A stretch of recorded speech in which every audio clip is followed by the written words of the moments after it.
Adventures of Huckleberry Finn, Tom Sawyer's Comrade, by Mark Twain. Chapter 1. You don't know about me without you have read a book by the name of The Adventures of Tom Sawyer, but that ain't no matter. That book was made by Mr. Mark Twain, and he told the truth, mainly. There was things which he stretched, but mainly he told the truth. That is nothing. I never seen anybody but lied one time or another. Without it was Aunt Polly, or the widow, or maybe Mary. Aunt Polly, Tom's Aunt Polly, she is and Mary, and the widow Douglas is all told about in that book, which is mostly a true book, with some stretchers, as I said before. Now the way that the book winds up is this: Tom and me found the money that the robbers hid in the cave, and it made us rich.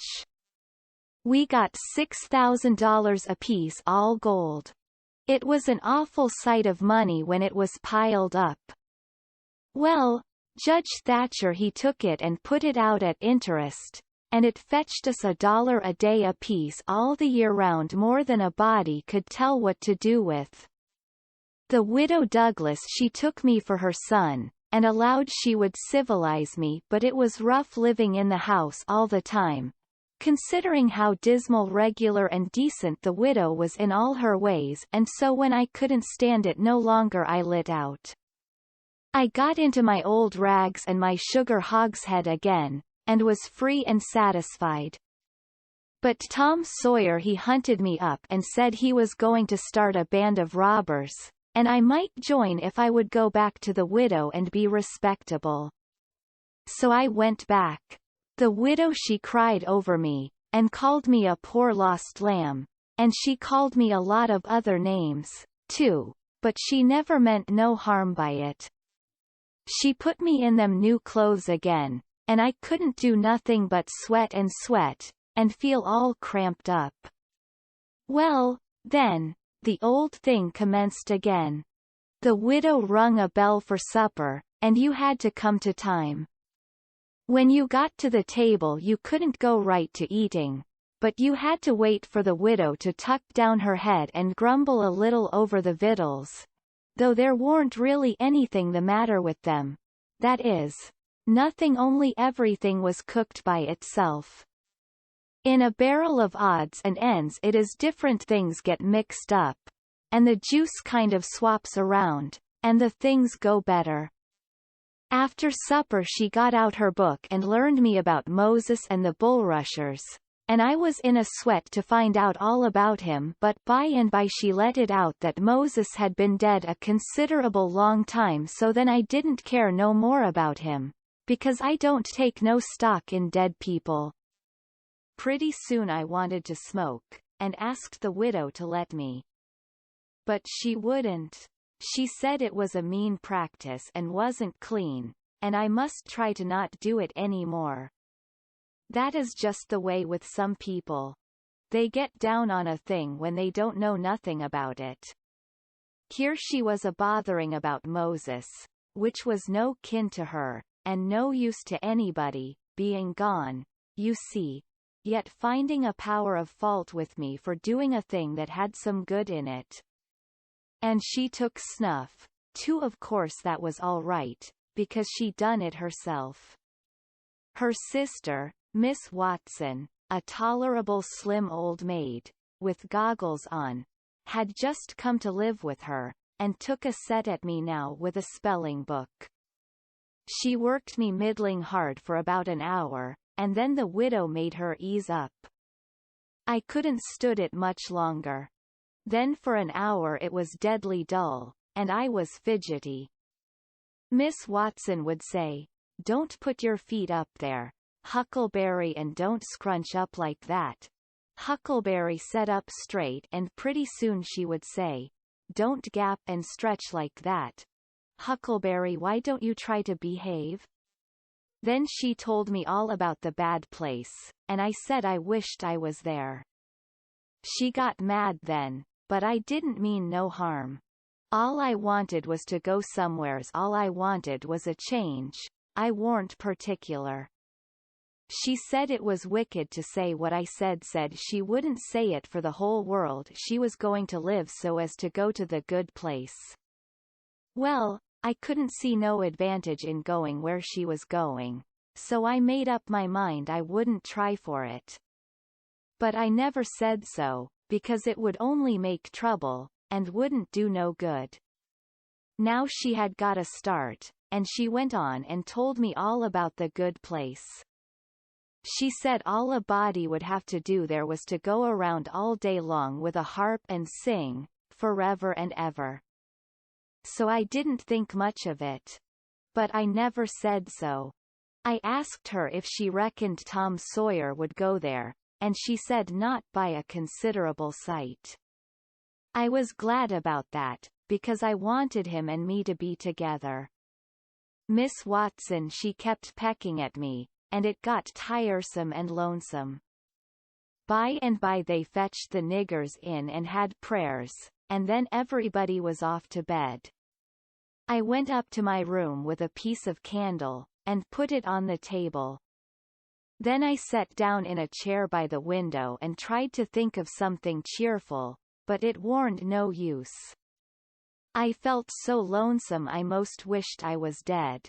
The stars were shining, and the leaves rustled in the woods ever so mournful, and I heard an owl, a way off, coo-wooing about somebody that was dead, and a whippoorwill and a dog crying about somebody that was going to die, and the wind was trying to whisper something to me, and I couldn't make out what it was, and so it made the cold shivers run over me.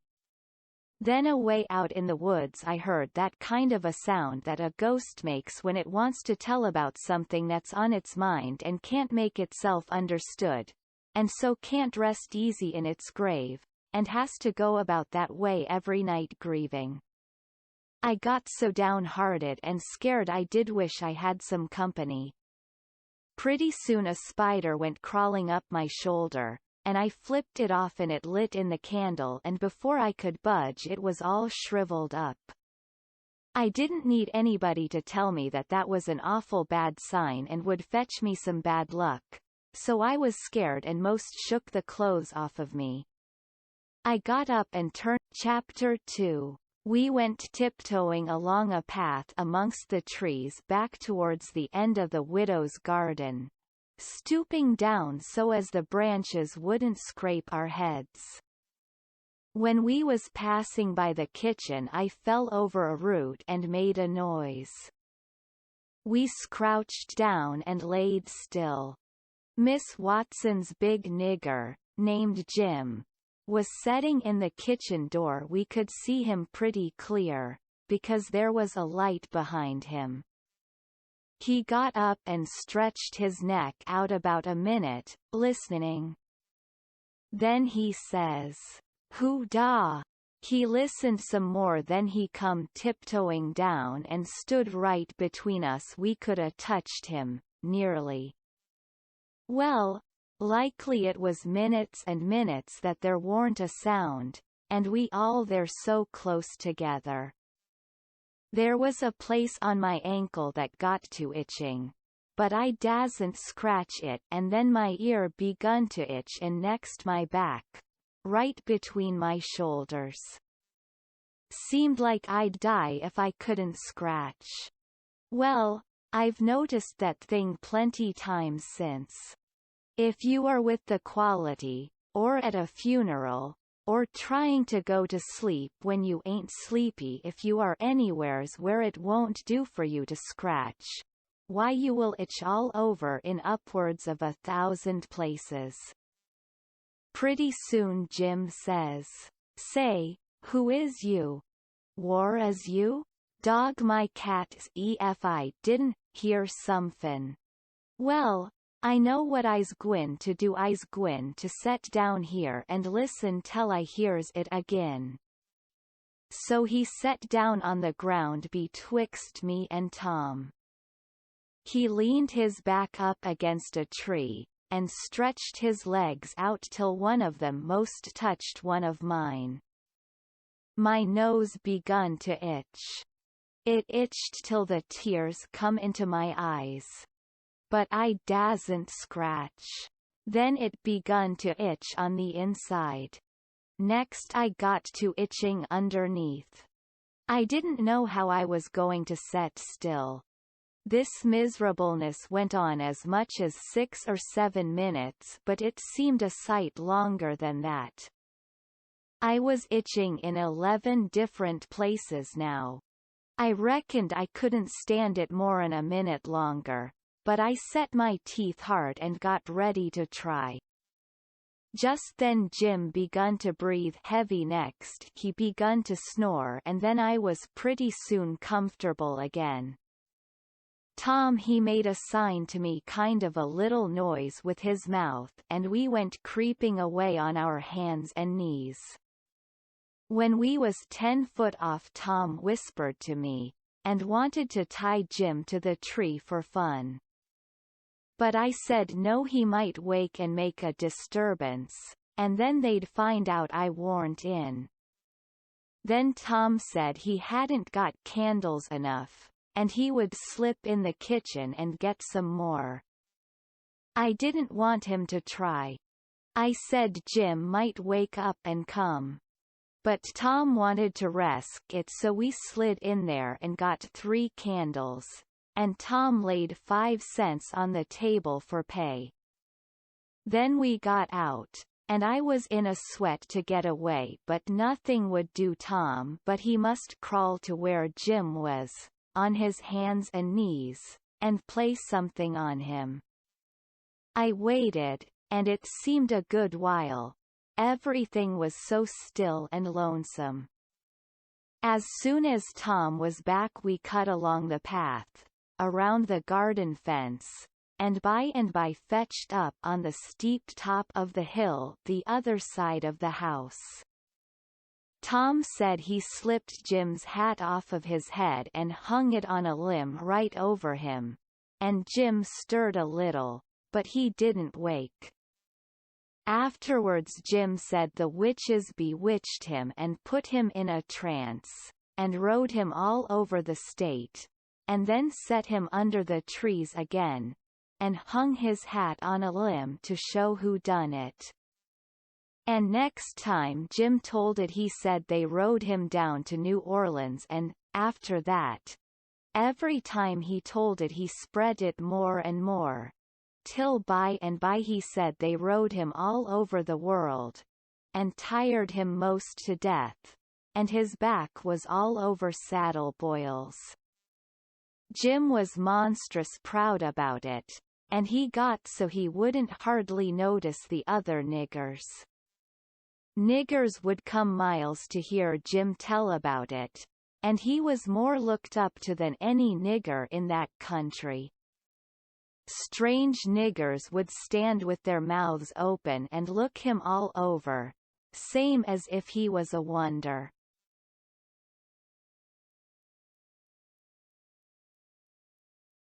Niggers is always talking about witches in the dark by the kitchen fire, but whenever one was talking and letting on to know all about such things, Jim would happen in and say, "What you know 'bout witches?"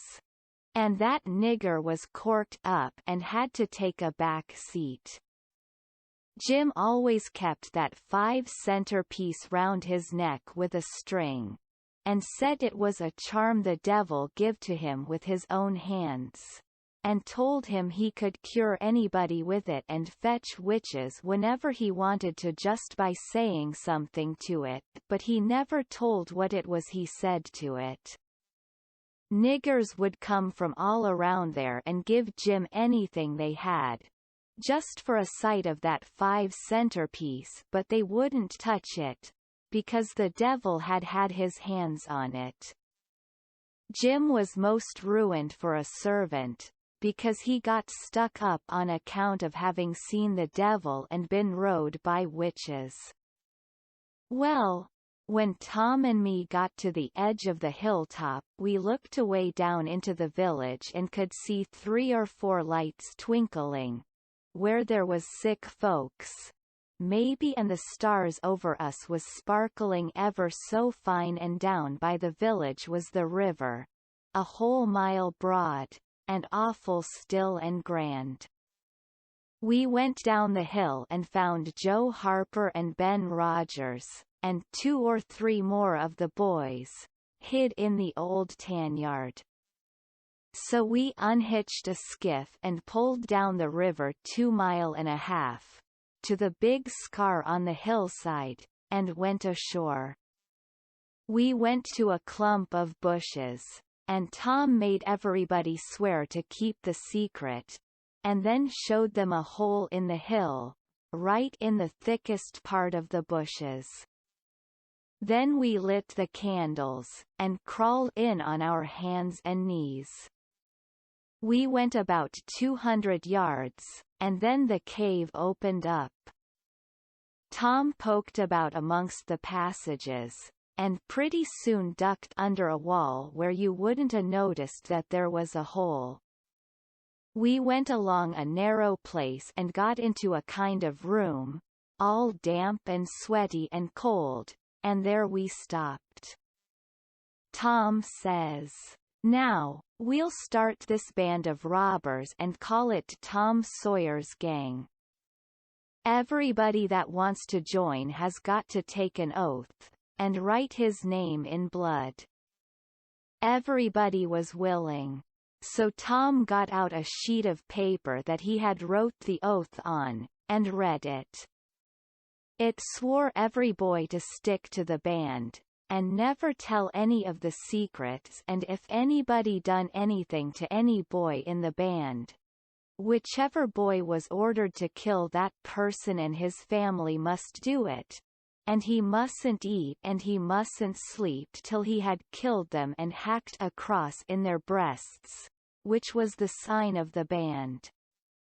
And nobody that didn't belong to the band could use that mark, and if he did he must be sued, and if he done it again he must be killed. And if anybody that belonged to the band told the secrets, he must have his throat cut, and then have his carcass burnt up and the ashes scattered all around, and his name blotted off of the list with blood and never mentioned again by the gang, but have a curse put on it and be forgot forever. Everybody said it was a real beautiful oath, and asked Tom if he got it out of his own head. He said, some of it, but the rest was out of pirate books and robber books, and every gang that was high-toned had it. Some thought it would be good to kill the families of boys that told the secrets. Tom said it was a good idea, so he took a pencil and wrote it in. Then Ben Rogers says, "Here's Huck Finn. He hain't got no family, what you going to do 'bout him?" "Well, hain't he got a father?" says Tom Sawyer. "Yes, he's got a father, but you can't never find him these days. He used to lay drunk with the hogs in the tanyard, but he hain't been seen in these parts for a year or more." They talked it over, and they was going to rule me out, because they said every boy must have a family or somebody to kill, or else it wouldn't be fair and square for the others. Well, nobody could think of anything to do. Everybody was stumped, and set still. I was most ready to cry, but all at once I thought of a way, and so I offered them Miss Watson. They could kill her. Everybody said, "Oh, she'll do. That's all right. Huck can come in." Then they all stuck a pin in their fingers to get blood to sign with, and I made my mark on the paper. "Now," says Ben Rogers, "what's the line of business of this gang?" "Nothing, only robbery and murder," Tom said. "But who are we going to rob? Houses? Or cattle? Or stuff? Stealing cattle and such things ain't robbery, it's burglary," says Tom Sawyer. We ain't burglars. That ain't no sort of style. We are highwaymen. We stop stages and carriages on the road, with masks on, and kill the people and take their watches and money. Must we always kill the people? Oh, certainly. It's best. Some authorities think different, but mostly it's considered best to kill them except some that you bring to the cave here, and keep them till they're ransomed. Ransomed? What's that? I don't know, but that's what they do. I've seen it in books and so of course that's what we've got to do. But how can we do it if we don't know what it is? Why, blame it all, we've got to do it. Don't I tell you it's in the books? Do you want to go to doing different from what's in the books, and get things all muddled up? Oh, that's all very fine to say, Tom Sawyer. But how in the nation are these fellows going to be ransomed if we don't know how to do it to them? That's the thing I want to get at. Now, what do you reckon it is? Well, I don't know. But perhaps if we keep them till they're ransomed, it means that we keep them till they're dead. Now, that's something like. That'll answer. Why couldn't you said that before? We'll keep them till they're ransomed to death and a bothersome lot they'll be. Too eating up everything, and always trying to get loose. How you talk, Ben Rogers. How can they get loose when there's a guard over them, ready to shoot them down if they move a peg? A guard. Well, that is good. So somebody's got to set up all night and never get any sleep, just so as to watch them. I think that's foolishness. Why can't a body take a club and ransom them as soon as they get here? Because it ain't in the books, so that's why. Now, Ben Rogers, do you want to do things regular, or don't you?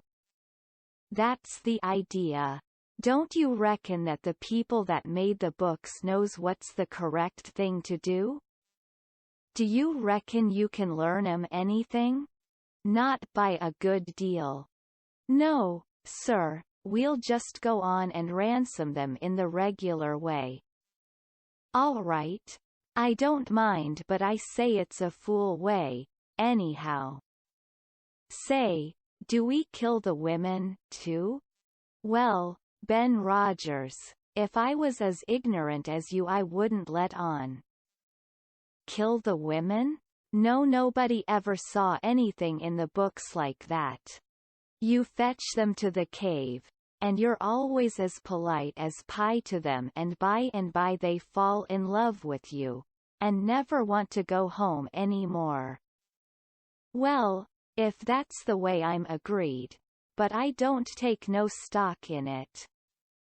Mighty soon we'll have the cave so cluttered up with women, and fellows waiting to be ransomed, that there won't be no place for the robbers.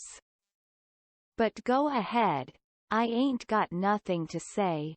Little Tommy Barnes was asleep now, and when they waked him up he was scared, and cried, and said he wanted to go home to his ma, and didn't want to be a robber any more. So they all made fun of him, and called him Cry Baby, and that made him mad, and he said he would go straight and tell all the secrets. But Tom give him 5 cents to keep quiet, and said we would all go home and meet next week, and rob somebody and kill some people. Ben Rogers said he couldn't get out much, only Sundays, and so he wanted to begin next Sunday, but all the boys said it would be wicked to do it on Sunday, and that settled the thing. They agreed to get together and fix a day as soon as they could.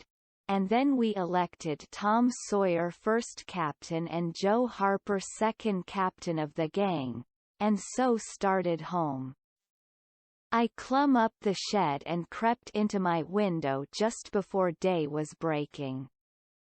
My new clothes was all greased up and clayey, and I was dog-tired. Chapter 4. Well, 3 or 4 months run along, and it was well into the winter now.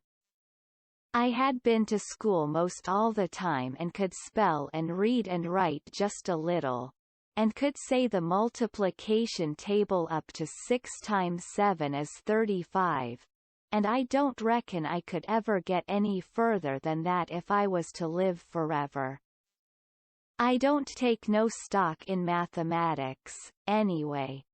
At first I hated the school, but by and by I got so I could stand it.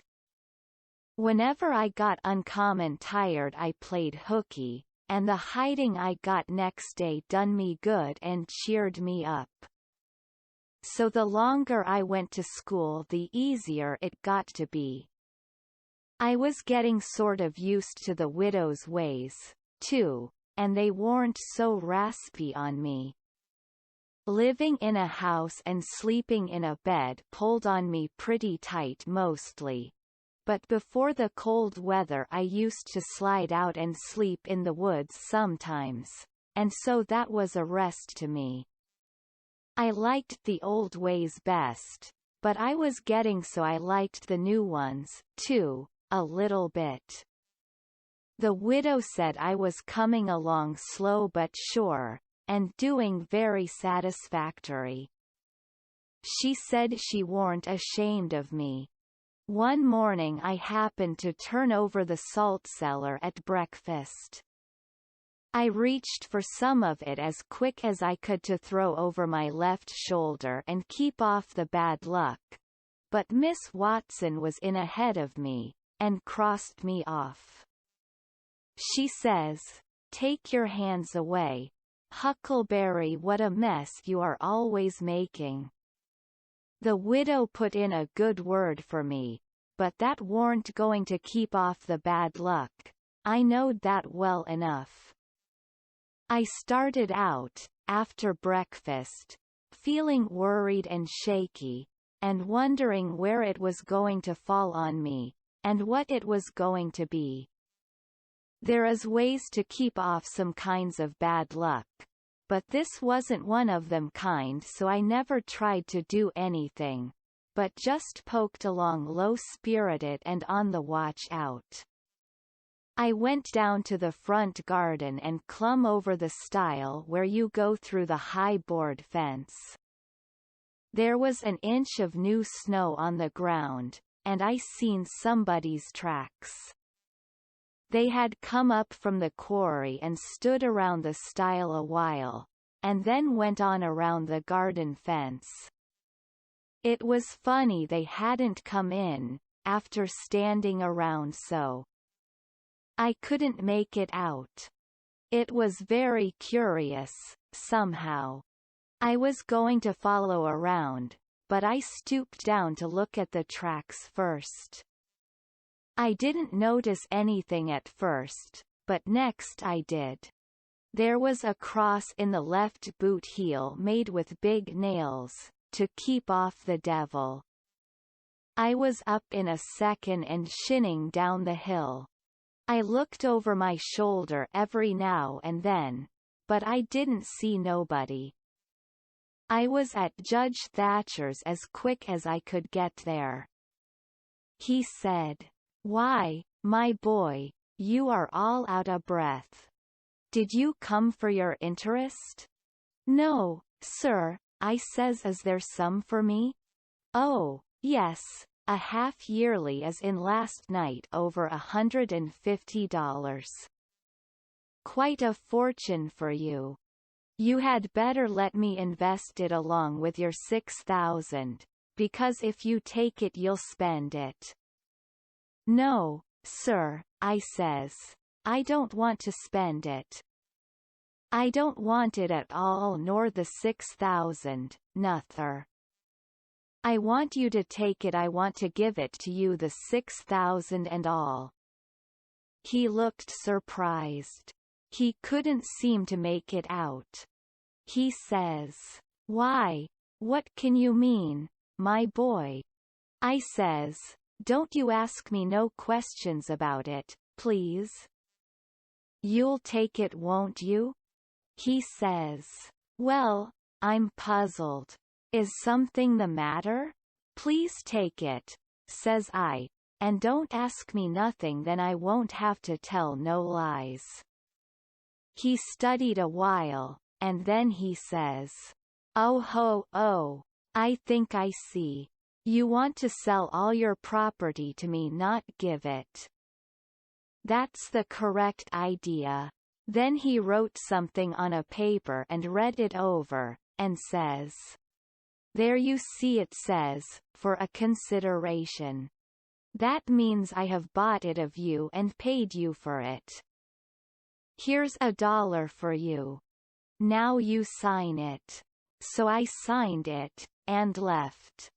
Miss Watson's nigger, Jim, had a hairball as big as your fist, which had been took out of the fourth stomach of an ox, and he used to do magic with it.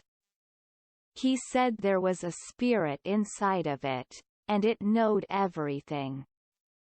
So I went to him that night and told him Pap was here again, for I found his tracks in the snow. What I wanted to know was, what he was going to do, and was he going to stay? Jim got out his hairball and said something over it, and then he held it up and dropped it on the floor. It fell pretty solid, and only rolled about an inch.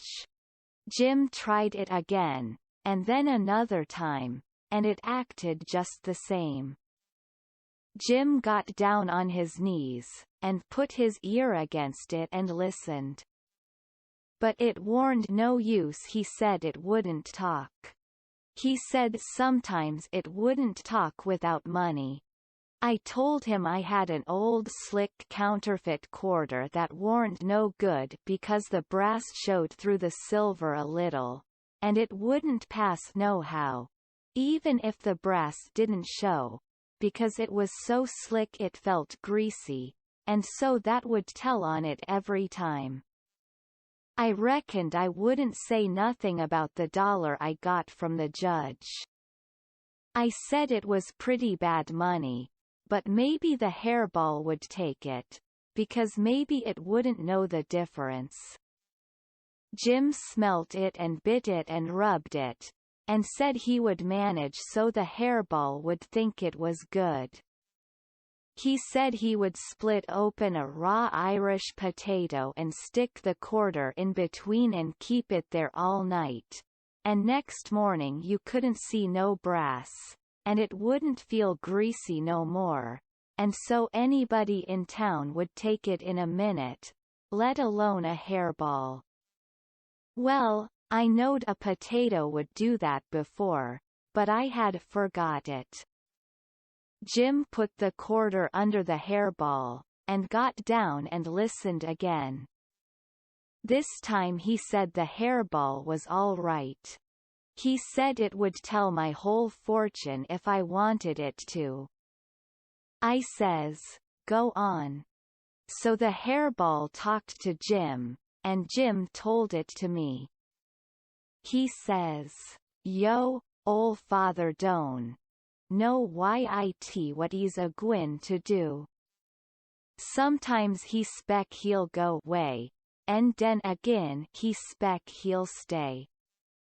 De bes way is to res easy and let de ol' man take his own way. Dey's 2 angels hoverin' roun' 'bout him.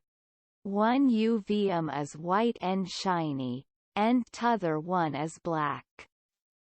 De white one gets him to go right a little while, den de black one sail in and bust it all up. A body can't tell which one gwin to fetch him at de loss. But you is all right.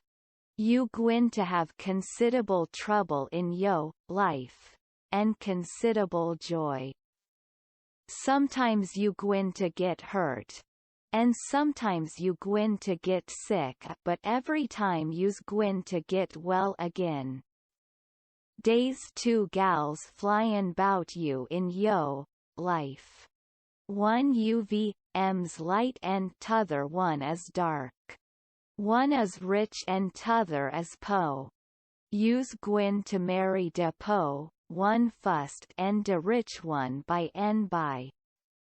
You wants to keep way fum de water as much as you kin, and don't run no resk. Case it's down in de bills dat you's gwine to get hung. When I lit my candle and went up to my room that night, there sat Pap his own self. Chapter 5. I had shut the door too. Then I turned around and there he was. I used to be scared of him all the time. He tanned me so much. I reckoned I was scared now, too, but in a minute I see I was mistaken, that is, after the first jolt, as you may say, when my breath sort of hitched, he being so unexpected, but right away after I see I warn't scared of him worth bothering about. He was most 50, and he looked it. His hair was long and tangled and greasy, and hung down, and you could see his eyes shining through like he was behind vines. It was all black, no gray, so was his long, mixed-up whiskers. There warn't no color in his face. Where his face showed it was white, not like another man's white, but a white to make a body sick. A white to make a body's flesh crawl, a tree-toad white. A fish belly white. As for his clothes, just rags, that was all. He had one ankle resting on t'other knee, the boot on that foot was busted, and two of his toes stuck through, and he worked them now and then. His hat was laying on the floor, an old black slouch with the top caved in, like a lid. I stood a-looking at him, he sat there a-looking at me, with his chair tilted back a little. I set the candle down. I noticed the window was up, so he had clumb in by the shed.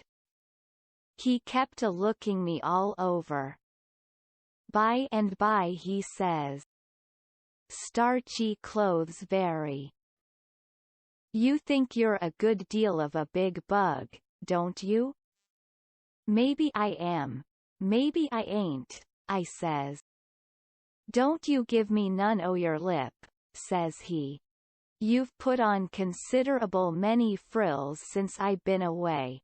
I'll take you down a peg before I get done with you. You're educated, too. They say can read and write. You think you're better'n your father, now, don't you, because he can't? I'll take it out of you. Who told you you might meddle with such highfalutin foolishness, hey? Who told you you could? The widow. She told me." "The widow, hey? And who told the widow she could put in her shovel about a thing that ain't none of her business?" "Nobody never told her." "Well, I'll learn her how to meddle. And looky here, you drop that school, you hear? I'll learn people to bring up a boy to put on airs over his own father and let on to be better'n what he is. You lemme catch you fooling around that school again, you hear? Your mother couldn't read, and she couldn't write, nuther, before she died. None of the family couldn't before they died. I can't, and here you're a-swelling yourself up like this. I ain't the man to stand it, you hear? Say, lemme hear you read. I took up a book and begun something about General Washington and the wars. When I'd read about a half a minute, he fetched the book a whack with his hand and knocked it across the house. He says, "It's so. You can do it. I had my doubts when you told me. Now Lukey, here you stop that putting on frills. I won't have it. I'll lay for you, my smarty, and if I catch you about that school I'll tan you good. First you know you'll get religion, too. I never see such a son." He took up a little blue and yaller picture of some cows and a boy, and says, "What's this? It's something they give me for learning my lessons good." He tore it up, and says, "I'll give you something better, I'll give you a cowhide." He sat there a mumbling and a growling a minute, and then he says, "Ain't you a sweet-scented dandy, though? A bed and bedclothes and a lookin' glass and a piece of carpet on the floor, and your own father got to sleep with the hogs in the tanyard. I never see such a son. I bet I'll take some o' these frills out o' you before I'm done with you. Why, there ain't no end to your heirs, they say you're rich." "Hey? How's that?" "They lie, that's how. Lukey here, mind how you talk to me, I'm a standing about all I can stand now, so don't gimme no sass. I've been in town 2 days, and I hain't heard nothing but about you bein' rich. I heard about it away down the river, too. That's why I come. You get me that money tomorrow, I want it. I hain't got no money. It's a lie. Judge Thatcher's got it.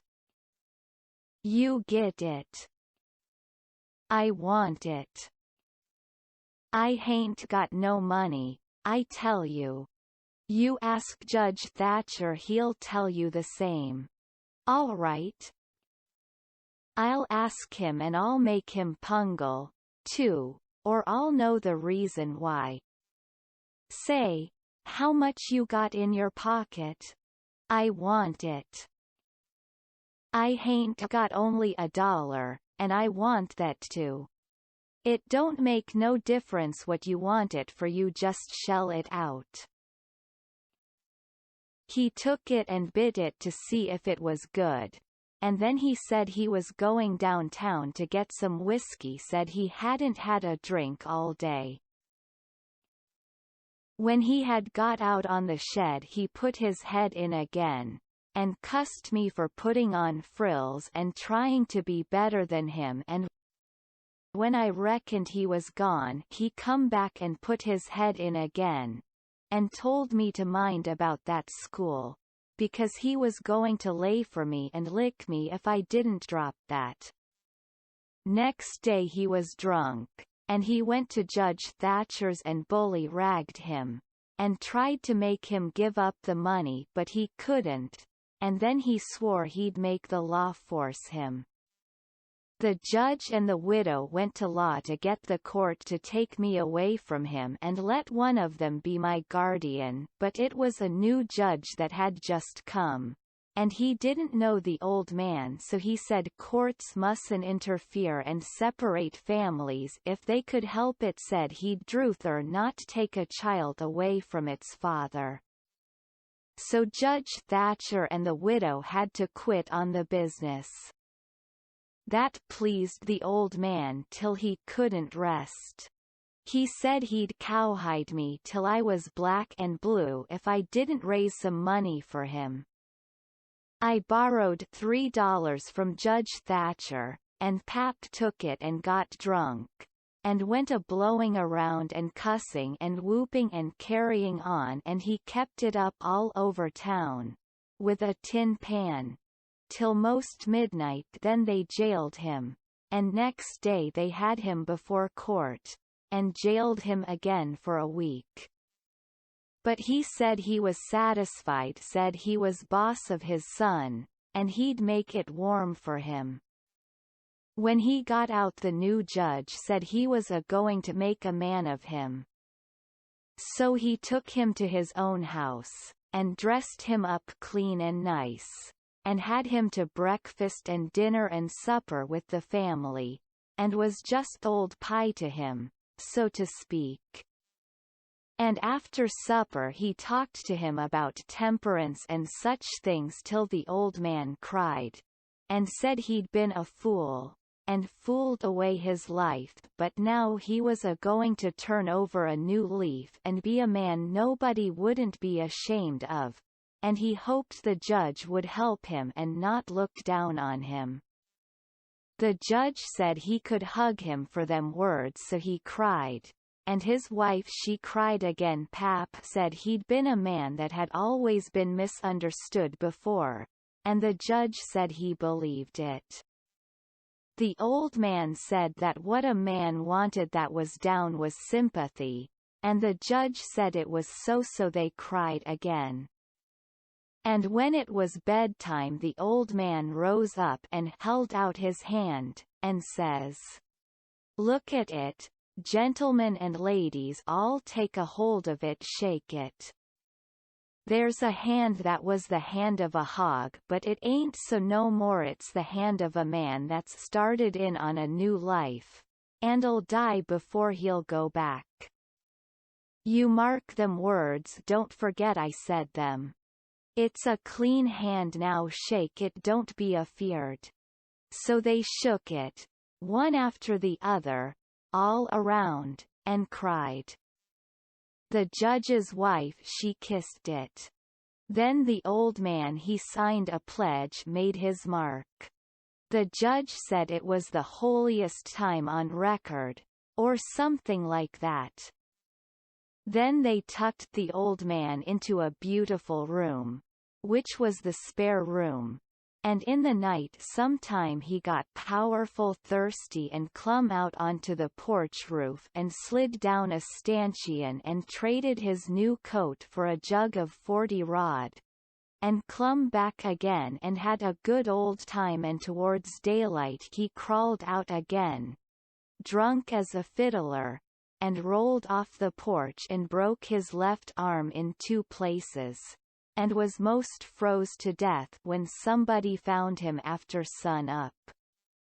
And when they come to look at that spare room, they had to take soundings before they could navigate it. The judge, he felt kind of sore.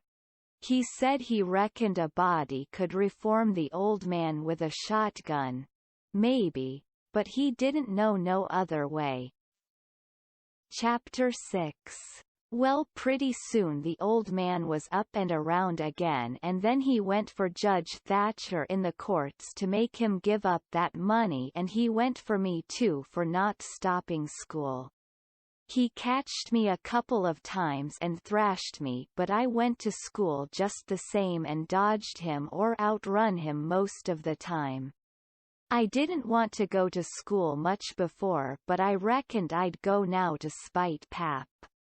That law trial was a slow business, appeared like they weren't ever going to get started on it, so every now and then I'd borrow $2 or $3 off of the judge for him to keep from getting a cowhiding. Every time he got money he got drunk, and every time he got drunk he raised Cain around town, and every time he raised Cain he got jailed. He was just suited, this kind of thing was right in his line. He got to hanging around the widows too much, and so she told him at last that if he didn't quit using around there she would make trouble for him. Well, wasn't he mad? He said he would show who was Huck Finn's boss. So he watched out for me one day in the spring and catched me and took me up the river about 3 mile in a skiff and crossed over to the Illinois shore, where it was woody and there weren't no houses but an old log hut in a place where the timber was so thick you couldn't find it if you didn't know where it was. He kept me with him all the time and I never got a chance to run off. We lived in that old cabin and he always locked the door and put the key under his head nights. He had a gun which he had stole I reckon, and we fished and hunted and that was what we lived on. Every little while he locked me in and went down to the store 3 miles to the ferry and traded fish and game for whiskey and fetched it home and got drunk and had a good time and licked me. The widow she found out where I was by and she sent a man over to try to get hold of me, but Pap drove him off with the gun and it warn't long after that till I was used to being where I was and liked it all but the cowhide part. It was kind of lazy and jolly laying off comfortable all day smoking and fishing and no books nor study. 2 months or more run along, and my clothes got to be all rags and dirt, and I didn't see how I'd ever got to like it so well at the widow's, where you had to wash, and eat on a plate, and comb up, and go to bed and get up regular, and be forever bothering over a book, and have old Miss Watson pecking at you all the time. I didn't want to go back no more. I had stopped cussing because the widow didn't like it, but now I took to it again because Pap hadn't no objections. It was pretty good times up in the woods there, take it all around. But by and by Pap got too handy with his hickory and I couldn't stand it. I was all over welts. He got to going away so much too and locking me in. Once he locked me in and was gone 3 days. It was dreadful lonesome. I judged he had got drowned and I wasn't ever going to get out any more. I was scared. I made up my mind I would fix up some way to leave there. I had tried to get out of that cabin many a time but I couldn't find no way. There warn't a window to it big enough for a dog to get through. I couldn't get up the chimbley, it was too narrow. The door was thick solid oak slabs. Pap was pretty careful not to leave a knife or anything in the cabin when he was away. I reckon I had hunted the place over as much as 100 times. Well, I was most all the time at it because it was about the only way to put in the time. But this time I found something at last. I found an old rusty wood saw without any handle. It was laid in between a rafter and the clapboards of the roof. I greased it up and went to work. There was an old horse blanket nailed against the logs at the far end of the cabin behind the table to keep the wind from blowing through the chinks and putting the candle out. I got under the table and raised the blanket and went to work to saw a section of the big bottom log out big enough to let me through.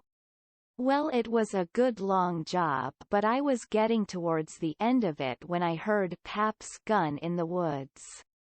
I got rid of the signs of my work and dropped the blanket and hid my saw, and pretty soon Pap come in. Pap warn't in a good humor, so he was his natural self. He said he was downtown and everything was going wrong. His lawyer said he reckoned he would win his lawsuit and get the money if they ever got started on the trial, but then there was ways to put it off a long time and Judge Thatcher knowed how to do it. And he said people allowed there'd be another trial to get me away from him and give me to the widow for my guardian, and they guessed it would win this time.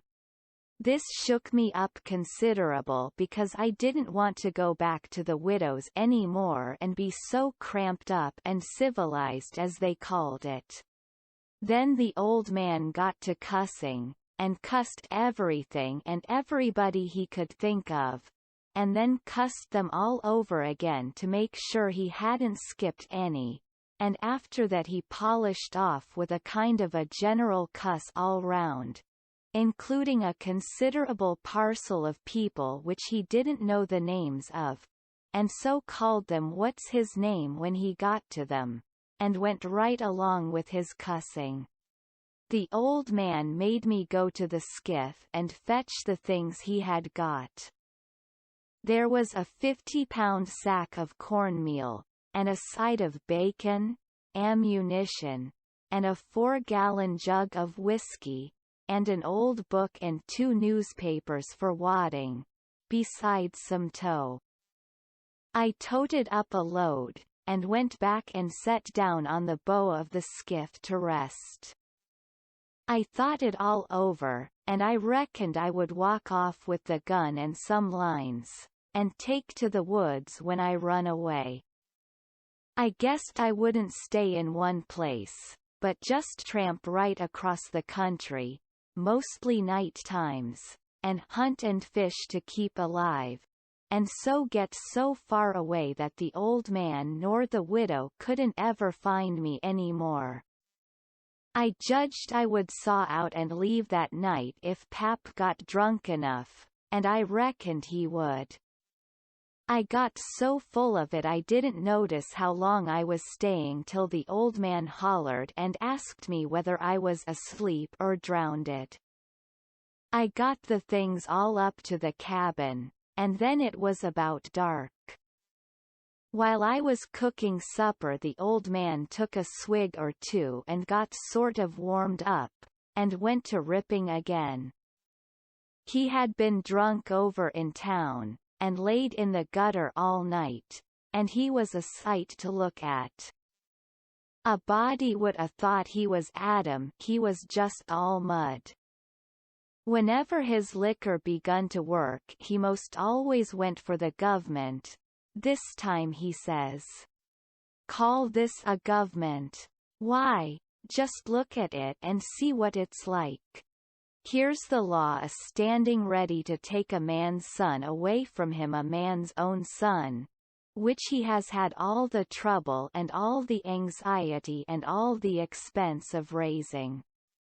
Yes, just as that man has got that son raised at last, and ready to go to work and begin to do suthin' for him and give him a rest, the law up and goes for him. And they call that government. That ain't all, nuther. The law backs that old Judge Thatcher up and helps him to keep me out o' my property.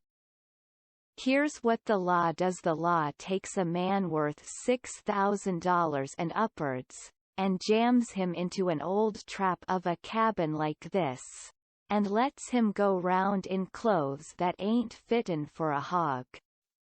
They call that government. A man can't get his rights in a government like this. Sometimes I've a mighty notion to just leave the country for good and all." Yes, and I told him so. I told old Thatcher so to his face. Lots of 'em heard me, and can tell what I said. Says I, for 2 cents I'd leave the blamed country and never come a near it again. Them's the very words. I says, look at my hat if you call it a hat, but the lid raises up and the rest of it goes down till it's below my chin, and then it ain't rightly a hat at all, but more like my head was shoved up through a gint-o stovepipe. Look at it, says I, such a hat for me to wear, one of the wealthiest men in this town, if I could get my rights. Oh, yes, this is a wonderful government, wonderful. Why, looky here. There was a free nigger there from Ohio, a mulatter, most as white as a white man. He had the whitest shirt on you ever see, too, and the shiniest hat, and there ain't a man in that town that's got as fine clothes as what he had, and he had a gold watch and chain, and a silver-headed cane, the awfulest old gray-headed nabob in the state. And what do you think? They said he was a professor in a college, and could talk all kinds of languages, and knowed everything. And that ain't the vust. They said he could vote when he was at home. Well, that let me out. Thinks I, what is the country a-coming to? It was 'lection day, and I was just about to go and vote myself if I warn't too drunk to get there, but when they told me there was a state in this country where they'd let that nigger vote, I drawed out. I says I'll never vote again. Them's the very words I said. They all heard me, and the country may rot for all me, I'll never vote again as long as I live.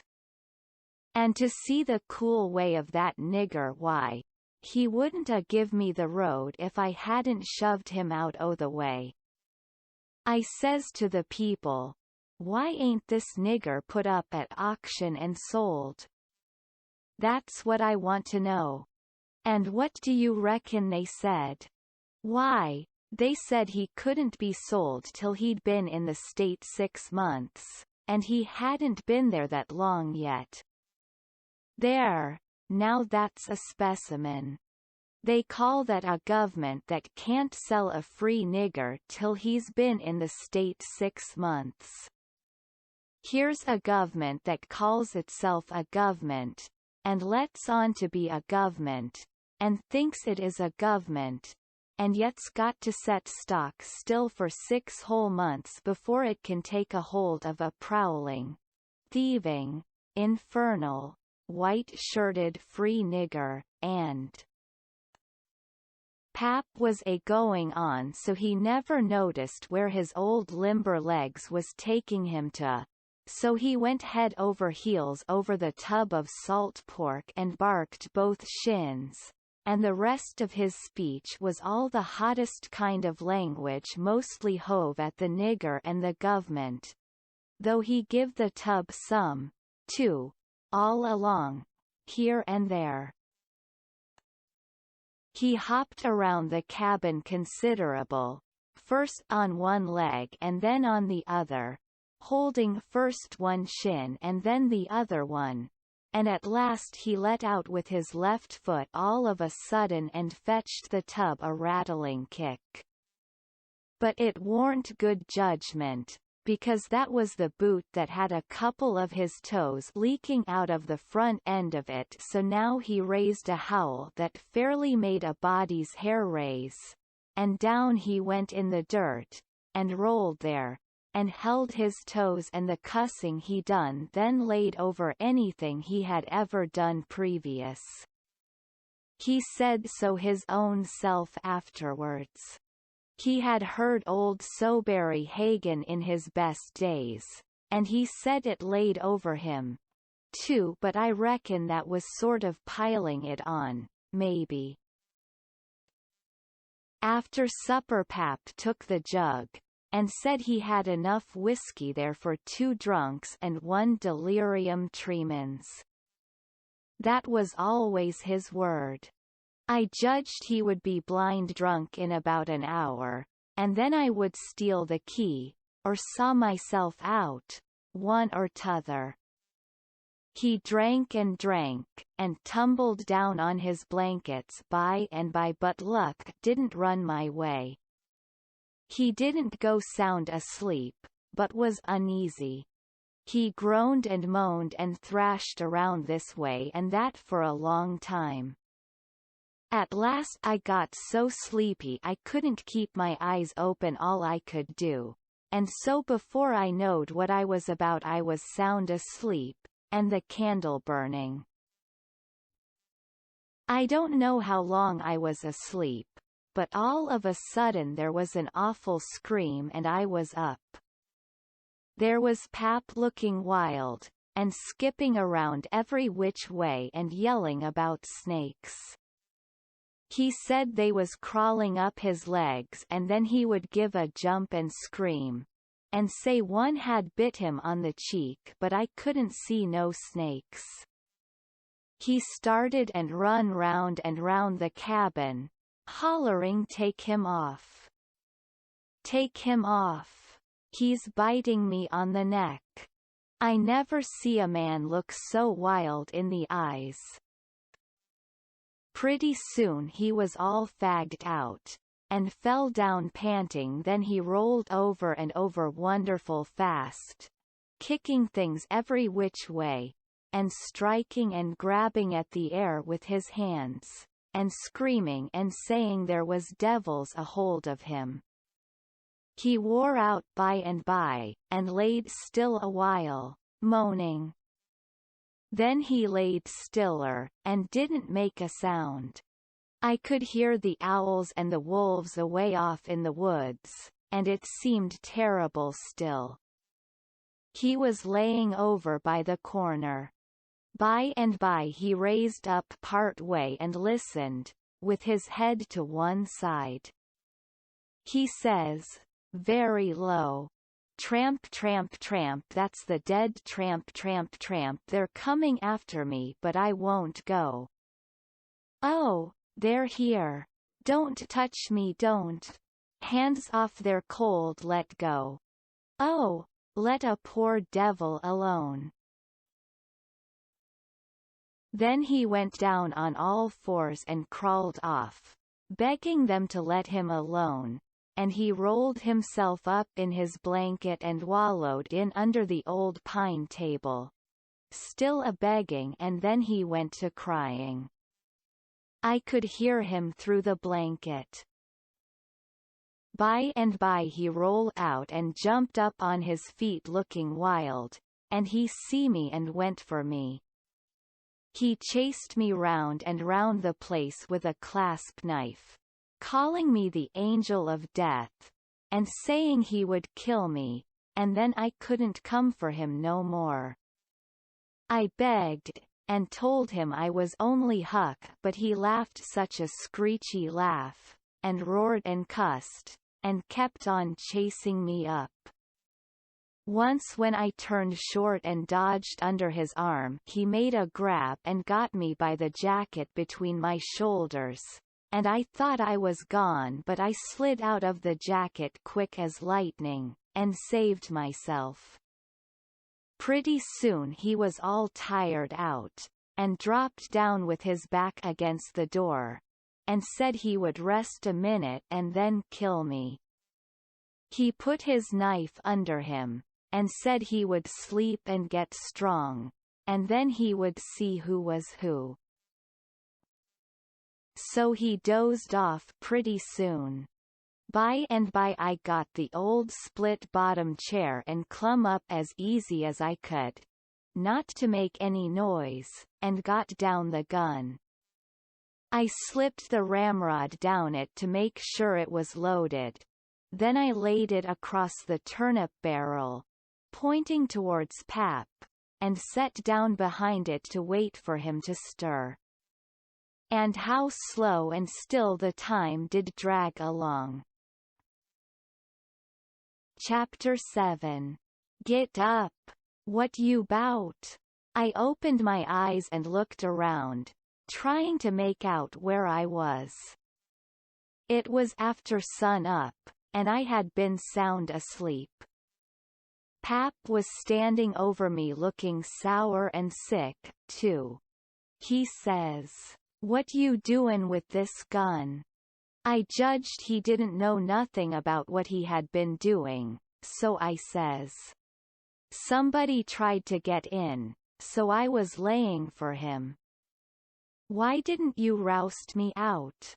"Well, I tried to, but I couldn't budge you." "Well, all right. Don't stand there palavering all day, but out with you and see if there's a fish on the lines for breakfast. I'll be along in a minute." He unlocked the door, and I cleared out up the river bank. I noticed some pieces of limbs and such things floating down, and a sprinkling of bark, so I knowed the river had begun to rise. I reckoned I would have great times now if I was over at the town. The June rise used to be always luck for me because as soon as that rise begins here comes cordwood floating down, and pieces of log rafts, sometimes a dozen logs together, so all you have to do is to catch them and sell them to the wood yards and the sawmill. I went along up the bank with one eye out for pap and t'other one out for what the rise might fetch along. Well, all at once here comes a canoe, just a beauty, too, about 13 or 14 foot long, riding high like a duck. I shot head first off of the bank like a frog, clothes and all on, and struck out for the canoe. I just expected there'd be somebody laying down in it, because people often done that to fool folks, and when a chap had pulled a skiff out most to it they'd raise up and laugh at him. But it warn't so this time. It was a drift canoe sure enough, and I clumb in and paddled her ashore. Thinks I, the old man will be glad when he sees this, she's worth $10. But when I got to shore pap wasn't in sight yet, and as I was running her into a little creek like a gully, all hung over with vines and willows, I struck another idea. I judged I'd hide her good, and then, 'stead of taking to the woods when I run off, I'd go down the river about 50 mile and camp in one place for good, and not have such a rough time tramping on foot. It was pretty close to the shanty, and I thought I heard the old man coming all the time, but I got her hid and then I out and looked around a bunch of willows, and there was the old man down the path a piece just drawing a bead on a bird with his gun. So he hadn't seen anything. When he got along I was hard at it taking up a trot line. He abused me a little for being so slow, but I told him I fell in the river, and that was what made me so long. I knowed he would see I was wet, and then he would be asking questions. We got 5 catfish off the lines and went home. While we laid off after breakfast to sleep up, both of us being about wore out, I got to thinking that if I could fix up some way to keep pap and the widow from trying to follow me, it would be a certainer thing than trusting to luck to get far enough off before they missed me. You see, all kinds of things might happen. Well, I didn't see no way for a while, but by and by pap raised up a minute to drink another barrel of water, and he says, "Another time a man comes a prowling round here you roust me out, you hear? That man warn't here for no good. I'd a shot him. Next time you roust me out, you hear?" Then he dropped down and went to sleep again, but what he had been saying give me the very idea I wanted. I says to myself, I can fix it now so nobody won't think of following me. About 12 o'clock we turned out and went along up the bank. The river was coming up pretty fast, and lots of driftwood going by on the rise. By and by along comes part of a log raft, 9 logs fast together. We went out with the skiff and towed it ashore. Then we had dinner. Anybody but pap would a waited and seen the day through, so as to catch more stuff, but that warn't pap's style. 9 logs was enough for one time. He must shove right over to town and sell. So he locked me in and took the skiff, and started off towing the raft about 3:30. I judged he wouldn't come back that night. I waited till I reckoned he had got a good start, then I out with my saw, and went to work on that log again. Before he was t'other side of the river I was out of the hole him and his raft was just a speck on the water away off yonder. I took the sack of cornmeal and took it to where the canoe was hid, and shoved the vines and branches apart and put it in. Then I done the same with the side of bacon, then the whiskey jug. I took all the coffee and sugar there was, and all the ammunition. I took the wadding, I took the bucket and gourd, I took a dipper and a tin cup, and my old saw and 2 blankets, and the skillet and the coffee pot. I took fish lines and matches and other things, everything that was worth a cent. I cleaned out the place. I wanted an axe, but there wasn't any, only the one out at the woodpile, and I knowed why I was going to leave that. I fetched out the gun, and now I was done. I had wore the ground a good deal crawling out of the hole and dragging out so many things. So I fixed that as good as I could from the outside by scattering dust on the place, which covered up the smoothness and the sawdust. Then I fixed the piece of log back into its place, and put 2 rocks under it and one against it to hold it there, for it was bent up at that place and didn't quite touch ground. If you stood 4 or 5 foot away and didn't know it was sod, you wouldn't never notice it. And besides, this was the back of the cabin, and it warn't likely anybody would go fooling around there. It was all grass clear to the canoe, so I hadn't left a track. I followed around to see. I stood on the bank and looked out over the river. All safe. So I took the gun and went up a piece into the woods, and was hunting around for some birds when I see a wild pig. Hogs soon went wild in them bottoms after they had got away from the prairie farms. I shot this fellow and took him into camp. I took the axe and smashed in the door. I beat it and hacked it considerable a-doing it. I fetched the pig in, and took him back nearly to the table and hacked into his throat with the axe, and laid him down on the ground to bleed. I say ground because it was ground hard packed, and no boards. Well, next I took an old sack and put a lot of big rocks in it, all I could drag, and I started it from the pig, and dragged it to the door and through the woods down to the river and dumped it in, and down it sunk, out of sight. You could easy see that something had been dragged over the ground.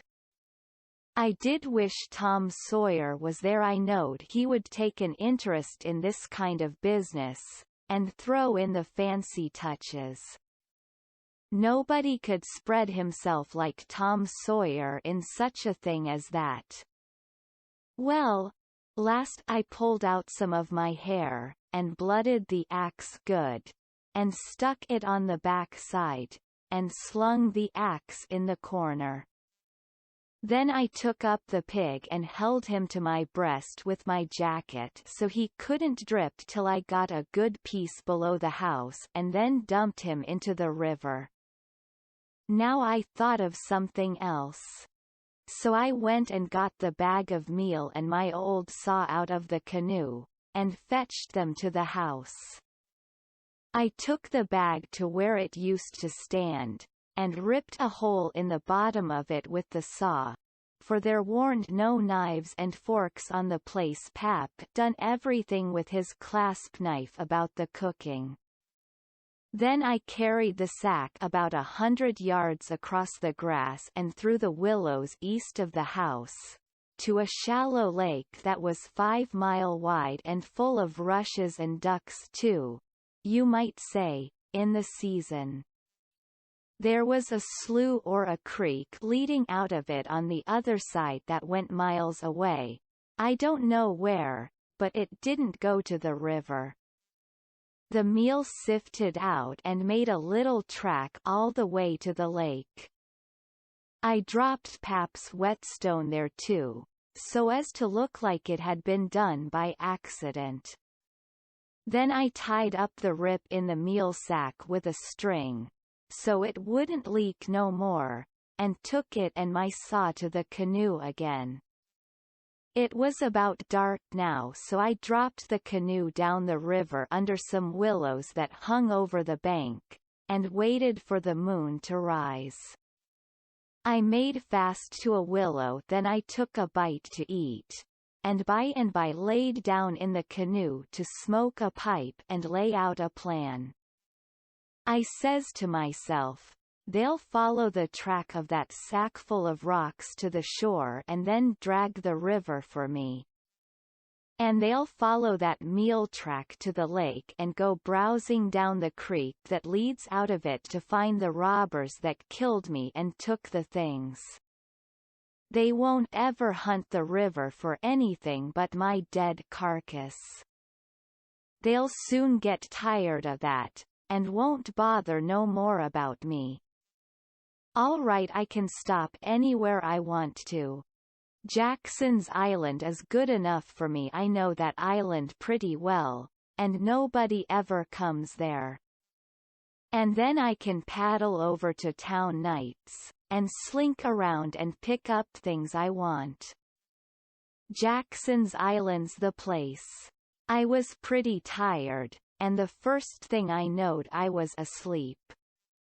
When I woke up I didn't know where I was for a minute. I sat up and looked around, a little scared. Then I remembered. The river looked miles and miles across. The moon was so bright I could have counted the drift logs that went a-slipping along, black and still, hundreds of yards out from shore. Everything was dead quiet, and it looked late, and smelt late. You know what I mean. I don't know the words to put it in. I took a good gap and a stretch, and was just going to unhitch and start when I heard a sound away over the water. I listened. Pretty soon I made it out. It was that dull kind of irregular sound that comes from oars working in rowlocks when it's a still night. I peeped out through the willow branches, and there it was, a skiff, away across the water. I couldn't tell how many was in it. It kept a-coming, and when it was abreast of me I see there warn't but one man in it. Thinks I, maybe it's Pap, though I warn't expecting him. He dropped below me with the current, and by he came a-swinging up shore in the easy water, and he went by so close I could a reached out the gun and touched him. Well, it was Pap, sure enough, and sober, too, by the way he laid his oars. I didn't lose no time. The next minute I was a-spinning downstream soft but quick in the shade of the bank. I made 2.5 miles, and then struck out 1/4 mile or more towards the middle of the river, because pretty soon I would be passing the ferry landing, and people might see me and hail me. I got out amongst the driftwood, and then laid down in the bottom of the canoe and let her float. I laid there, and had a good rest and a smoke out of my pipe, looking away into the sky, not a cloud in it. The sky looks ever so deep when you lay down on your back in the moonshine. I never knowed it before. And how far a body can hear on the water such nights. I heard people talking at the ferry landing. I heard what they said, to every word of it. One man said it was getting towards the long days and the short nights now. T'other one said this warn't one of the short ones, he reckoned, and then they laughed. And he said it over again, and they laughed again. Then they waked up another fellow and told him, and laughed. But he didn't laugh, he ripped out something brisk, and said let him alone. The first fellow said he load to tell it to his old woman, she would think it was pretty good, but he said that warn't nothing to some things he had said in his time. I heard one man say it was nearly 3 o'clock, and he hoped daylight wouldn't wait more than about a week longer. After that the talk got further and further away, and I couldn't make out the words any more, but I could hear the mumble, and now and then a laugh, too, but it seemed a long ways off. I was away below the ferry now.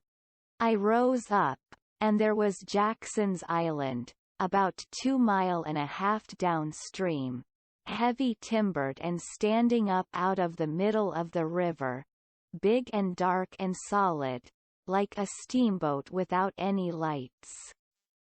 There weren't any signs of the bar at the head, it was all under water now. It didn't take me long to get there. I shot past the head at a ripping rate. The current was so swift. And then I got into the dead water and landed on the side towards the Illinois shore. I run the canoe into a deep dent in the bank that I knowed about. I had to part the willow branches to get in, and when I made fast nobody could 'a seen the canoe from the outside. I went up and sat down on a log at the head of the island, and looked out on the big river and the black driftwood and away over to the town, 3 miles away, where there was 3 or 4 lights twinkling.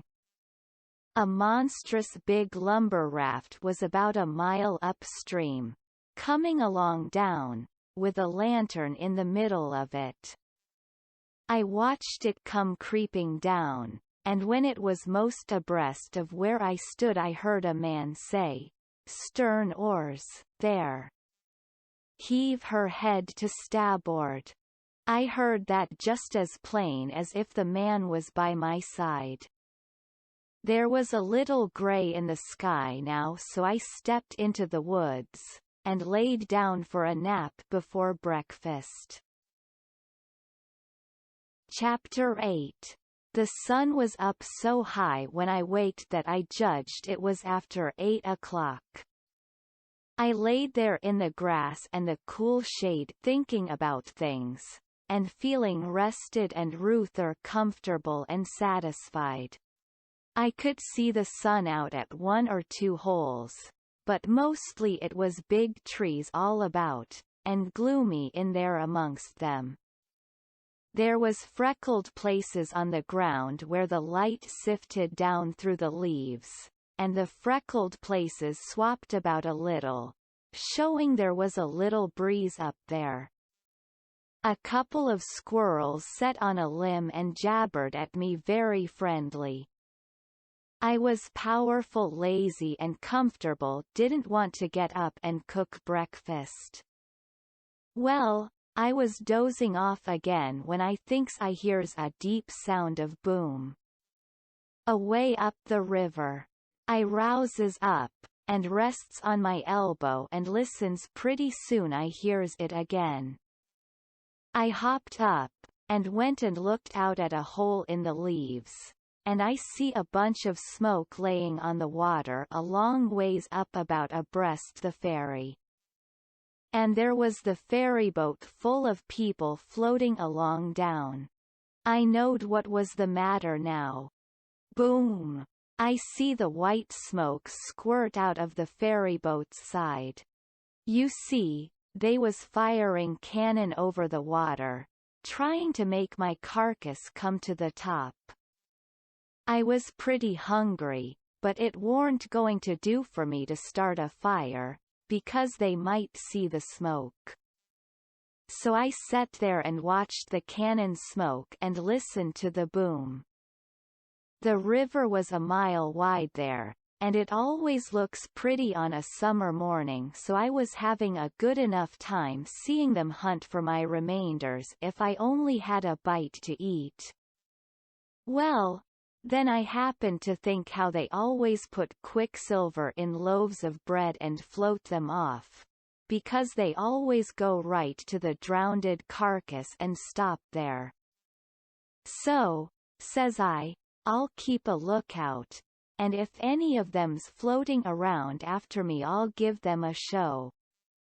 I changed to the Illinois edge of the island to see what luck I could have, and I warn't disappointed. A big double loaf come along, and I most got it with a long stick, but my foot slipped and she floated out further. Of course I was where the current set in the closest to the shore I knowed enough for that. But by and by along comes another one, and this time I won. I took out the plug and shook out the little dab of quicksilver, and set my teeth in. It was baker's bread, what the quality eat none of your low-down corn pone. I got a good place amongst the leaves, and sat there on a log, munching the bread and watching the ferry boat, and very well satisfied. And then something struck me. I says, now I reckon the widow or the parson or somebody prayed that this bread would find me, and here it has gone and done it. So there ain't no doubt but there is something in that thing that is. There's something in it when a body like the widow or the parson prays. But it don't work for me, and I reckon it don't work for only just the right kind. I lit a pipe and had a good long smoke, and went on watching. The ferry boat was floating with the current, and I allowed I'd have a chance to see who was aboard when she come along, because she would come in close, where the bread did. When she'd got pretty well along down towards me, I put out my pipe and went to where I fished out the bread, and laid down behind a log on the bank in a little open place. Where the log forked I could peep through. By and by she come along, and she drifted in so close that they could a run out a plank and walked ashore.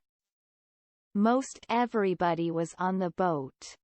Pap, and Judge Thatcher, and Bessie Thatcher, and Joe Harper, and Tom Sawyer, and his old Aunt Polly, and Sid and Mary, and plenty more.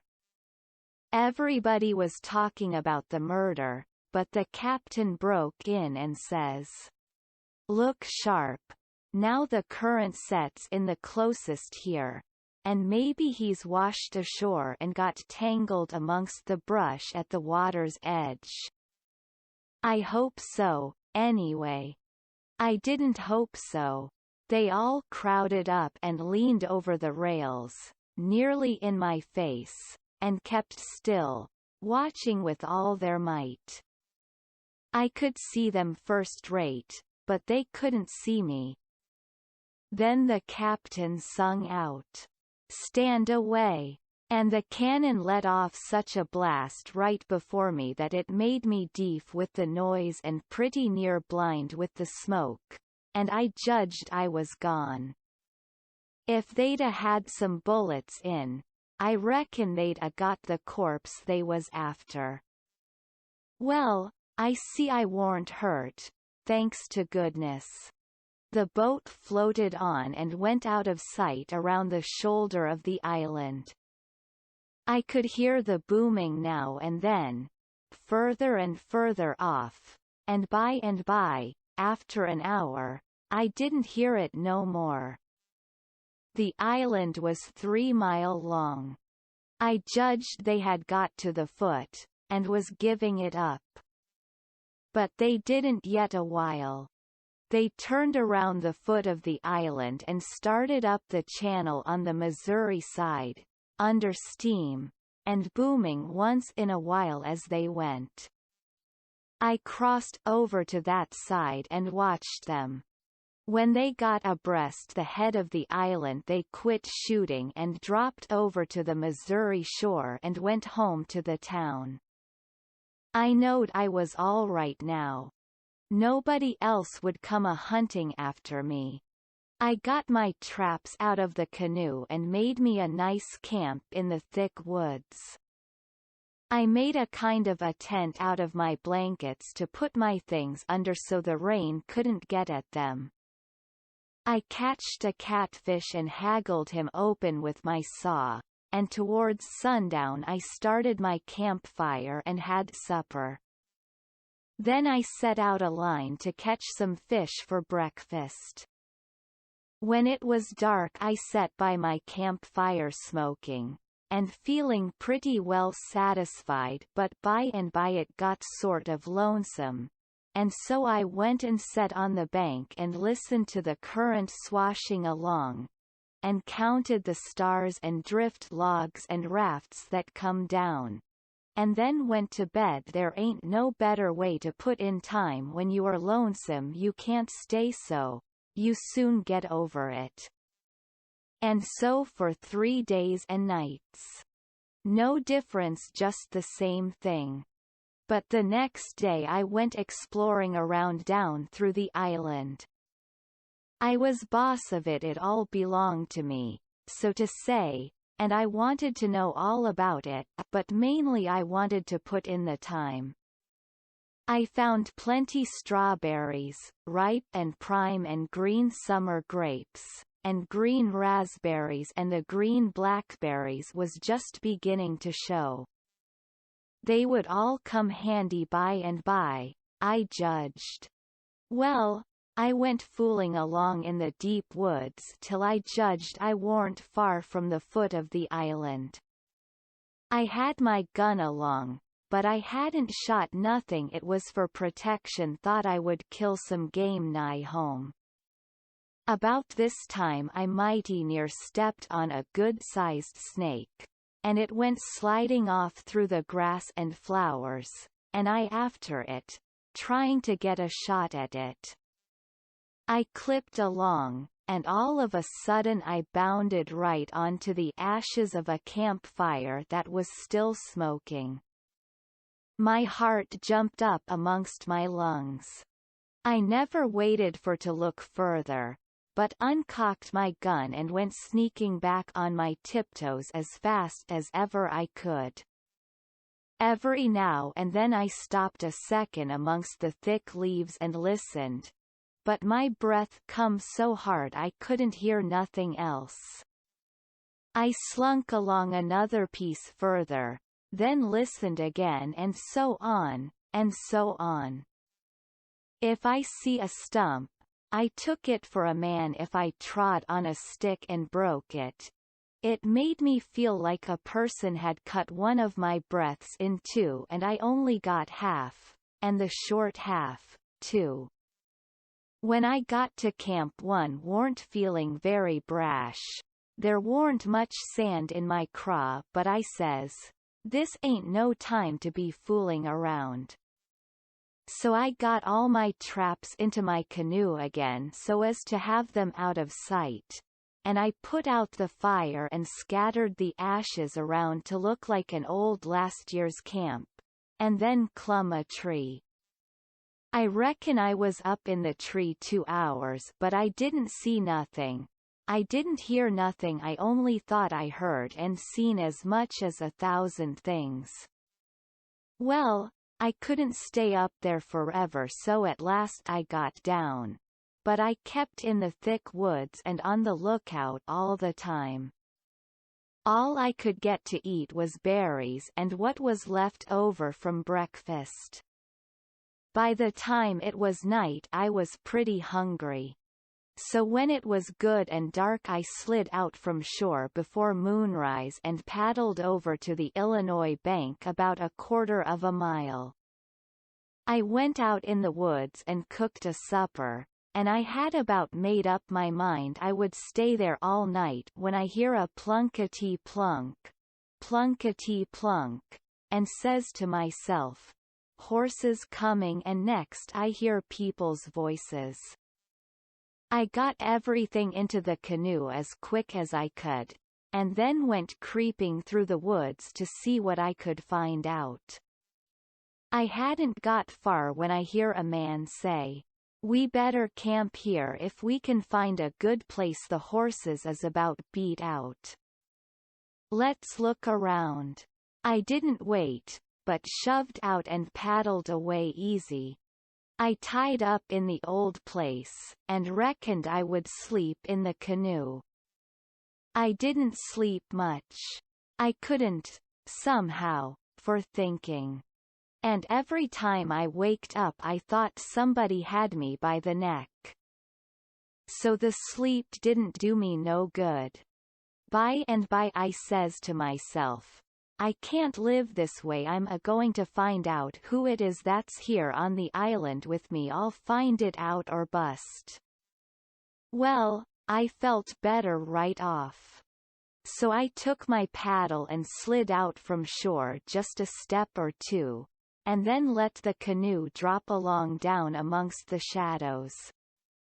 The moon was shining, and outside of the shadows it made it most as light as day. I poked along well onto an hour, everything still as rocks and sound asleep. Well, by this time I was most down to the foot of the island. A little ripply, cool breeze begun to blow, and that was as good as saying the night was about done.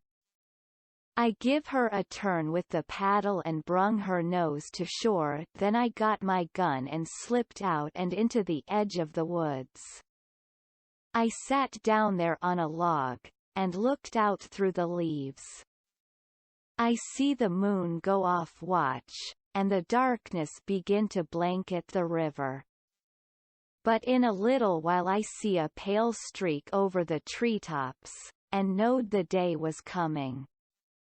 So I took my gun and slipped off towards where I had run across that campfire, stopping every minute or two to listen. But I hadn't no luck. Somehow I couldn't seem to find the place. But by and by, sure enough, I catched a glimpse of fire away through the trees. I went for it, cautious and slow. By and by I was close enough to have a look, and there laid a man on the ground. It most give me the fan-tods. He had a blanket around his head, and his head was nearly in the fire. I sat there behind a clump of bushes, in about 6 foot of him, and kept my eyes on him steady. It was getting grey daylight now. Pretty soon he gapped and stretched himself and hove off the blanket, and it was Miss Watson's Jim. I bet I was glad to see him. I says, "Hello, Jim," and skipped out. He bounced up and stared at me wild. Then he drops down on his knees, and puts his hands together and says, "Don't hurt me, don't. I hain't ever done no harm to a ghost. I always liked dead people, and done all I could for 'em. You go and get in de river agin, wha you belongs, and don't do nuffin to old Jim, et ooze lose yo, fren." Well, I warn't long making him understand I warn't dead. I was ever so glad to see Jim. I warn't lonesome now. I told him I warn't afraid of him telling the people where I was. I talked along, but he only sat there and looked at me, never said nothing. Then I says, "It's good daylight. Le's get breakfast. Make up your campfire good. What's de use makin' up de campfire to cook strawberries and sich truck? But you got a gun, hain't you? Den we kin get sumfn better den strawberries.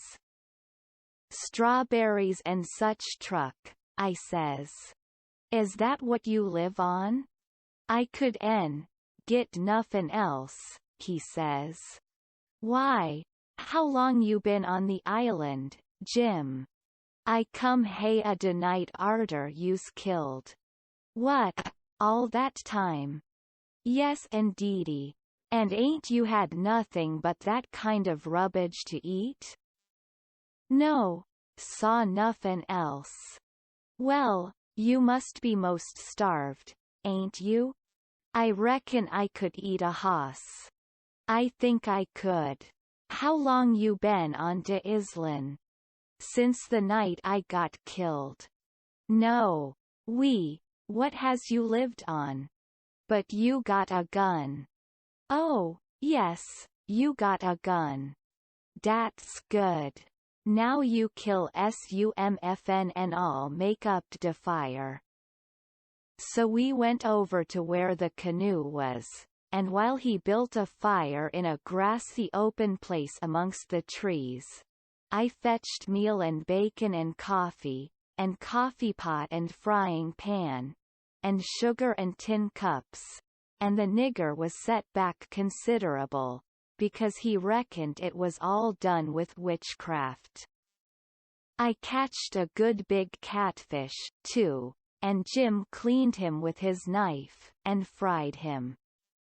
When breakfast was ready we lolled on the grass and eat it smoking hot. Jim laid it in with all his might, for he was most about starved. Then when we had got pretty well stuffed, we laid off and lazied. By and by Jim says, "But looky here, Huck. Who was it dat ooze killed in dat shanty ef it warn't you?" Then I told him the whole thing, and he said it was smart.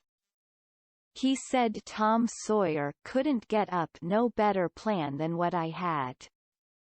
Then I says, "How do you come to be here, Jim, and how'd you get here?" He looked pretty uneasy, and didn't say nothing for a minute.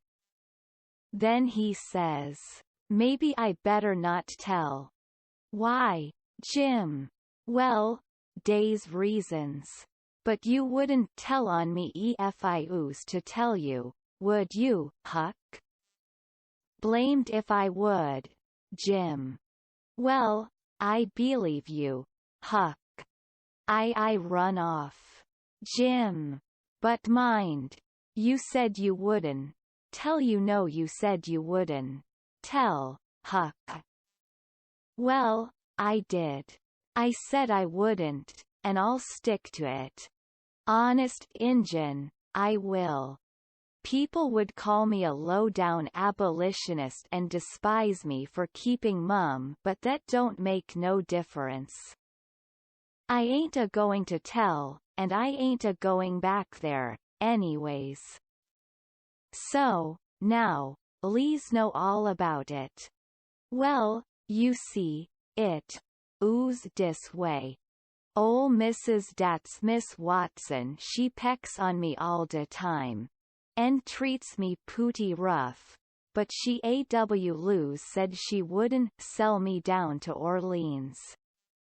But I noticed dey was a nigger trader roun' de place considable lately, and I begin to get oneasy.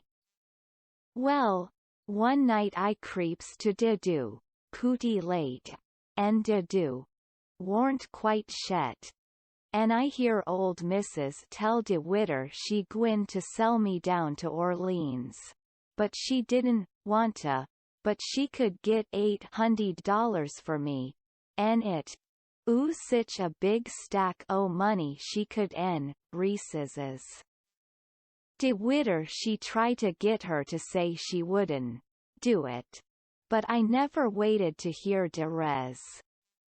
I lit out mighty quick, I tell you.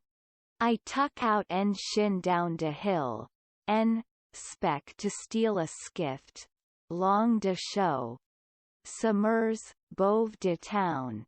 But dey was people a stirring yit. So I hid in de ol' tumble-down cooper shop on de bank to wait for everybody to go way. Well, I was da all night. Dey was somebody roun', all de time. Long 'bout 6 in de mornin' skifts begin to go by, en 'bout 8 er 9 every skift dat went. Long was talkin' 'bout how yo, pap come over to de town en say you's killed. Dese los skifts was full o' ladies en gen'men a goin' over for to see de place. Sometimes dey'd pull up at de show, en take a res beefo, dey started acrost. So by de talk I got to know all 'bout de killin'. Oo's powerful sorry you's killed, Huck, but I ain't no mo, now.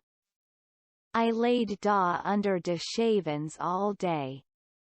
Oo's hungry, but I warn't afeard becase I knowed ol' Mrs. en de widder was goin' to start to de camp meetin' right arter breakfases en be gone all day. En dey knows I goes off wid de cattle 'bout daylight. So dey wouldn't spec to see me roun' de place. And so dey wouldn't miss me tell arter dark in de evenin'. De yother servants wouldn't miss me. Case dey'd shin out en take holiday soon as de ol' folks ooze outen de way. Well, when it come dark I tuck out up de river road, en went 'bout 2 mile or more to wha dey warned no houses. I'd made up my mind 'bout what I's agwin to do. You see, EFIKEP, on tryin' to get away afoot. De dogs, you'd track me if I stole a skift to cross over. Dey'd miss dat skift. You see, en dey'd know 'bout wha I'd lan', on de yother side.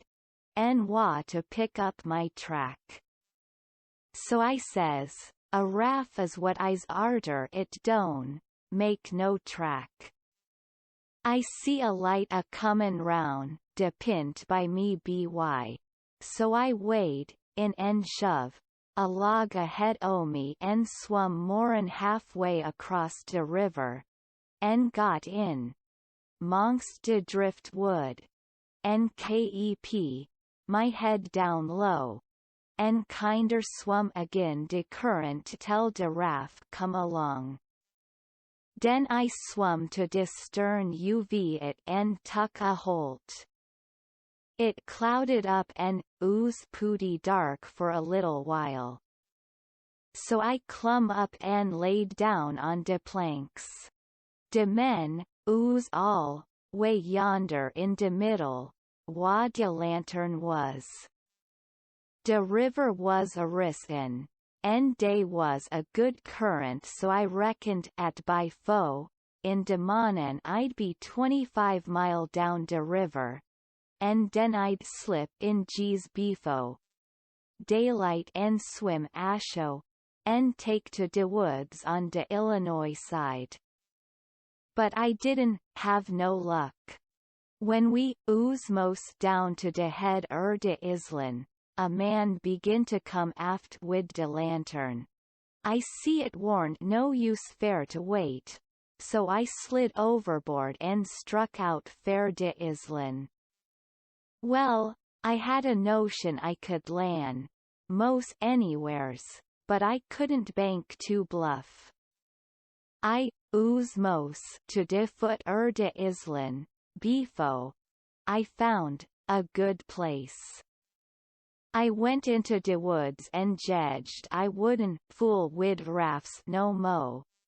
Long as dey moved de lantern roun', so. I had my pipe en a plug dog leg. En some matches in my cap.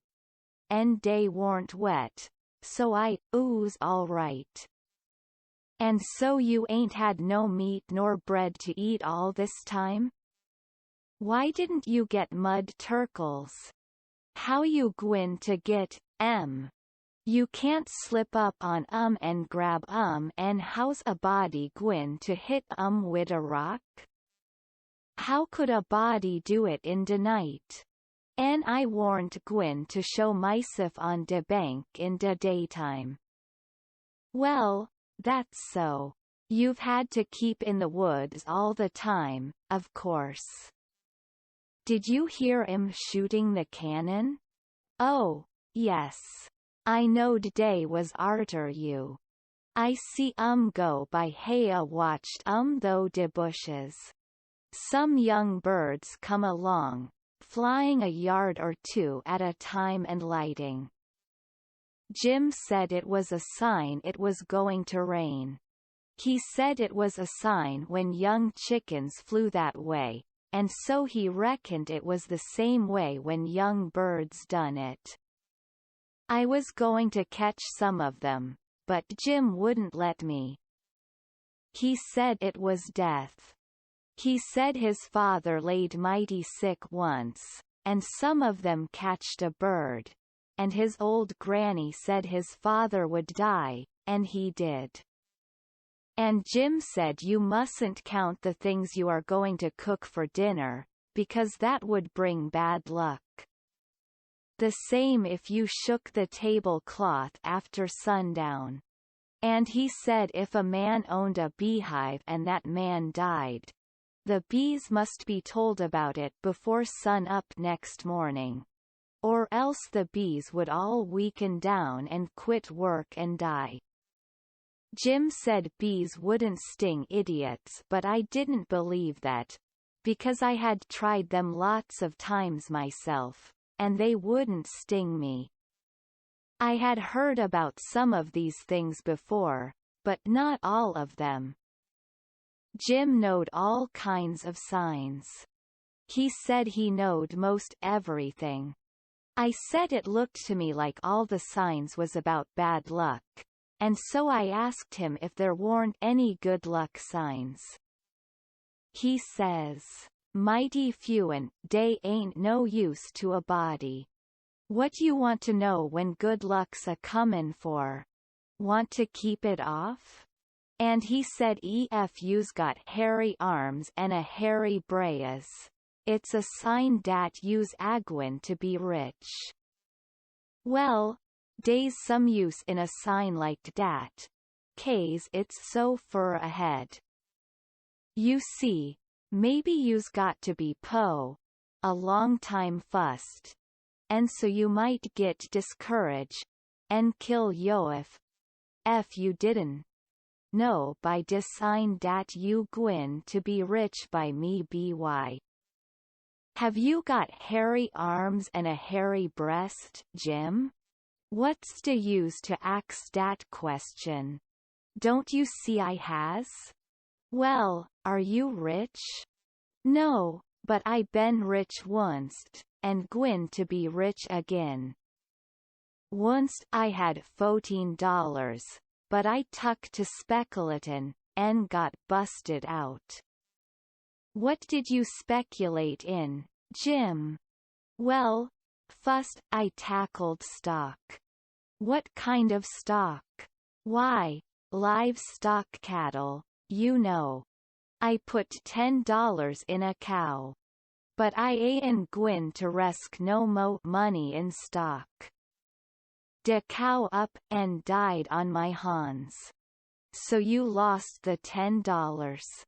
No, I didn't lose it all. I only lost 'bout 9 of it. I sold de hide and taller for $1.10. You had $5.10 left. Did you speculate any more? Yes. You know that one-legged nigger dat belongs to old Misto Bradish?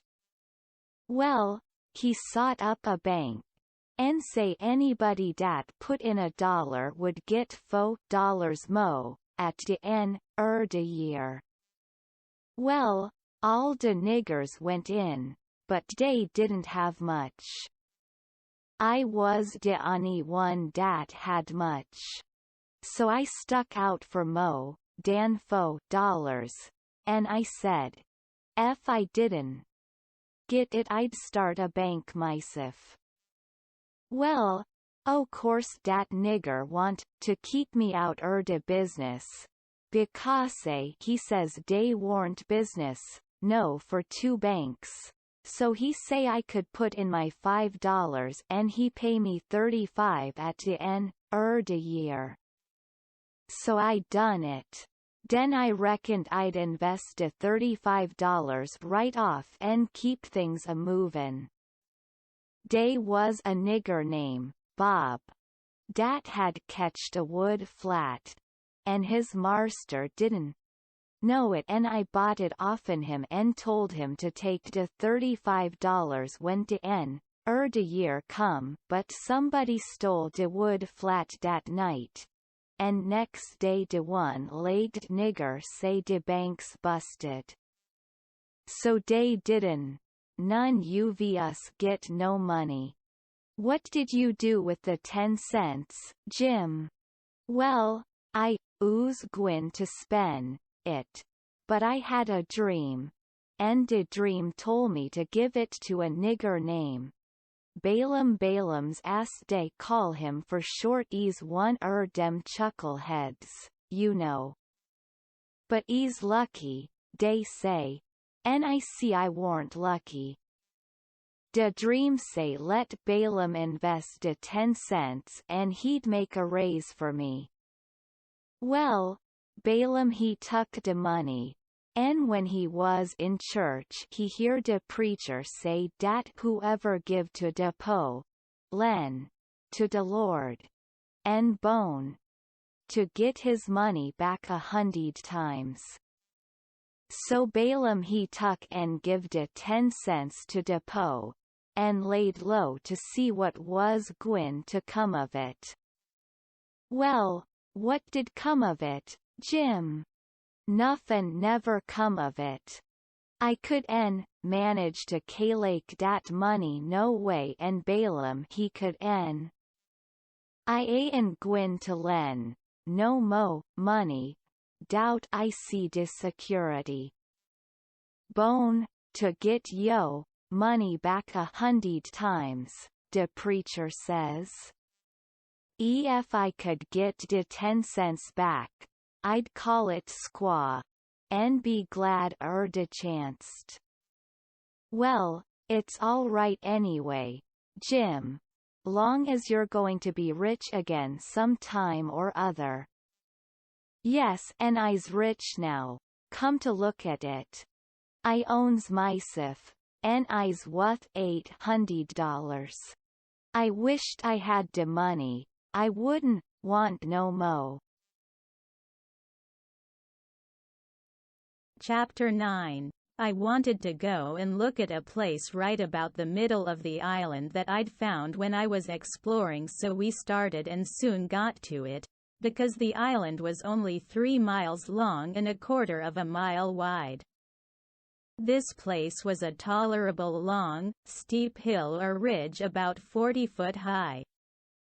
We had a rough time getting to the top, the sides was so steep and the bushes so thick.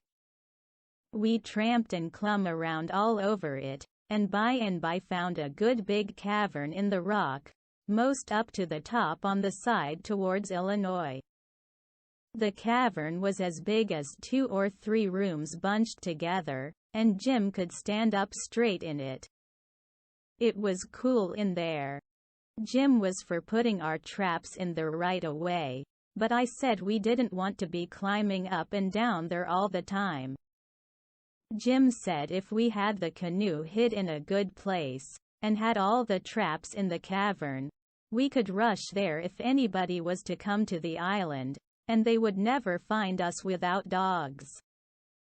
And, besides, he said them little birds had said it was going to rain, and did I want the things to get wet?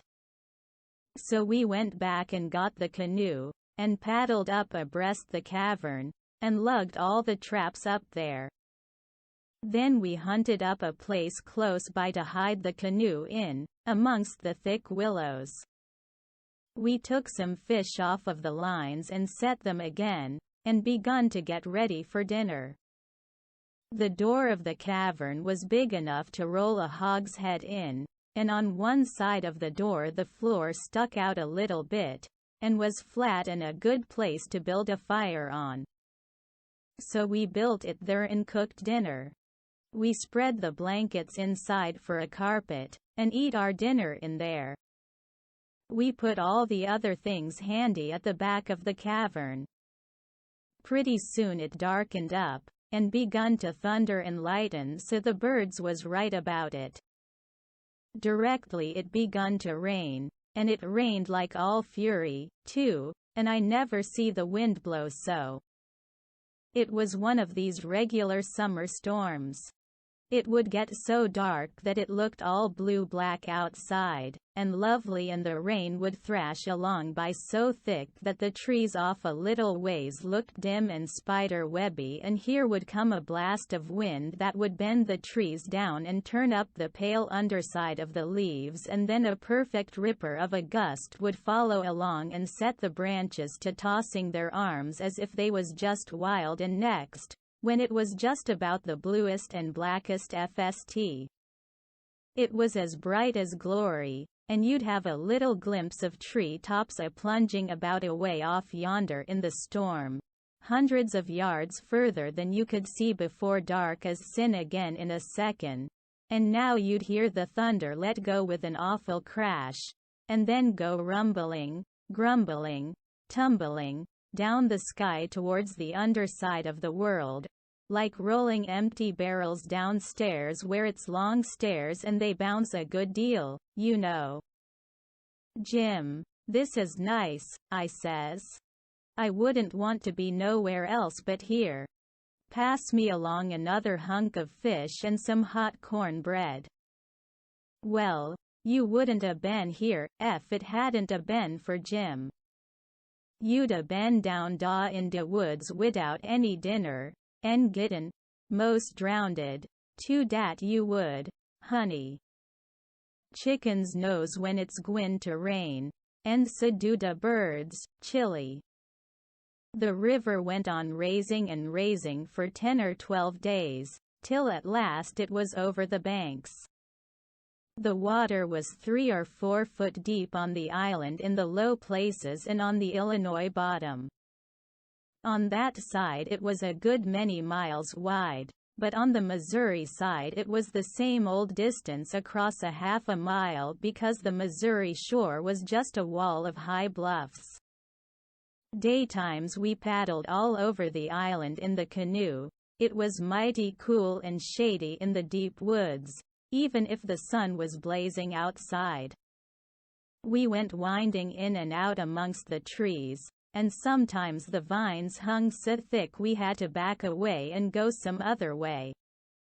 Well, on every old broken-down tree you could see rabbits and snakes and such things, and when the island had been overflowed a day or two they got so tame, on account of being hungry, that you could paddle right up and put your hand on them if you wanted to, but not the snakes and turtles, they would slide off in the water. The ridge our cavern was in was full of them. We could a had pets enough if we'd wanted them. One night we catched a little section of a lumber raft, nice pine planks. It was 12 foot wide and about 15 or 16 foot long, and the top stood above water 6 or 7 inches, a solid, level floor. We could see saw logs go by in the daylight sometimes, but we let them go, we didn't show ourselves in daylight. Another night when we was up at the head of the island, just before daylight, here comes a frame house down, on the west side. She was a 2-story, and tilted over considerable. We paddled out and got aboard clumb in at an upstairs window. But it was too dark to see yet, so we made the canoe fast and set in her to wait for daylight. The light begun to come before we got to the foot of the island. Then we looked in at the window. We could make out a bed, and a table, and 2 old chairs, and lots of things around about on the floor, and there was clothes hanging against the wall. There was something laying on the floor in the far corner that looked like a man. So Jim says, "Hello, you," but it didn't budge. So I hollered again, and then Jim says, "Da man ain't asleep, he's dead. You hold still, I'll go and see." He went, and bent down and looked, and says, "It's a dead man. Yes, indeedy, naked, too. He's been shot in de back. I reckon he's been dead 2 or 3 days. Come in, Huck, but don't look at his face, it's too gashly." I didn't look at him at all.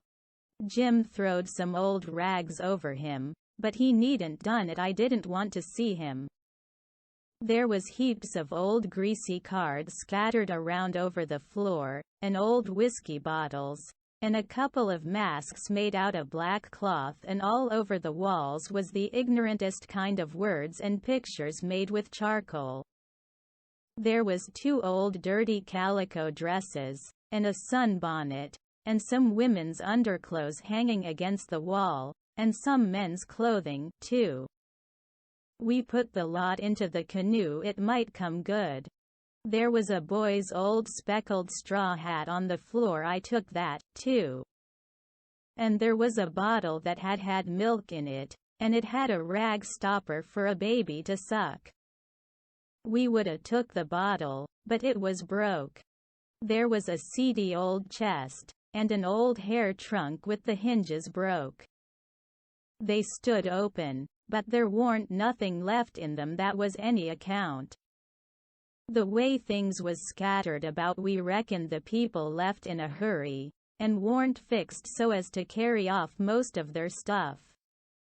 We got an old tin lantern, and a butcher knife without any handle, and a brand new Barlow knife worth 2 bits in any store, and a lot of tallow candles, and a tin candlestick, and a gourd, and a tin cup, and a ratty old bedquilt off the bed, and a reticule with needles and pins and beeswax and buttons and thread and all such truck in it, and a hatchet and some nails, and a fish line as thick as my little finger with some monstrous hooks on it, and a roll of buckskin, and a leather dog collar, and a horseshoe, and some vials of medicine that didn't have no label on them, and just as we was leaving I found a tolerable good curry comb, and Jim he found a ratty old fiddle bow, and a wooden leg.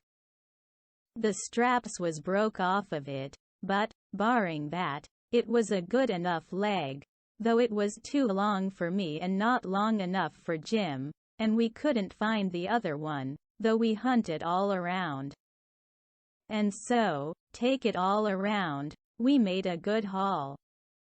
When we was ready to shove off, we was a quarter of a mile below the island, and it was pretty broad day, so I made Jim lay down in the canoe and cover up with the quilt, because if he set up people could tell he was a nigger a good ways off.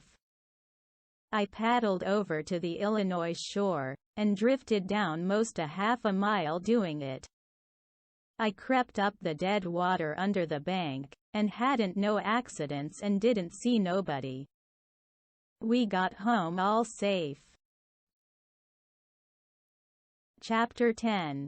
After breakfast I wanted to talk about the dead man and guess out how he come to be killed, but Jim didn't want to. He said it would fetch bad luck, and besides, he said, he might come and haunt us. He said a man that warn't buried was more likely to go a-haunting around than one that was planted and comfortable.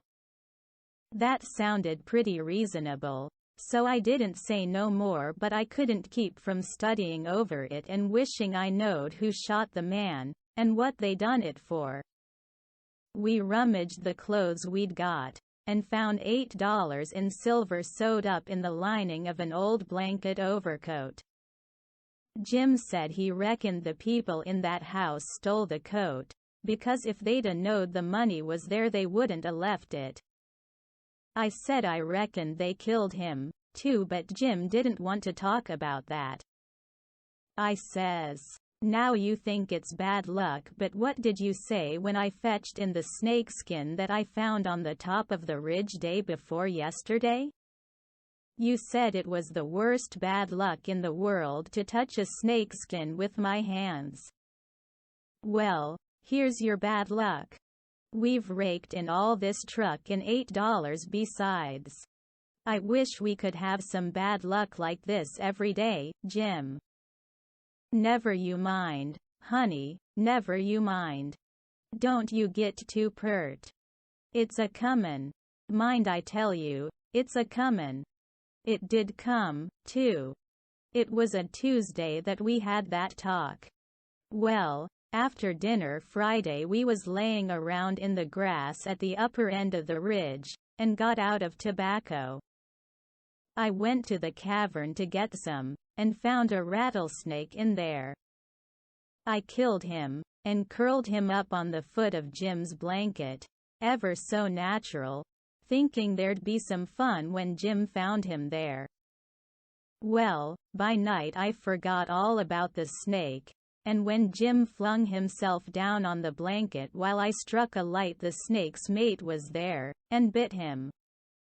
He jumped up yelling, and the first thing the light showed was the varmint curled up and ready for another spring. I laid him out in a second with a stick, and Jim grabbed Pap's whiskey jug and begun to pour it down. He was barefooted, and the snake bit him right on the heel. That all comes of my being such a fool as to not remember that wherever you leave a dead snake its mate always comes there and curls around it. Jim told me to chop off the snake's head and throw it away, and then skin the body and roast a piece of it. I done it, and he eat it and said it would help cure him. He made me take off the rattles and tie them around his wrist, too. He said that would help. Then I slid out quiet and throwed the snakes clear away amongst the bushes, for I warn't going to let Jim find out it was all my fault, not if I could help it.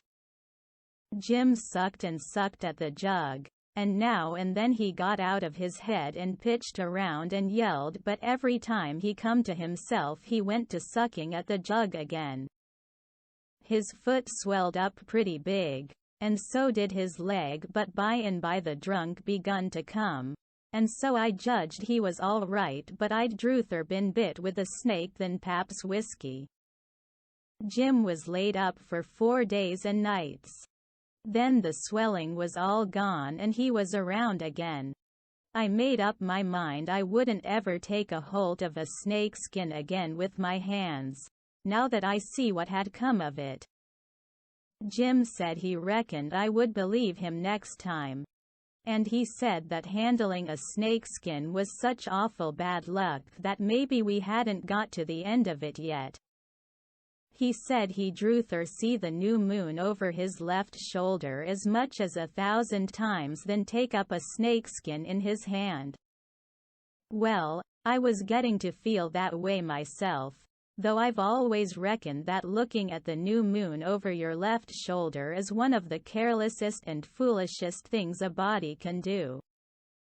Old Hank Bunker done it once, and bragged about it, and in less than 2 years he got drunk and fell off of the shot tower, and spread himself out so that he was just a kind of a layer, as you may say, and they slid him edgeways between 2 barn doors for a coffin, and buried him so they say, but I didn't see it.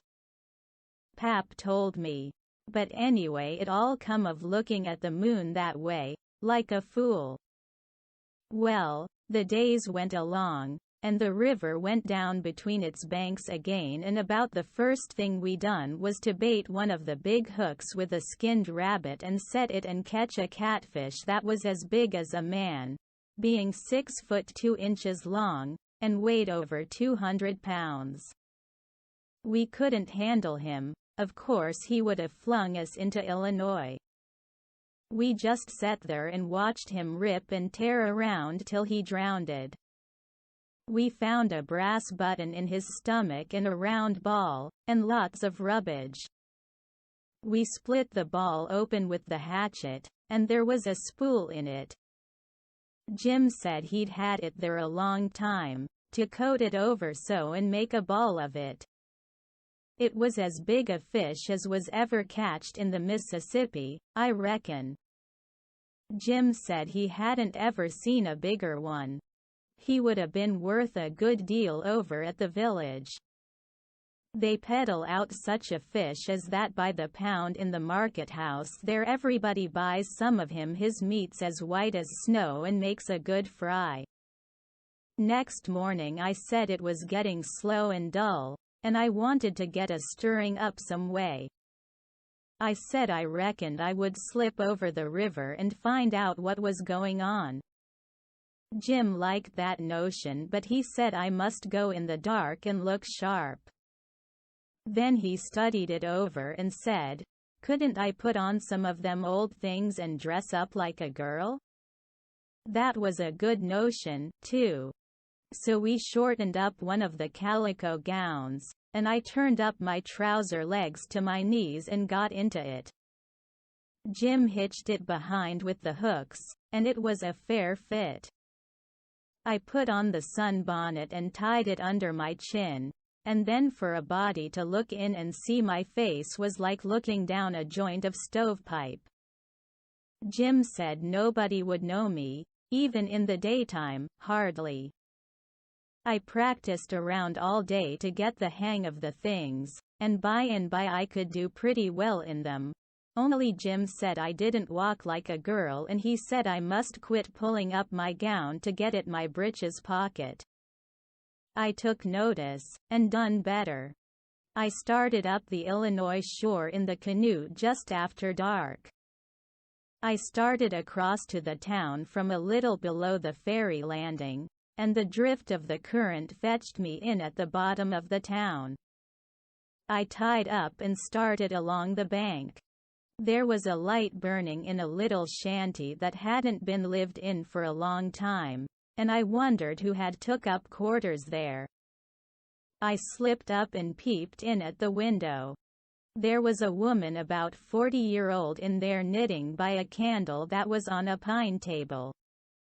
I didn't know her face. She was a stranger, for you couldn't start a face in that town that I didn't know. Now this was lucky, because I was weakening. I was getting afraid I had come people might know my voice and find me out. But if this woman had been in such a little town 2 days, she could tell me all I wanted to know. So I knocked at the door, and made up my mind I wouldn't forget I was a girl.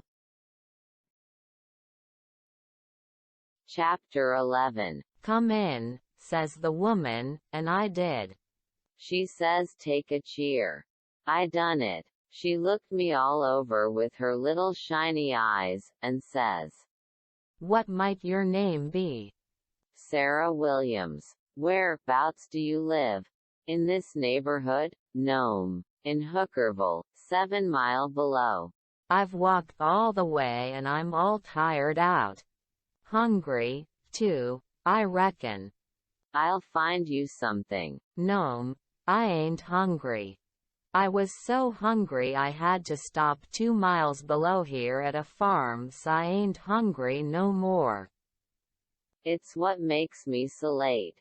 My mother's down sick, and out of money and everything, and I come to tell my Uncle Abner Moore. He lives at the upper end of the town, she says. I hain't ever been here before. Do you know him? No, but I don't know everybody yet. I haven't lived here quite 2 weeks. It's a considerable ways to the upper end of the town. You better stay here all night. Take off your bonnet. No, I says I'll rest a while, I reckon, and go on. I ain't afeard of the dark. She said she wouldn't let me go by myself, but her husband would be in by and by, maybe in an hour and a half, and she'd send him along with me.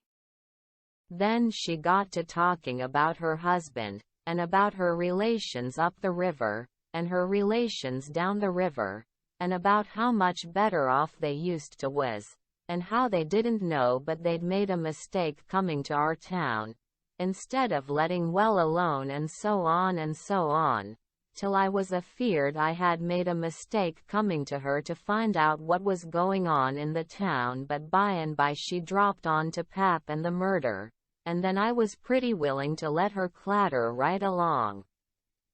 She told about me and Tom Sawyer finding the $6,000, only she got it 10, and all about Pap and what a hard lot he was, and what a hard lot I was, and at last she got down to where I was murdered. I says, "Who done it? We've heard considerable about these goings on down in Hookerville, but we don't know who 'twas that killed Huck Finn." "Well, I reckon there's a right smart chance of people here that'd like to know who killed him. Some think old Finn done it himself. No, is that so?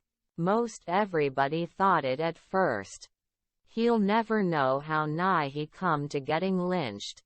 But before night they changed around and judged it was done by a runaway nigger named Jim."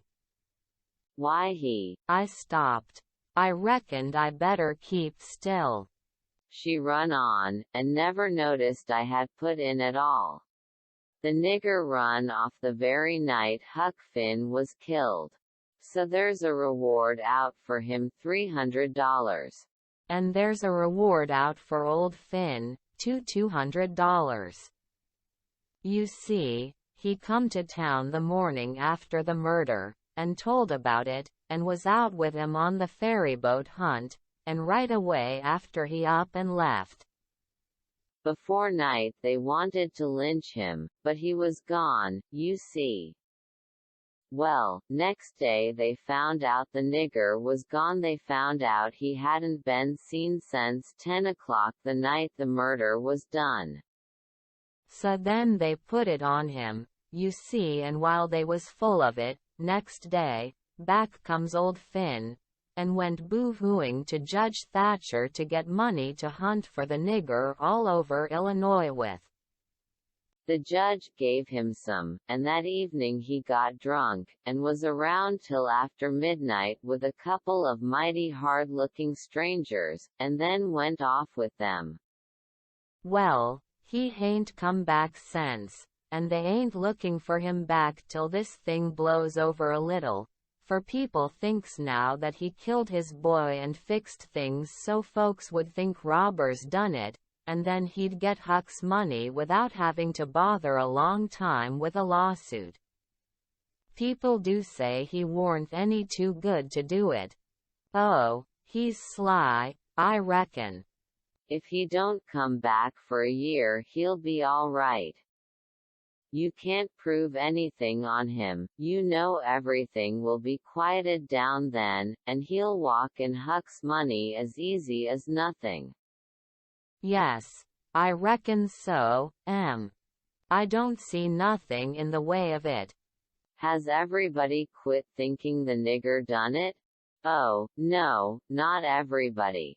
A good many thinks he done it. But they'll get the nigger pretty soon now, and maybe they can scare it out of him. Why, are they after him yet? Well, you're innocent, ain't you? Does $300 lay around every day for people to pick up? Some folks think the nigger ain't far from here. I'm one of them, but I hain't talked it around. A few days ago I was talking with an old couple that lives next door in the log shanty, and they happened to say hardly anybody ever goes to that island over yonder that they call Jackson's Island. Don't anybody live there? Says I. No, nobody, says they. I didn't say any more, but I done some thinking. I was pretty near certain I'd seen smoke over there, about the head of the island, a day or two before that, so I says to myself, like as not that nigger's hiding over there anyway, says I, it's worth the trouble to give the place a hunt. I hain't seen any smoke since, so I reckon maybe he's gone, if it was him, but husband's going over to see him and another man. He was gone up the river, but he got back today, and I told him as soon as he got here 2 hours ago. I had got so uneasy I couldn't sit still. I had to do something with my hands, so I took up a needle off of the table and went to threading it. My hands shook, and I was making a bad job of it. When the woman stopped talking, I looked up, and she was looking at me pretty curious and smiling a little. I put down the needle and thread, and let on to be interested, and I was, too, and says, $300 is a power of money. I wish my mother could get it. Is your husband going over there tonight? Oh, yes. He went uptown with the man I was telling you of, to get a boat and see if they could borrow another gun. They'll go over after midnight. Couldn't they see better if they was to wait till daytime? Yes. And couldn't the nigger see better, too? After midnight he'll likely be asleep, and they can slip around through the woods and hunt up his campfire all the better for the dark, if he's got one. I didn't think of that. The woman kept looking at me pretty curious, and I didn't feel a bit comfortable. Pretty soon she says, "What did you say your name was, honey?" Mary Williams. Somehow it didn't seem to me that I said it was Mary before, so I didn't look up. Seemed to me I said it was Sarah, so I felt sort of cornered, and was afeard maybe I was looking it, too. I wished the woman would say something more. The longer she sat still, the uneasier I was. But now she says, "Honey, I thought you said it was Sarah when you first come in." "Oh, yes'm, I did." Sarah Mary Williams. Sarah's my first name. Some calls me Sarah, some calls me Mary. Oh, that's the way of it. Yes'm. I was feeling better then, but I wished I was out of there, anyway. I couldn't look up yet. Well, the woman fell to talking about how hard times was, and how poor they had to live, and how the rats was as free as if they owned the place, and so forth and so on, and then I got easy again. She was right about the rats. You'd see one stick his nose out of a hole in the corner every little while. She said she had to have things handy to throw at them when she was alone, or they wouldn't give her no peace. She showed me a bar of lead twisted up into a knot, and said she was a good shot with it generally, but she'd wrenched her arm a day or two ago, and didn't know whether she could throw true now. But she watched for a chance, and directly banged away at a rat, but she missed him wide, and said ouch. It hurt her arm so. Then she told me to try for the next one. I wanted to be getting away before the old man got back, but of course I didn't let on.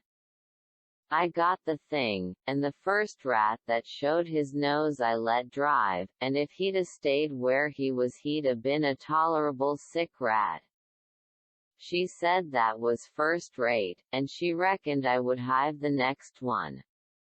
She went and got the lump of lead and fetched it back, and brought along a hank of yarn which she wanted me to help her with. I held up my 2 hands and she put the hank over them, and went on talking about her and her husband's matters. But she broke off to say, "Keep your eye on the rats. You better have the lead in your lap, handy." So she dropped the lump into my lap just at that moment, and I clapped my legs together on it and she went on talking. But only about a minute. Then she took off the hank and looked me straight in the face, and very pleasant, and says, "Come, now, what's your real name?" "What, Mom?" "What's your real name? Is it Bill, or Tom, or Bob, or what is it?" I reckon I shook like a leaf, and I didn't know hardly what to do. But I says, "Please to don't poke fun at a poor girl like me, Mum. If I'm in the way here, oh, no, you won't. Set down and stay where you are. I ain't going to hurt you, and I ain't going to tell on you, nuther. You just tell me your secret, and trust me. I'll keep it in, what's more, I'll help you. So'll my old man if you want him to. You see, you're a runaway, 'prentice, that's all. It ain't anything. There ain't no harm in it. You've been treated bad, and you made up your mind to cut. Bless you, child, I wouldn't tell on you. Tell me all about it now, that's a good boy." So I said it wouldn't be no use to try to play it any longer, and I would just make a clean breast and tell her everything, but she mustn't go back on her promise. Then I told her my father and mother was dead, and the law had bound me out to a mean old farmer in the country 30 mile back from the river, and he treated me so bad I couldn't stand it no longer. He went away to be gone a couple of days, and so I took my chance and stole some of his daughter's old clothes and cleared out, and I had been 3 nights coming the 30 miles. I traveled nights, and hid daytimes and slept, and the bag of bread and meat I carried from home lasted me all the way, and I had a plenty.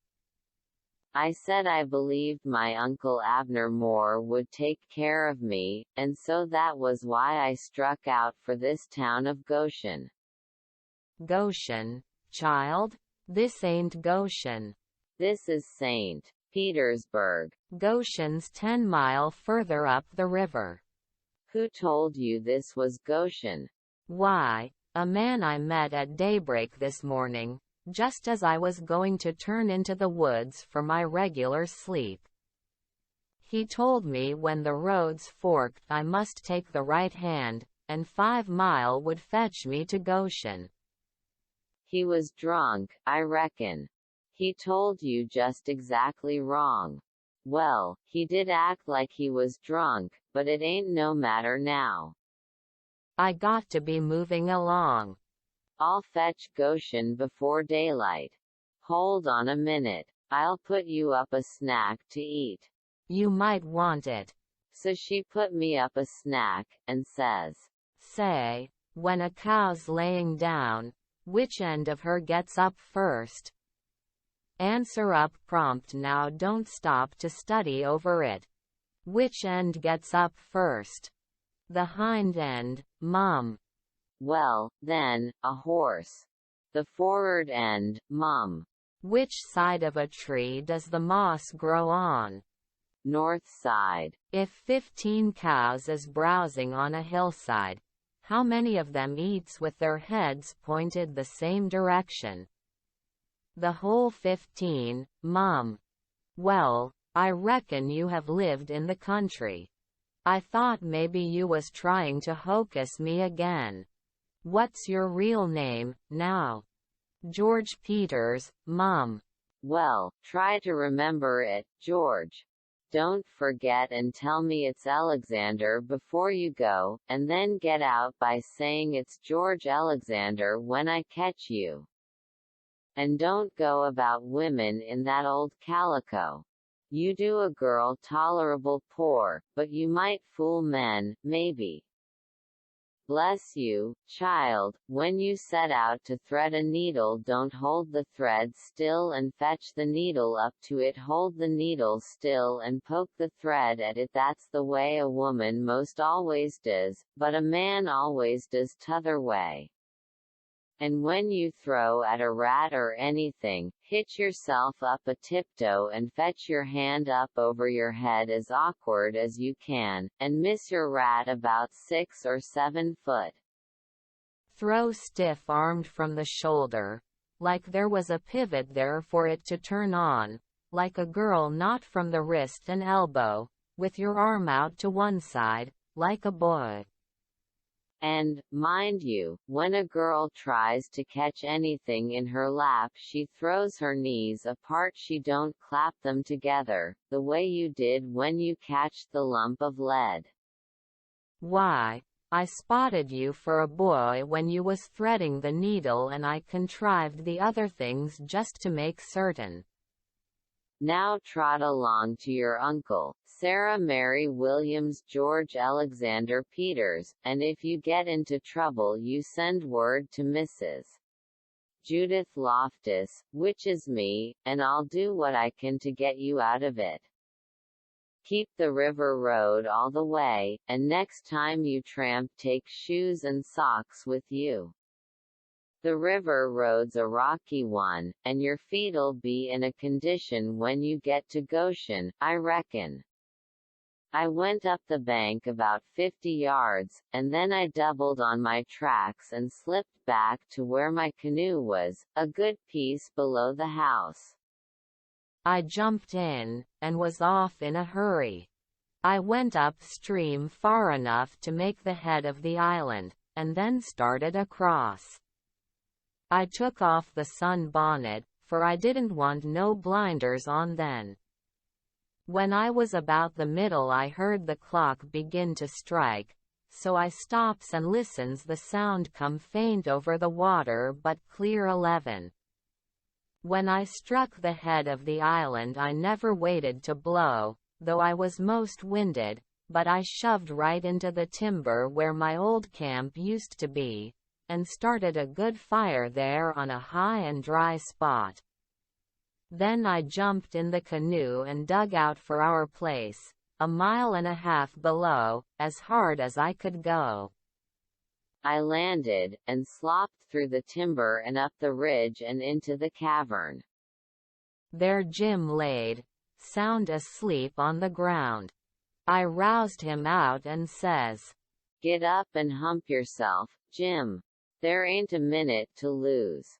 They're after us." Jim never asked no questions, he never said a word, but the way he worked for the next half an hour showed about how he was scared. By that time everything we had in the world was on our raft, and she was ready to be shoved out from the willow cove where she was hid. We put out the campfire at the cavern the first thing, and didn't show a candle outside after that. I took the canoe out from the shore a little piece, and took a look, but if there was a boat around I couldn't see it, for stars and shadows ain't good to see by. Then we got out the raft and slipped along down in the shade, past the foot of the island, dead still, never saying a word.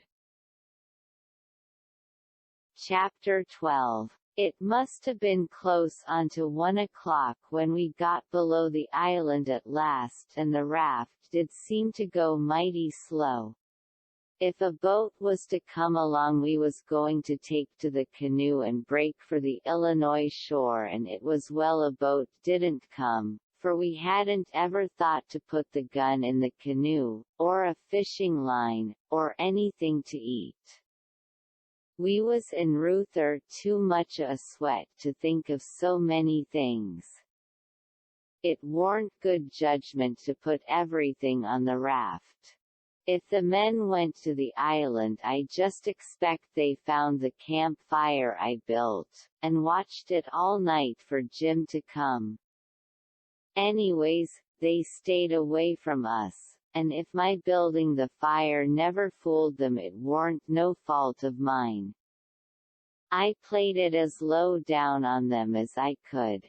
When the first streak of day began to show we tied up to a towhead in a big bend on the Illinois side, and hacked off cottonwood branches with the hatchet, and covered up the raft with them so she looked like there had been a cave-in the bank there. A towhead is a sandbar that has cottonwoods on it as thick as harrow teeth. We had mountains on the Missouri shore and heavy timber on the Illinois side, and the channel was down the Missouri shore at that place, so we weren't afraid of anybody running across us. We laid there all day, and watched the rafts and steamboats spin down the Missouri shore, and upbound steamboats fight the big river in the middle. I told Jim all about the time I had jabbering with that woman, and Jim said she was a smart one, and if she was to start after us herself she wouldn't set down and watch a campfire. No, sir, she'd fetch a dog. Well, then, I said, why couldn't she tell her husband to fetch a dog?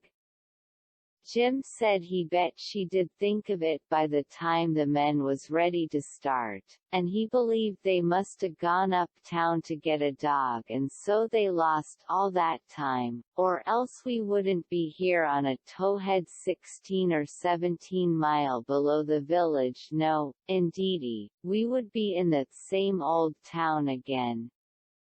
So I said I didn't care what was the reason they didn't get us as long as they didn't. When it was beginning to come on dark we poked our heads out of the cottonwood thicket, and looked up and down and across. Nothing in sight, so Jim took up some of the top planks of the raft and built a snug wigwam to get under in blazing weather and rainy, and to keep the things dry. Jim made a floor for the wigwam, and raised it a foot or more above the level of the raft, so now the blankets and all the traps was out of reach of steamboat waves. Right in the middle of the wigwam we made a layer of dirt about 5 or 6 inches deep with a frame around it for to hold it to its place. This was to build a fire on in sloppy weather or chilly. The wigwam would keep it from being seen. We made an extra steering oar, too, because one of the others might get broke on a snag or something.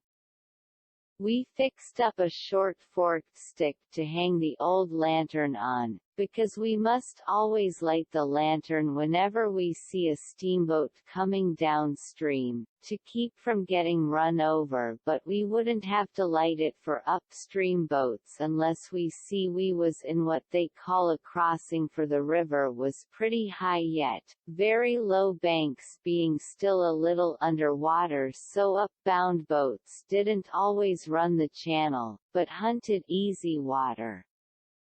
This second night we run between 7 and 8 hours, with a current that was making over 4 miles an hour. We catched fish and talked, and we took a swim now and then to keep off sleepiness. It was kind of solemn, drifting down the big, still river, laying on our backs looking up at the stars, and we didn't ever feel like talking loud, and it weren't often that we laughed, only a little kind of a low chuckle. We had mighty good weather as a general thing, and nothing ever happened to us at all that night, nor the next, nor the next. Every night we passed towns, some of them away up on black hillsides, nothing but just a shiny bed of lights, not a house could you see. The 5th night we passed St. Louis, and it was like the whole world lit up. In St. Petersburg they used to say there was 20 or 30,000 people in St. Louis, but I never believed it till I see that wonderful spread of lights at 2 o'clock that still night. There warn't a sound there, everybody was asleep. Every night now I used to slip ashore towards 10 o'clock at some little village, and buy 10 or 15 cents worth of meal or bacon or other stuff to eat, and sometimes I lifted a chicken that warn't roosting comfortable, and took him along. Pap always said, take a chicken when you get a chance, because if you don't want him yourself you can easy find somebody that does, and a good deed ain't ever forgot. I never see Pap when he didn't want the chicken himself, but that is what he used to say, anyway. Mornings before daylight I slipped into cornfields and borrowed a watermelon, or a mushmelon, or a pumpkin, or some new corn, or things of that kind.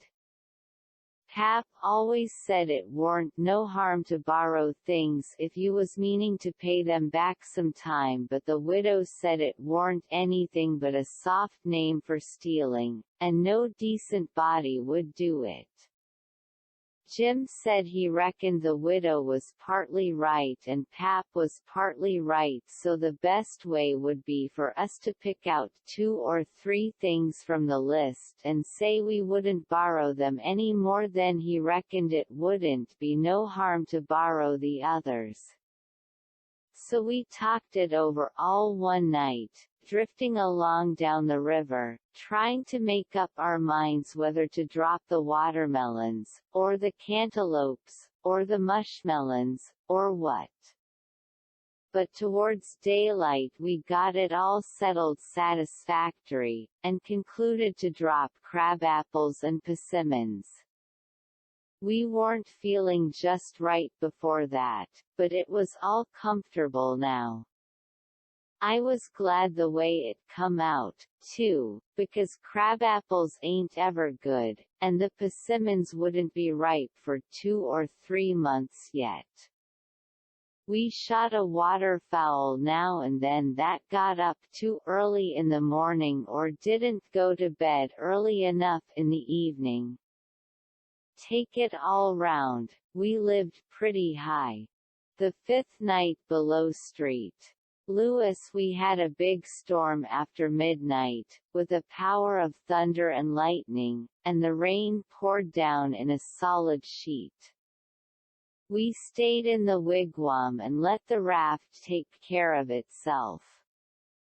When the lightning glared out we could see a big straight river ahead, and high, rocky bluffs on both sides. By and by says I, "Hello, Jim, looky yonder." It was a steamboat that had killed herself on a rock. We was drifting straight down for her. The lightning showed her very distinct. She was leaning over, with part of her upper deck above water, and you could see every little chimbly guy clean and clear, and a chair by the big bell, with an old slouch hat hanging on the back of it, when the flashes come. Well, it being away in the night and stormy, and also mysterious-like, I felt just the way any other boy would have felt when I see that wreck laying there so mournful and lonesome in the middle of the river. I wanted to get aboard of her and slink around a little, and see what there was there. So I says, "Please land on her, Jim." But Jim was dead against it at first. He says, "I don't want to go foolin', long or no rack. We's doin' blame well, and we better let blame well alone, as de good book says. Like as not dey's a watchman on dat rack." "Watchman your grandmother," I says. "There ain't nothing to watch but the Texas and the pilot house, and do you reckon anybody's going to risk his life for a Texas and a pilot house such a night as this, when it's likely to break up and wash off down the river any minute?" Jim couldn't say nothing to that, so he didn't try. "And besides," I says, "we might borrow something worth having out of the captain's stateroom. Seegers, I bet you and cost 5 cents apiece, solid cash. Steamboat captains is always rich, and get $60 a month, and they don't care a cent what a thing costs. you know, long as they want it. Stick a candle in your pocket. I can't rest, Jim, till we give her a rummaging. Do you reckon Tom Sawyer would ever go by this thing? Not for pie, he wouldn't. He'd call it an adventure, that's what he'd call it, and he'd land on that wreck if it was his last act. And wouldn't he throw style into it? Wouldn't he spread himself, nor nothing? Why, you'd think it was Christopher Columbus discovering Kingdom Come. I wish Tom Sawyer was here. Jim, he grumbled a little, but give in. He said we mustn't talk any more than we could help, and then talk mighty low. The lightning showed us the wreck again just in time, and we fetched the starboard derrick, and made fast there. The deck was high out here. We went sneaking down the slope of it to larboard, in the dark, towards the Texas, feeling our way slow with our feet, and spreading our hands out to fend off the guys, for it was so dark we couldn't see no sign of them. Pretty soon we struck the forward end of the skylight, and clumb onto it, and the next step fetched us in front of the captain's door, which was open, and by Jiminy, away down through the Texas Hall we see a light. And all in the same second we seemed to hear low voices in yonder. Jim whispered and said he was feeling powerful sick, and told me to come along. I says, all right, and was going to start for the raft, but just then I heard a voice wail out and say, "Oh, please don't, boys, I swear I won't ever tell." Another voice said, pretty loud, "It's a lie, Jim Turner. You've acted this way before. You always want more in your share of the truck, and you've always got it, too, because you've swore, if you didn't you'd tell. But this time you've said it just one time too many. You're the meanest, treacherousest hound in this country." By this time Jim was gone for the raft. I was just a-biling with curiosity, and I says to myself, Tom Sawyer wouldn't back out now, and so I won't either. I'm a-going to see what's going on here. So I dropped on my hands and knees in the little passage, and crept aft in the dark till there warn't but one stateroom betwixt me and the cross hull of the Texas. Then in there I see a man stretched on the floor and tied hand and foot, and two men standing over him, and one of them had a dim lantern in his hand, and the other one had a pistol. This one kept pointing the pistol at the man's head on the floor, and saying, "I'd like to. And I order, to a mean skunk." The man on the floor would shrivel up and say, "Oh, please don't, Bill, I hain't ever goin' to tell." And every time he said that, the man with the lantern would laugh and say, "'Deed you ain't. You never said no truer thing 'n that, you bet you." And once he said, "Hear him beg. And if we hadn't got the best of him and tied him, he'd a killed us both." And what for? Just for nothin'. Just because we stood on our rights, that's what for. But I lay you ain't a-goin' to threaten nobody any more, Jim Turner. "Put up that pistol, Bill." Bill says, "I don't want to, Jake Packard. I'm for killin' him, and didn't he kill old Hatfield just the same way, and don't he deserve it? But I don't want him killed, and I've got my reasons for it." Bless yo' heart for them words, Jake Packard. "I'll never forget you long's I live. says the man on the floor, sorta blubbering.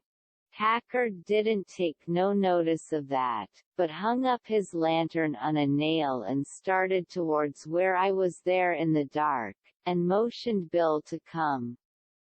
I crawfished as fast as I could about 2 yards, but the boat slanted so that I couldn't make very good time, so to keep from getting run over and catched I crawled into a stateroom on the upper side. The man came a-pawing along in the dark, and when Packard got to my stateroom, he says, "Here, come in here." And in he come, and Bill after him. But before they got in I was up in the upper berth, cornered, and sorry I come. Then they stood there, with their hands on the ledge of the berth, and talked. I couldn't see them, but I could tell where they was by the whiskey they'd been having. I was glad I didn't drink whiskey, but it wouldn't made much difference anyway, because most of the time they couldn't treat me because I didn't breathe. I was too scared. And, besides, a body couldn't breathe and hear such talk. I couldn't see them, but I could tell where they was by the whiskey they'd been having. I was glad I didn't drink whiskey, but it wouldn't made much difference anyway, because most of the time they couldn't treat me because I didn't breathe. I was too scared. And, besides, a body couldn't breathe and hear such talk. They talked low and earnest. Bill wanted to kill Turner. He says. He's said he'll tell, and he will. If we was to give both our shares to him now, it wouldn't make no difference after the row and the way we've served him. Shore's you're born, he'll turn state's evidence now, you hear me. I'm for putting him out of his troubles. So'm I, says Packard, very quiet. Blame it, I'd sorter begun to think you wasn't. Well, then, that's all right. Le's go and do it. Hold on a minute, I hain't had my say yit. You listen to me. Shooting's good, but there's quieter ways if the thing's got to be done. But what I say is this: it ain't good sense to go courtin' around after a halter if you can get at what you're up to in some way that's just as good and at the same time don't bring you into no risks. Ain't that so? You bet it is. But how you goin' to manage it this time? Well, my idea is this: we'll rustle around and gather up whatever pickings we've overlooked in the staterooms, and shove for shore and hide the truck. Then we'll wait. Now I say it ain't a-goin' to be more'n 2 hours befo' this wrack breaks up and washes off down the river. See? He'll be drownded, and won't have nobody to blame for it but his own self. I reckon that's a considerable sight better'n killin' of him. I'm unfavorable to killin' a man as long as you can get a rune. It ain't good sense, it ain't good morals. Ain't I right? Yes, I reckon you are. But suppose she don't break up and wash off? Well, we can wait the 2 hours anyway and see, can't we? All right, then come along. So they started, and I lit out, all in a cold sweat, and scrambled forward. It was dark as pitch there, but I said, in a kind of a coarse whisper, "Jim," and he answered up, right at my elbow, with a sort of a moan, and I says, "Quick, Jim, it ain't no time for fooling around and moaning. There's a gang of murderers in yonder, and if we don't hunt up their boat and set her drifting down the river so these fellows can't get away from the wreck, there's one of 'em going to be in a bad fix. But if we find their boat, we can put all of 'em in a bad fix for the sheriff. Get 'em. Quick, hurry. I'll hunt the larboard side, you hunt the starboard. You start at the raft, and oh, my lordy, raft? Dey ain no raft, no mo, she done broke loose and gone and here we is. Chapter 13. Well, I catched my breath and most fainted. Shut up on a wreck with such a gang as that. But it warn't no time to be sentimentering. We'd got to find that boat now, had to have it for ourselves. So we went a quaking and shaking down the starboard side, and slow work it was. 2 seemed a week before we got to the stern. No sign of a boat. Jim said he didn't believe he could go any further, so scared he hadn't hardly any strength left, he said. But I said, come on, if we get left on this wreck we are in a fix, sure. So on we prowled again. We struck for the stern of the Texas, and found it, and then scrabbled along forwards on the skylight, hanging on from shutter to shutter, for the edge of the skylight was in the water. When we got pretty close to the cross-hull door, there was the skiff, sure enough. I could just barely see her. I felt ever so thankful. In another second I would have been aboard of her, but just then the door opened. One of the men stuck his head out only about a couple of foot from me, and I thought I was gone, but he jerked it in again, and says, "Heave that blame lantern out o' sight, Bill." He flung a bag of something into the boat, and then got in himself and sat down. It was Packard. Then Bill he come out and got in.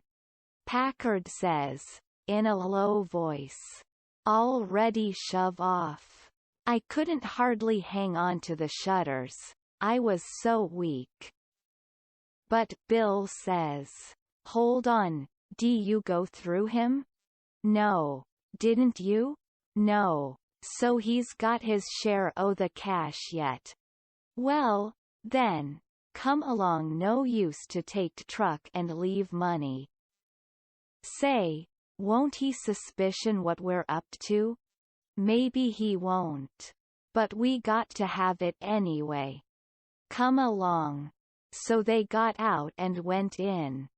The door slammed to because it was on the careened side, and in a half-second I was in the boat, and Jim come tumbling after me. I out with my knife and cut the rope, and away we went.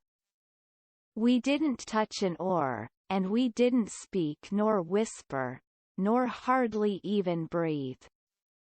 We went gliding swift along, dead silent, past the tip of the paddle box, and past the stern. Then in a second or 2 more we was 100 yards below the wreck, and the darkness soaked her up. Every last sign of her, and we was safe, and knowed it. When we was 300 or 400 yards downstream, we see the lantern show like a little spark at the Texas door for a second, and we knowed by that the rascals had missed their boat, and was beginning to understand that they was in just as much trouble now as Jim Turner was. Then Jim manned the oars, and we took out after our raft. Now was the first time that I begun to worry about the men. I reckon I hadn't had time to before. I begun to think how dreadful it was, even for murderers, to be in such a fix. I says to myself, there ain't no telling but I might come to be a murderer myself yet. And then how would I like it? So says I to Jim, the first light we see we'll land 100 yards below it or above it, in a place where it's a good hiding place for you and the skiff. And then I'll go and fix up some kind of a yarn, and get somebody to go for that gang and get them out of their scrape, so they can be hung when their time comes. But that idea was a failure, for pretty soon it begun to storm again, and this time worse than ever. The rain poured down, and never a light showed everybody in bed, I reckon. We boomed along down the river, watching for lights and watching for our raft. After a long time the rain let up, but the clouds stayed, and the lightning kept whimpering, and by a flash showed us a black thing ahead, floating, and we made for it. It was the raft, and mighty glad was we to get aboard of it again. We seen a light now away down to the right, on shore. So I said I would go for it. The skiff was half full of plunder which that gang had stole there on the wreck. We hustled it onto the raft in a pile, and I told Jim to float along down, and show a light when he judged he had gone about 2 miles. And keep it burning till I come. Then I manned my oars and shoved for the light. As I got down towards it 3 or 4 more showed up on a hillside. It was a village. I closed in above the shore light, and laid on my oars and floated. As I went by I see it was a lantern hanging on the jackstaff of a double-hull ferry boat. I skimmed around for the watchman, wondering whereabouts he slept, and by I found him roosting on the bitts forward, with his head down between his knees. I gave his shoulder 2 or 3 little shoves, and begun to cry. He stirred up in a kind of a startlish way, but when he see it was only me he took a good gap and stretch, and then he says, "Hello, what's up? Don't cry, bub. What's the trouble?" I says, "Pap, and ma'am, and sis, and..." Then I broke down. He says, "Oh, dang it now, don't take on so we all has to have our troubles, and this N.L.L. come out all right. What's the matter with 'em? There are you the watchman of the boat?" "Yes," he says, kind of pretty well satisfied like. "I'm the captain and the owner and the mate and the pilot and watchman and head deckhand, and sometimes I'm the freight and passengers. I ain't as rich as old Jim Hornback, and I can't be so generous and good to Tom, Dick, and Harry as what he is, and slam around money the way he does, but I've told him many a time I wouldn't trade places with him for," says I. "A sailor's life's the life for me, and I'm derned if I'd live 2 mile out o' town, where there ain't nothing ever goin' on, not for all his spondulics and as much more on top of it," says I. I broke in and says, "They're in an awful peck of trouble, and..." "Who is?" "Why, Pap and Ma'am and Sis and Miss Hooker, and if you'd take your ferry boat and go up there." "Up where? Where are they?" "On the wreck." "What wreck?" "Why, there ain't but one." "What? You don't mean the Walter Scott?" "Yes." "Good land. What are they doing there, for gracious sakes?" "Well, they didn't go there a purpose." "I bet they didn't." Why, great goodness, there ain't no chance for 'em if they don't get off mighty quick. Why, how in the nation did they ever get into such a scrape? Easy enough. Miss Hooker was a visiting up there to the town. Yes, Booth's Landing go on. She was a visiting there at Booth's Landing, and just in the edge of the evening she started over with her nigger woman in the horse ferry to stay all night at her friend's house. Miss what you may call her, I disremember her name, and they lost their steering oar, and swung around and went a floating down, stern first, about 2 mile, and saddlebags on the wreck, and the ferryman and the nigger woman and the horses was all lost. But Miss Hooker she made a grab and got aboard the wreck. Well, about an hour after dark we come along down in our trading scow, and it was so dark we didn't notice the wreck till we was right on it, and so we saddlebagsed, but all of us was saved but Bill Whipple, and oh, he was the best cretzeur. I most wish it had been me, I do. My George, it's the beate nest thing I ever struck. And then what did you all do? Well, we hollered and took on, but it's so wide there we couldn't make nobody hear. So Pap said somebody got to get ashore and get help somehow. I was the only one that could swim, so I made a dash for it, and Miss Hooker she said if I didn't strike help sooner, come here and hunt up her uncle, and he'd fix the thing. I made the land about a mile below, and been fooling along ever since, trying to get people to do something, but they said, what, in such a night and such a current? There ain't no sense in it, go for the steam ferry. Now if you'll go and, by Jackson, I'd like to, and, blame it, I don't know but I will, but who in the dingnation's a going to pay for it? Do you reckon your Pap? Why that's all right. Miss Hooker she told me, particular, that her uncle Hornback. Great guns. Is he her uncle? Looky here, you break for that light over yonder way, and turn out west when you get there, and about 1/4 of a mile out you'll come to the tavern. Tell 'em to dart you out to Jim Hornback's, and he'll foot the bill. And don't you fool around any, because he'll want to know the news. Tell him I'll have his niece all safe before he can get to town. Hump yourself.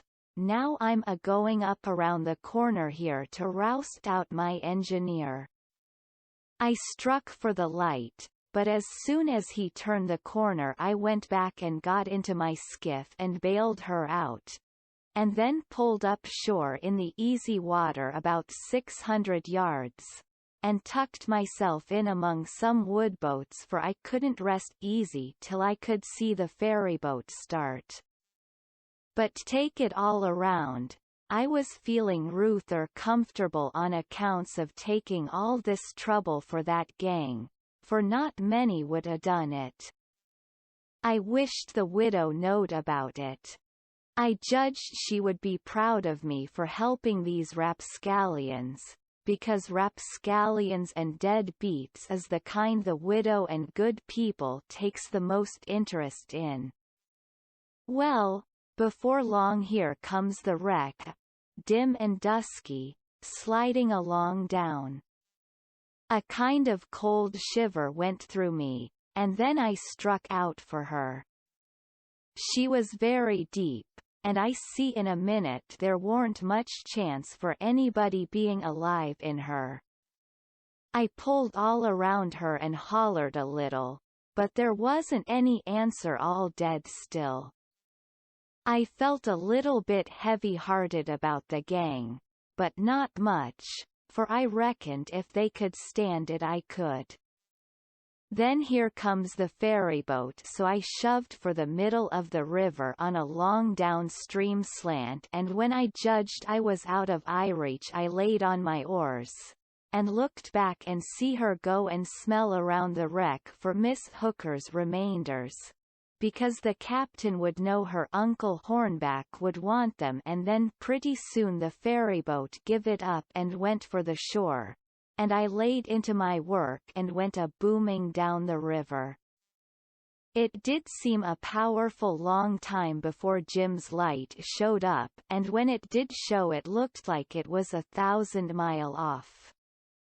By the time I got there the sky was beginning to get a little gray in the east, so we struck for an island, and hid the raft, and sunk the skiff, and turned in and slept like dead people. Chapter 14. By and by, when we got up, we turned over the truck the gang had stole off of the wreck, and found boots, and blankets, and clothes, and all sorts of other things, and a lot of books, and a spyglass, and 3 boxes of cigars. We hadn't ever been this rich before in neither of our lives. The cigars was prime. We laid off all the afternoon in the woods talking, and me reading the books, and having a general good time. I told Jim all about what happened inside the wreck and at the ferryboat, and I said these kinds of things was adventures, but he said he didn't want no more adventures. He said that when I went in the Texas and he crawled back to get on the raft and found her gone he nearly died, because he judged it was all up with him anyway. It could be fixed, for if he didn't get saved he would get drowned it, and if he did get saved, whoever saved him would send him back home so as to get the reward, and then Miss Watson would sell him south. Sure.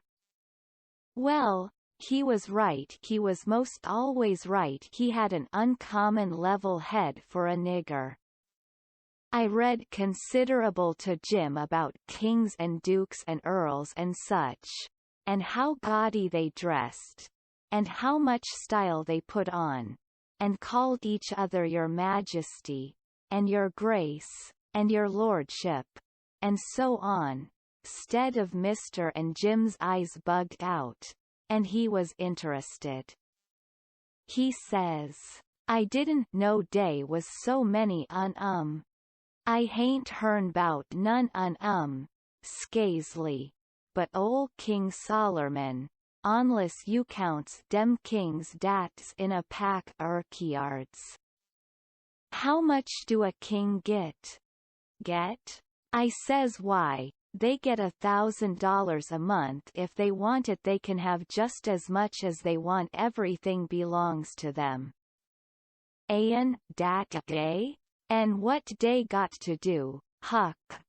They don't do nothing. Why? How you talk?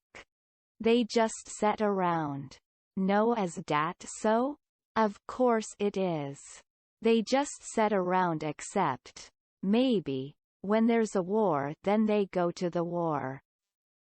But other times they just lazy around or go hawking, just hawking and speecish.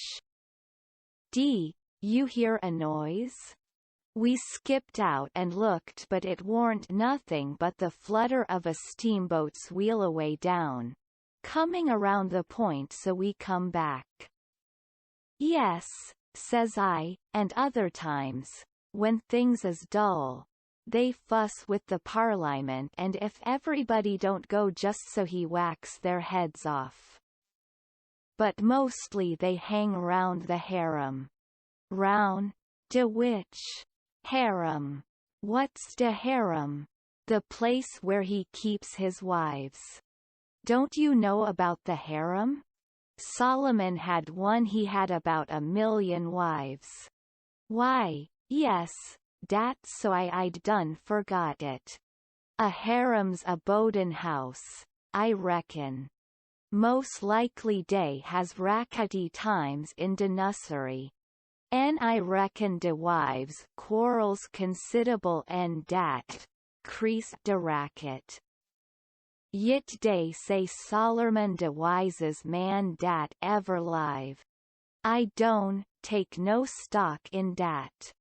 Because why would a wise man want to live in de midst sich a blim blammin all de time? No, deed he wouldn't. A wise man, you'd take and bewheel a biler factory and den he could shut down de biler factory when he want to res. Well, but he was the wisest man, anyway, because the widow she told me so, her own self.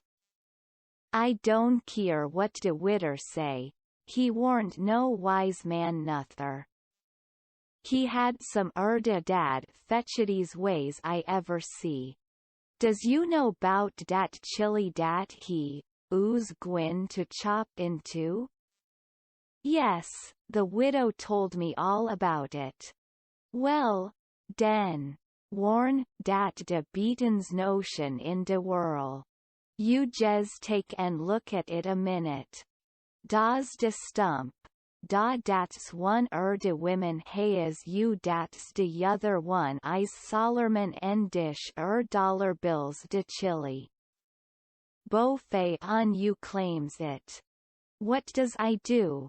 Does I shin aroon, mongs de neighbors en find out which on you de bill do belong to, en han it over to de right one. All safe and sound, de way dat anybody dat had any gumption would? No, I take and whack de bill in two, en give half on it to you, en de yother half to de yother woman. Dat's de way Solomon was gwin to do wid de chili. Now I want to ask you what's de use dat half a bill? Can't buy nothin' wid it. And what use is a half a chili? I wouldn't give a dern for a million on But hang it, Jim, you've clean missed the point, blame it. You've missed it 1,000 mile. Who? Me? Go long. Don't talk to me 'bout yo pints. I reckon I knows sense when I sees it and dey ain no sense in sich doin's as dat. De spute warn. But I tell you you don't get the point. Blame de point. I reckon I knows what I knows. En mind you, de real pint is down furder, it's down deeper. It lays in de way Solomon was raised. You take a man dat's got ony 1 or 2 chillin as dat man gwin to be wasteful o chillin? No, he ain't, he can't 'ford it. He know how to value 'em. But you take a man dat's got 'bout 5 million chillin runnin' roun' de house, and it's different. He as soon chop a chili in two as a cat. Days plenty mo. A chili two, mo, less. Warn't no consequence to Solomon, dad fatch him. I never see such a nigger. If he got a notion in his head once, there warn't no getting it out again. He was the most down on Solomon of any nigger I ever see. So I went to talking about other kings, and let Solomon slide. I told about Louis XVI that got his head cut off in France long time ago, and about his little boy the Dolphin. That would a been a king. But they took and shut him up in jail, and some say he died there. Po, little chap. But some says he got out and got away, and come to America. Dat's good.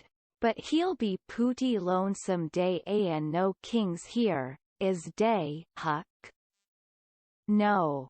Den he can't get no situation. What he gwin to do? Well, I don't know. Some of them gets on the police, and some of them learns people how to talk French.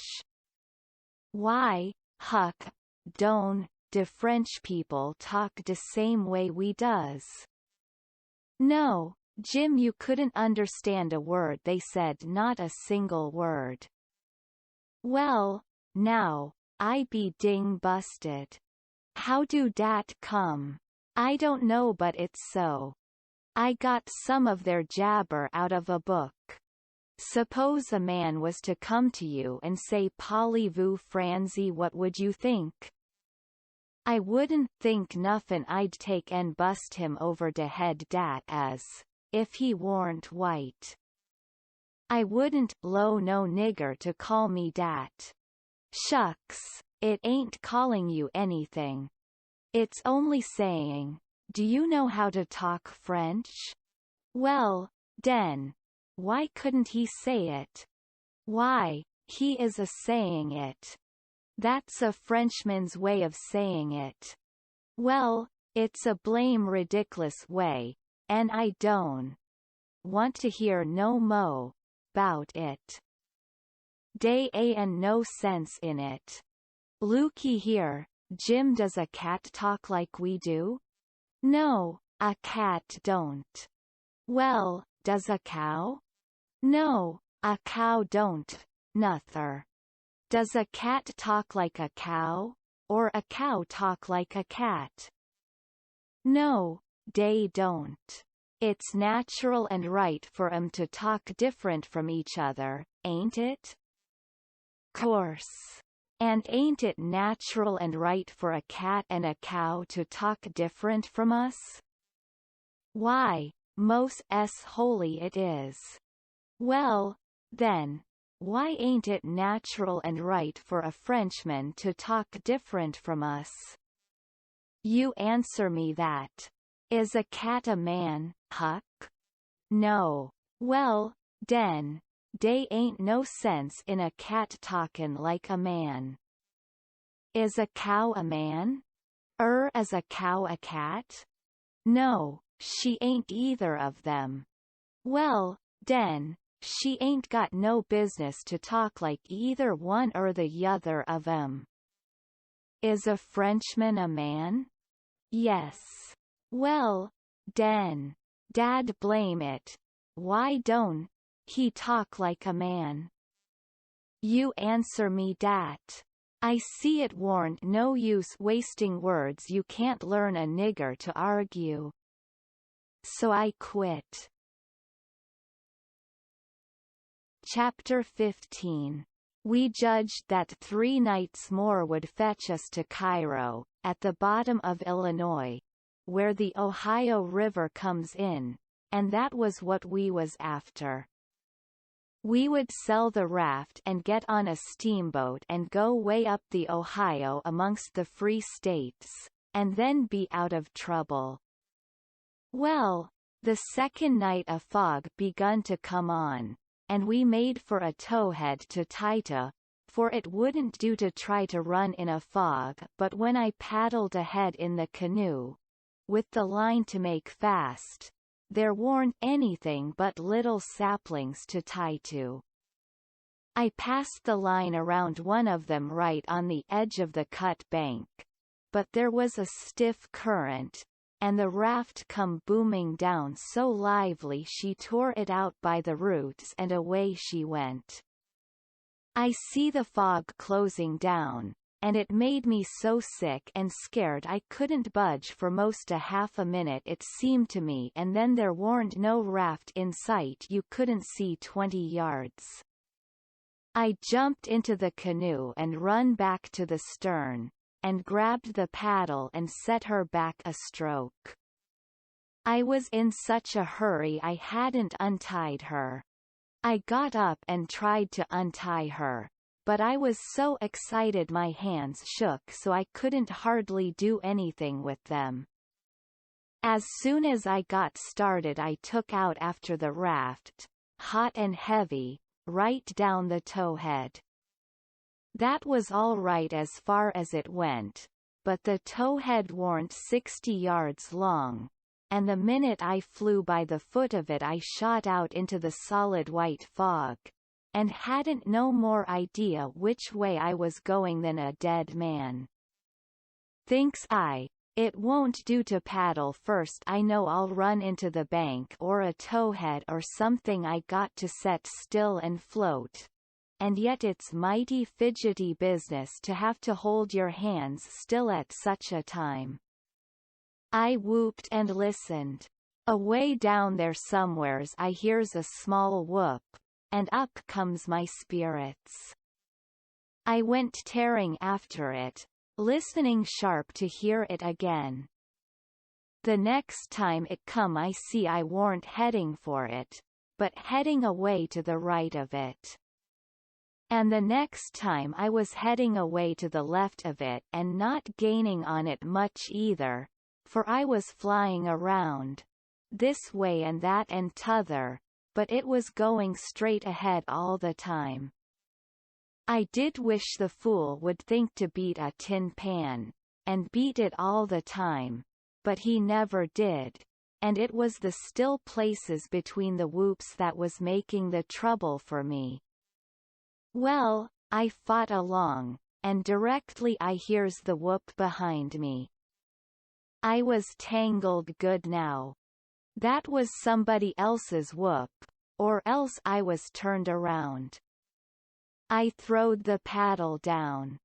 I heard the whoop again, it was behind me yet, but in a different place it kept coming, and kept changing its place, and I kept answering, till by and by it was in front of me again, and I knowed the current had swung the canoe's head downstream, and I was all right if that was Jim and not some other raftsman hollering. I couldn't tell nothing about voices in a fog, for nothing don't look natural nor sound natural in a fog. The whooping went on, and in about a minute I come a booming down on a cut bank with smoky ghosts of big trees on it, and the current throwed me off to the left and shot by, amongst a lot of snags that fairly roared. The current was tearing by them so swift. In another second or two it was solid white and still again. I sat perfectly still then, listening to my heart thump, and I reckon I didn't draw a breath while it thumped 100. I just give up then. I knowed what the matter was. That cut bank was an island, and Jim had gone down t'other side of it. It warn't no towhead that you could float by in 10 minutes. It had the big timber of a regular island, it might be 5 or 6 miles long and more than half a mile wide. I kept quiet, with my ears cocked, about 15 minutes, I reckon. I was floating along, of course, 4 or 5 miles an hour, but you don't ever think of that. No, you feel like you are laying dead still on the water, and if a little glimpse of a snag slips by you don't think to yourself how fast you're going, but you catch your breath and think, my, how that snag's tearing along. If you think it ain't dismal and lonesome out in a fog that way by yourself in the night, you try it once, you'll see. Next, for about a half an hour, I whoops now and then at last I hears the answer a long ways off, and tries to follow it, but I couldn't do it, and directly I judged I'd got into a nest of towheads. For I had little dim glimpses of them on both sides of me, sometimes just a narrow channel between, and some that I couldn't see. I knowed was there because I'd hear the wash of the current against the old dead brush and trash that hung over the banks. Well, I warn't long loosing the whoops down amongst the towheads, and I only tried to chase them a little while. Anyway, because it was worse than chasing a jack-o'-lantern. You never knowed a sound dodge around so, and swap places so quick and so much. I had to claw away from the bank pretty lively 4 or 5 times, to keep from knocking the islands out of the river, and so I judged the raft must be butting into the bank every now and then, or else it would get further ahead and clear out of hearing. It was floating a little faster than what I was. Well, I seemed to be in the open river again by and by, but I couldn't hear no sign of a whoop nowheres. I reckoned Jim had fetched up on a snag, maybe, and it was all up with him. I was good and tired, so I laid down in the canoe and said I wouldn't bother no more. I didn't want to go to sleep, of course, but I was so sleepy I couldn't help it, so I thought I would take just one little cat nap. But I reckon it was more than a cat nap, for when I waked up the stars was shining bright, the fog was all gone, and I was spinning down a big bend stern first. First I didn't know where I was. I thought I was dreaming, and when things began to come back to me, they seemed to come up dim out of last week. It was a monstrous big river here, with the tallest and the thickest kind of timber on both banks, just a solid wall, as well as I could see by the stars. I looked away downstream, and seen a black speck on the water. I took after it, but when I got to it, it warn't nothing but a couple of sawlogs made fast together. Then I see another speck, and chased that, then another, and this time I was right. It was the raft. When I got to it, Jim was sitting there with his head down between his knees, asleep, with his right arm hanging over the steering oar. The other oar was smashed off, and the raft was littered up with leaves and branches and dirt. So she'd had a rough time. I made fast and laid down under Jim's nose on the raft, and began to gap, and stretch my fists out against Jim, and says, "Hello, Jim, have I been asleep? Why didn't you stir me up? Goodness gracious, is dat you, Huck? And you ain dead, you ain drownded, you's back again? It's too good for true, honey, it's too good for true. Lemme look at you chilly, lemme feel o you. No, you ain dead. You's back again. Live and sound, geez, de same ol' Huck, de same ol' Huck. Thanks to goodness. What's the matter with you, Jim? You been a drinking? Drinkin'? Has I been a drinkin'? Has I had a chance to be a drinkin'? Well, then, what makes you talk so wild? How does I talk wild? How? Why, hain't you been talking about my coming back, and all that stuff, as if I'd been gone away? Huck Finn, you look me in de eye, look me in de eye. Hain't you been gone away? Gone away? Why, what in the nation do you mean? I hain't been gone anywheres. Where would I go to? Well, looky here, boss, dey's somethin' wrong, dey is. Is I me, or who is I? Is I Hea, or wha is I? Now dat's what I wants to know. Well, I think you're here, plain enough. But I think you're a tangle-headed old fool, Jim. I is I? Well, you answer me dis, didn't you tote out de line in de canoe fair to make fast to de tow head? No, I didn't. What tow head? I hain't see no tow head. You hain't seen no tow head? Looky here, Didn't de line pull loose and de raft go a hummin' down de river, and leave you and de canoe behind in de fog? What fog? Why, de fog.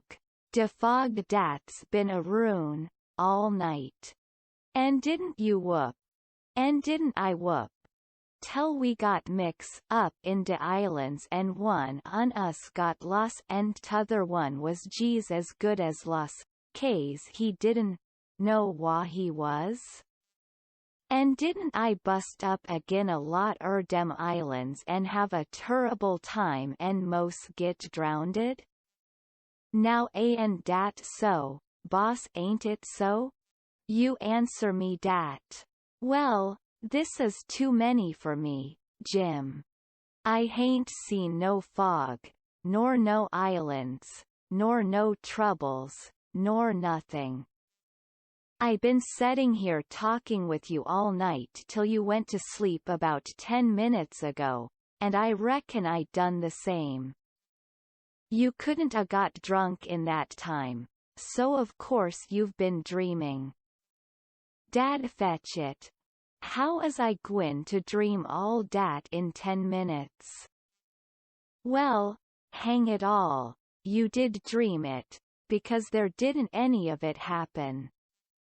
But, Huck, it's all G's as plain to me as. It don't make no difference how plain it is, there ain't nothing in it. I know, because I've been here all the time. Jim didn't say nothing for about 5 minutes, but sat there studying over it. Then he says, well, den, I reckon I did dream it, Huck, but dog my cat's ef it ain't the powerfulest dream I ever see. An' I hain't ever had no dream befo, dat's tired me like dis one. Oh, well, that's all right, because a dream does tire a body like everything sometimes. But this one was a staving dream. Tell me all about it, Jim. So Jim went to work and told me the whole thing right through, just as it happened, only he painted it up considerable. Then he said he must start in and interpret it, because it was sent for a warning. He said the first towhead stood for a man that would try to do us some good, but the current was another man that would get us away from him. The whoops was warnings that would come to us every now and then, and if we didn't try hard to make out to understand them, they'd just take us into bad luck, stead of keeping us out of it. The lot of towheads was troubles we was going to get into with quarrelsome people and all kinds of mean folks. But if we minded our business and didn't talk back and aggravate them, we would pull through and get out of the fog and into the big clear river, which was the Free States, and wouldn't have no more trouble. It had clouded up pretty dark just after I got onto the raft, but it was clearing up again now. Oh, well, that's all interpreted well enough as far as it goes, Jim, I says, but what does these things stand for?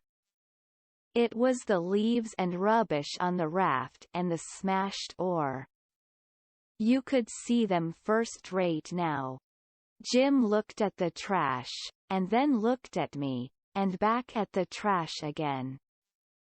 He had got the dream fixed so strong in his head that he couldn't seem to shake it loose and get the facts back into its place again right away.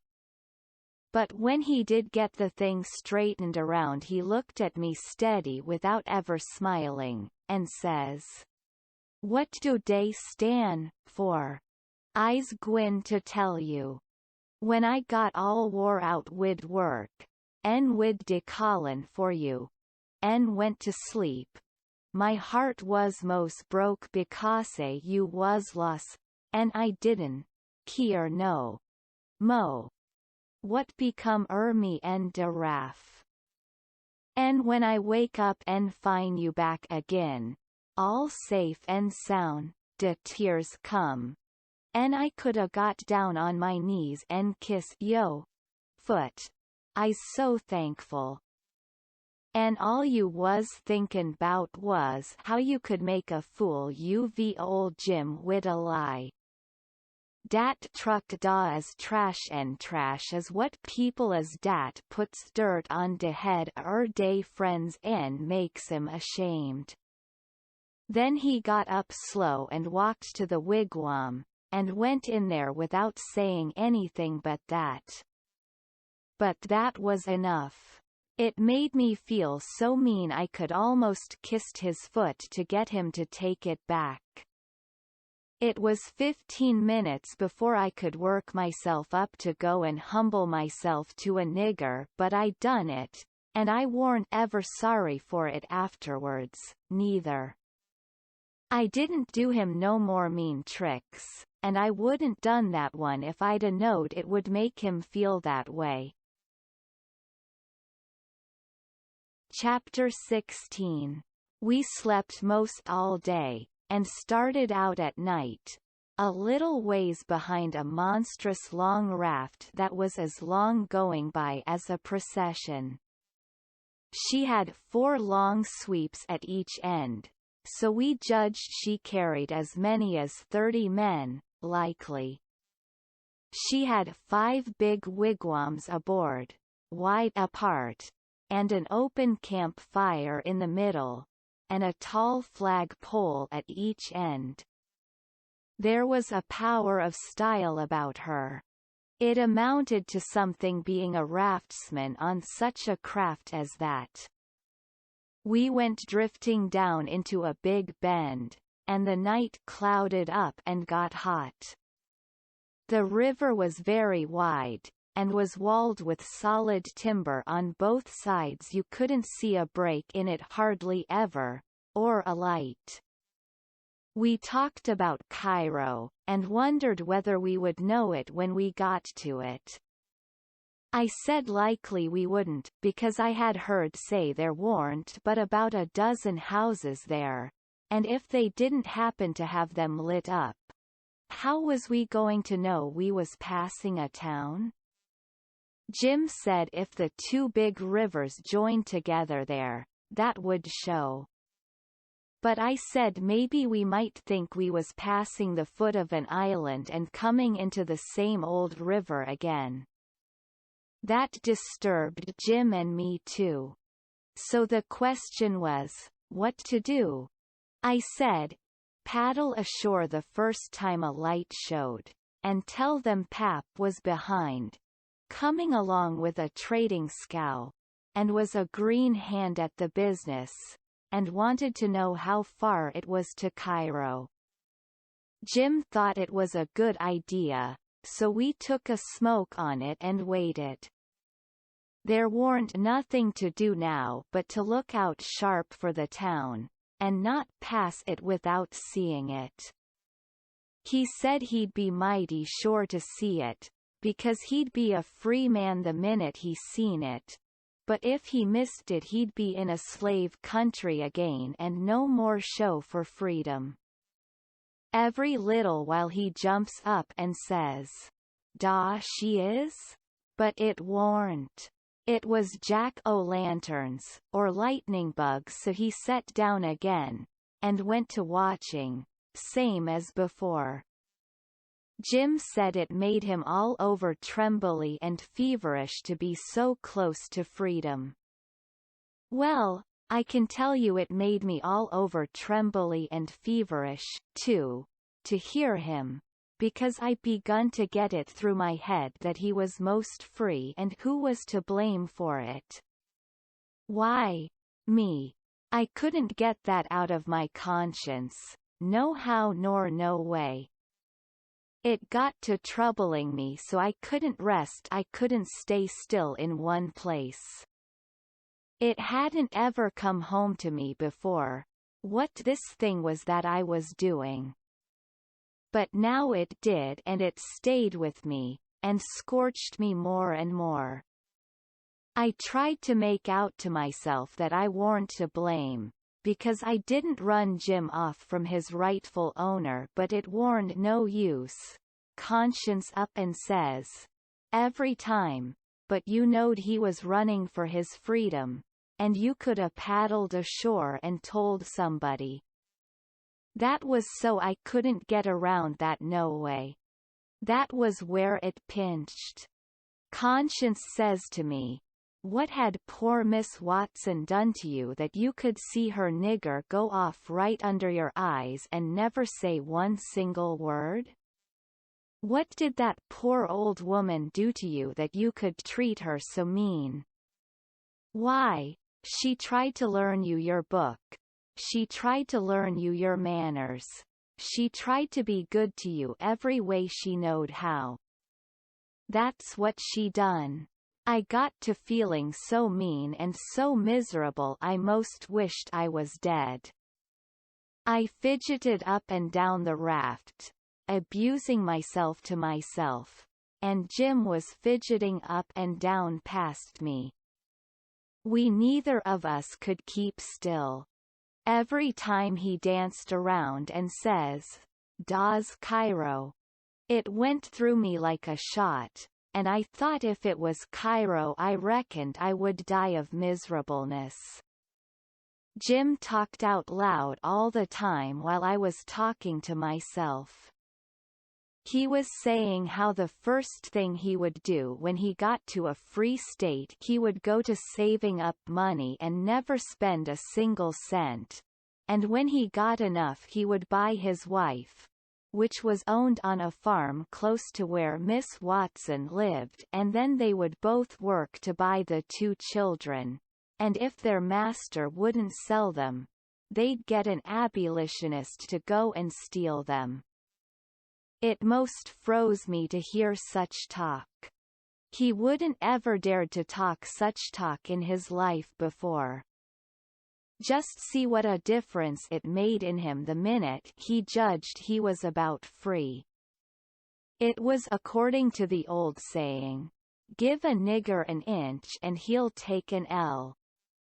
Thinks I, this is what comes of my not thinking.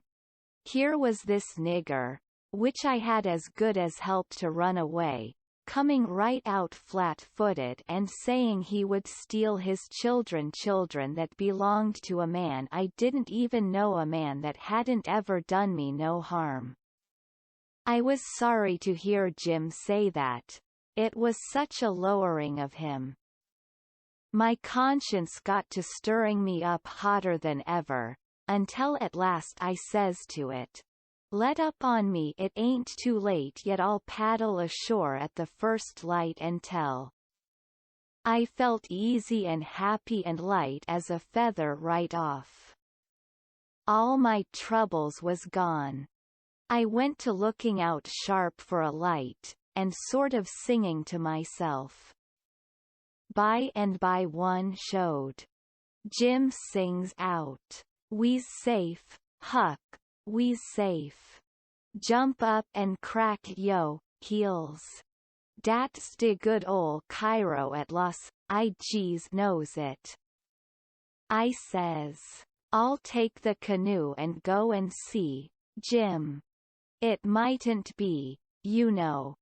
He jumped and got the canoe ready, and put his old coat in the bottom for me to set on, and give me the paddle, and as I shoved off, he says, pooty soon I'll be a shoutin' for joy, and I'll say, it's all on accounts o' Huck I's a free man, and I couldn't ever been free ef it hadn't been for Huck done it. Jim won't ever forget you. Huck used de bez fren. Jim's ever had en used de only fren. Old Jim's got now. I was paddling off, all in a sweat to tell on him, but when he says this, it seemed to kind of take the tuck all out of me. I went along slow then, and I warn't right down certain whether I was glad I started or whether I warn't. When I was 50 yards off, Jim says. Da you goes. De old true huck de any white gentleman dat ever kep. His promise to old Jim. Well, I just felt sick. But I says, I got to do it, I can't get out of it. Right then along comes a skiff with 2 men in it with guns, and they stopped and I stopped. One of them says, "What's that yonder?" "A piece of a raft," I says. "Do you belong on it?" "Yes, sir." "Any men on it?" "Only one, sir." "Well, there's 5 niggers run off tonight up yonder, above the head of the bend." "Is your man white or black?" I didn't answer up prompt. I tried to, but the words wouldn't come. I tried for a second or two to brace up and out with it, but I warn't man enough, hadn't the spunk of a rabbit. I see I was weakening, so I just give up trying, and up and says, "He's white. I reckon we'll go and see for ourselves." "I wish you would," says I, "because it's Pap that's there, and maybe you'd help me tow the raft ashore where the light is. He's sick and so is Ma'am and Mary Ann." "Oh, the devil. We're in a hurry, boy. But I suppose we've got to. Come, buckle to your paddle, and let's get along." I buckled to my paddle and they laid to their oars. When we had made a stroke or two, I says, "Pap'll be mighty much obleeged to you, I can tell you." Everybody goes away when I want them to help me tow the raft ashore, and I can't do it by myself. Well, that's infernal mean. Odd, too. Say, boy, what's the matter with your father? "It's the well, it ain't anything much." They stopped pulling. It warn't but a mighty little ways to the raft now. One says, "Boy, that's a lie. What is the matter with your pap? Answer up square now, and it'll be the better for you." "I will, sir, I will. Honest, but don't leave us, please." "It's the gentleman. If you'll only pull ahead, and let me heave you the headline, you won't have to come a near the raft, please do." "Set her back, John, set her back," says one. They backed water. "Keep away, boy, keep to lord." Confound it. I just expect the wind has blowed it to us. Your pap's got the smallpox, and you know it precious well. Why didn't you come out and say so? Do you want to spread it all over? "Well," says I, "a blubbering. I've told everybody before, and they just went away and left us." "Poor devil, there's something in that. We are right down sorry for you, but well, hang it, we don't want the smallpox, you see. Look here, I'll tell you what to do. Don't you try to land by yourself, or you'll smash everything to pieces. You float along down about 20 miles, and you'll come to a town on the left-hand side of the river. It will be long after sun up then, and when you ask for help you tell them your folks are all down with chills and fever. Don't be a fool again, and let people guess what is the matter. Now we're trying to do you a kindness, so you just put 20 miles between us. That's a good boy. It wouldn't do any good to land yonder where the light is, it's only a wood yard. Say, I reckon your father's poor, and I'm bound to say he's in pretty hard luck. Here, I'll put a $20 gold piece on this board. and you get it when it floats by. I feel mighty mean to leave you, but my kingdom. It won't do to fool with smallpox, don't you see? Hold on, Parker, says the other man. Here's a 20 to put on the board for me. Goodbye, boy, you do as Mr. Parker told you, and you'll be all right. That's so, my boy, goodbye. Goodbye. If you see any runaway niggers, you get help and nab them, and you can make some money by it. Goodbye, sir, says I won't let no runaway niggers get by me if I can help it. They went off and I got aboard the raft, feeling bad and low, because I knowed very well I had done wrong.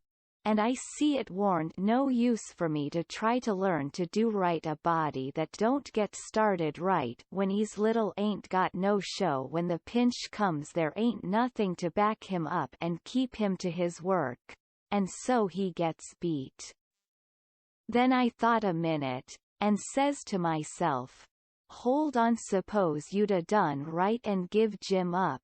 Would you felt better than what you do now? No, says I'd feel bad. I'd feel just the same way I do now. Well, then, says I, what's the use you learning to do right when it's troublesome to do right and ain't no trouble to do wrong, and the wages is just the same?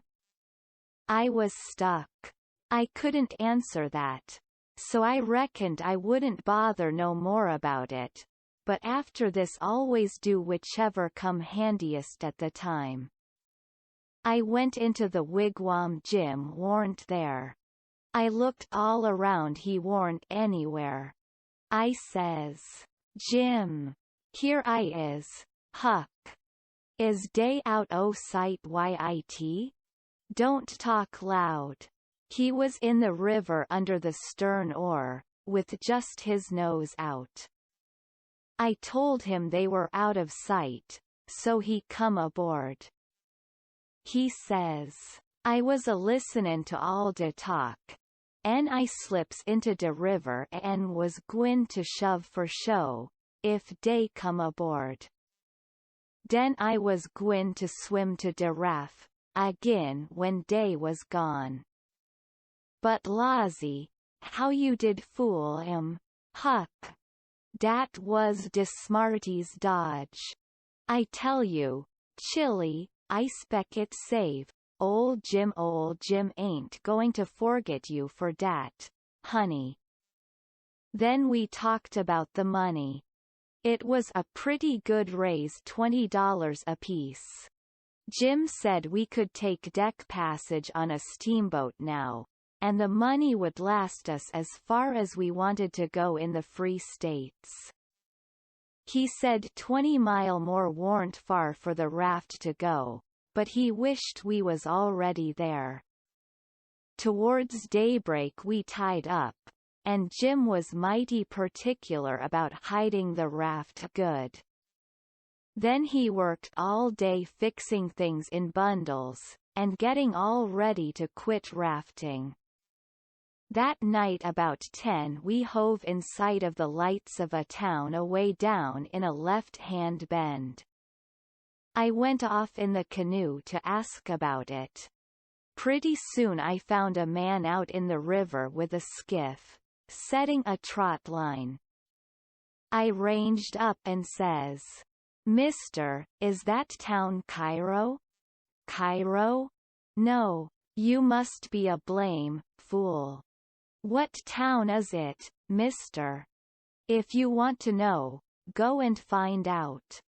If you stay here botherin' around me for about a half a minute longer, you'll get something you won't want. I paddled to the raft. Jim was awful disappointed, but I said never mind. Cairo would be the next place, I reckoned. We passed another town before daylight, and I was going out again, but it was high ground, so I didn't go. No high ground about Cairo, Jim said. I had forgot it. We laid up for the day on a towhead tolerable close to the left-hand bank. I begun to suspicion something. So did Jim. I says, maybe we went by Cairo in the fog that night. He says, don't, please talk about it, Huck. Po, niggers can't have no luck. IAW lose. Spected dat rattlesnake skin warn't done wid its work. I wish I'd never seen that snake skin. Jim, I do wish I'd never laid eyes on it. It ain't yo fault. Huck, you didn't know. Don't you blame yoself 'bout it. When it was daylight, here was the clear Ohio water inshore, sure enough, and outside was the old regular muddy. So it was all up with Cairo. We talked it all over. It wouldn't do to take to the shore. We couldn't take the raft up the stream, of course. There warn't no way but to wait for dark, and start back in the canoe and take the chances. So we slept all day amongst the cottonwood thicket, so as to be fresh for the work, and when we went back to the raft about dark the canoe was gone. We didn't say a word for a good while. There warn't anything to say. We both knowed well enough it was some more work of the rattlesnake skin, so what was the use to talk about it? It would only look like we was finding fault, and that would be bound to fetch more bad luck and keep on fetching it, too, till we knowed enough to keep still. By and by we talked about what we better do, and found there warn't no way but just to go along down with the raft till we got a chance to buy a canoe to go back in. We warn't going to borrow it when there warn't anybody around, the way Pap would do, for that might set people after us. So we shoved out after dark on the raft. Anybody that don't believe yet that it's foolishness to handle a snake skin, after all that snake skin done for us, will believe it now if they read on and see what more it done for us. The place to buy canoes is off of rafts laying up at shore. But we didn't see no rafts laying up, so we went along during 3 hours and more.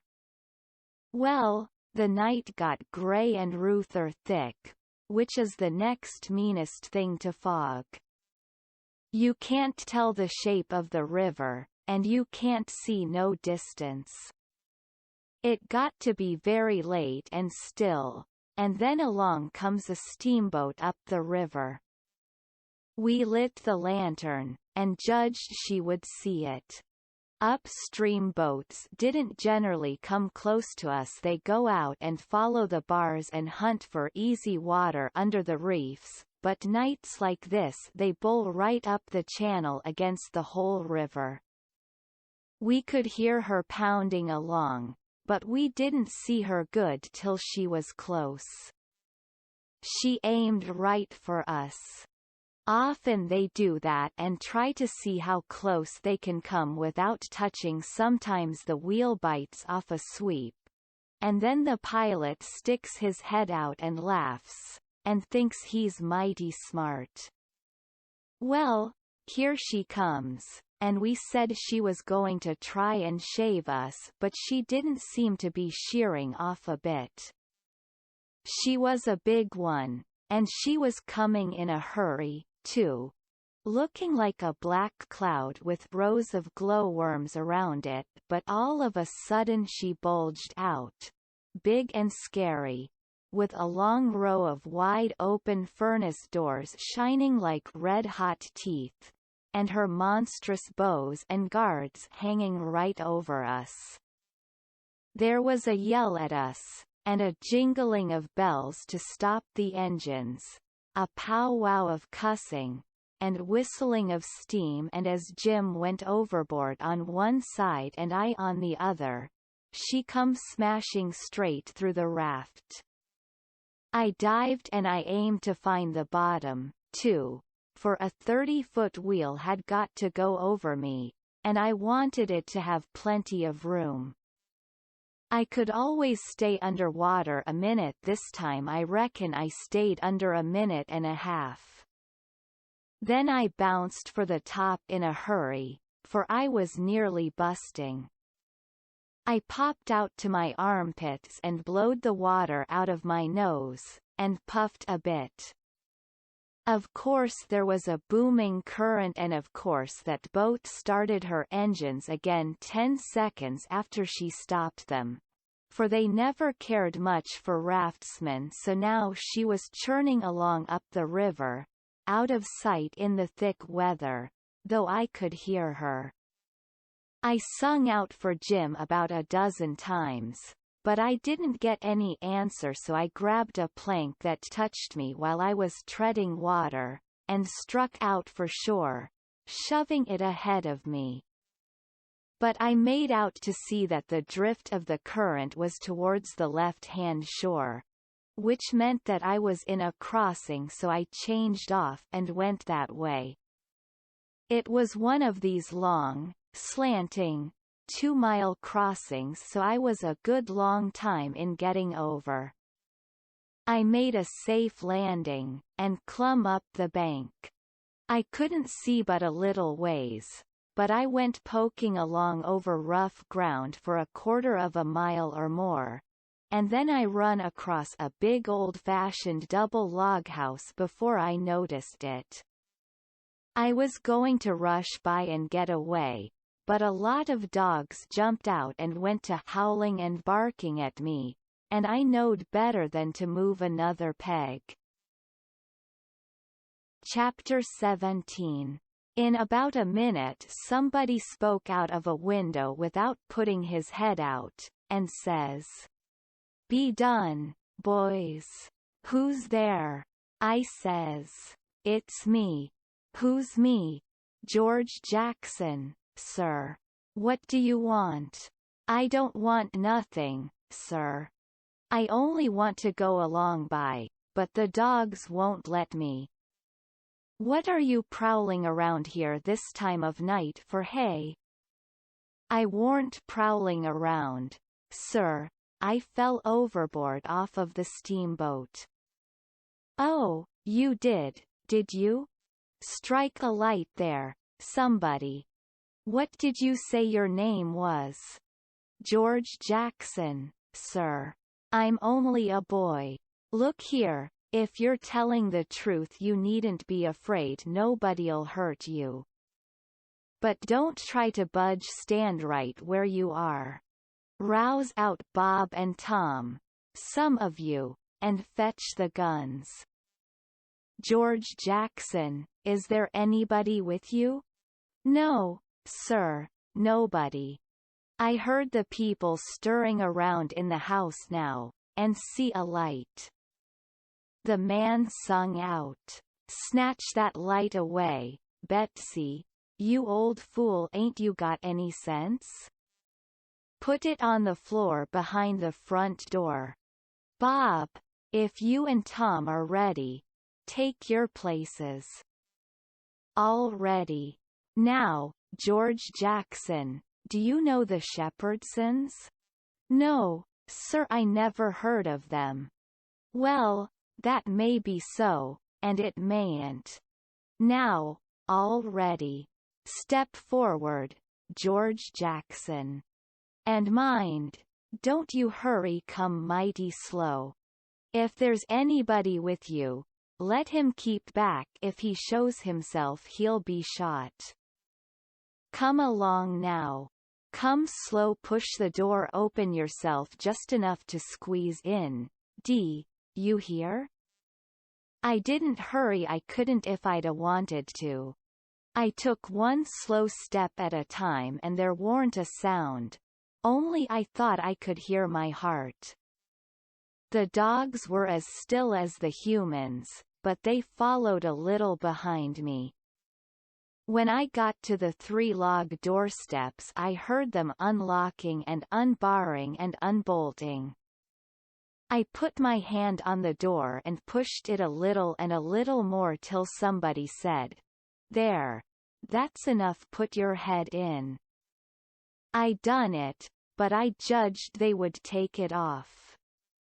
The candle was on the floor, and there they all was, looking at me, and me at them. For about a quarter of a minute 3 big men with guns pointed at me, which made me wince.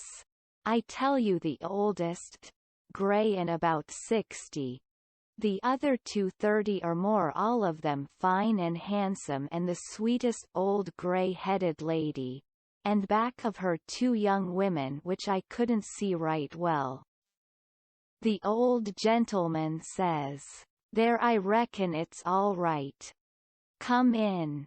As soon as I was in, the old gentleman he locked the door and barred it and bolted it, and told the young men to come in with their guns, and they all went in a big parlor that had a new rag carpet on the floor, and got together in a corner that was out of the range of the front windows. There warn't none on the side.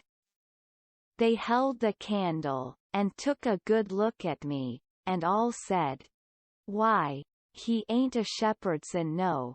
There ain't any Shepherdson about him."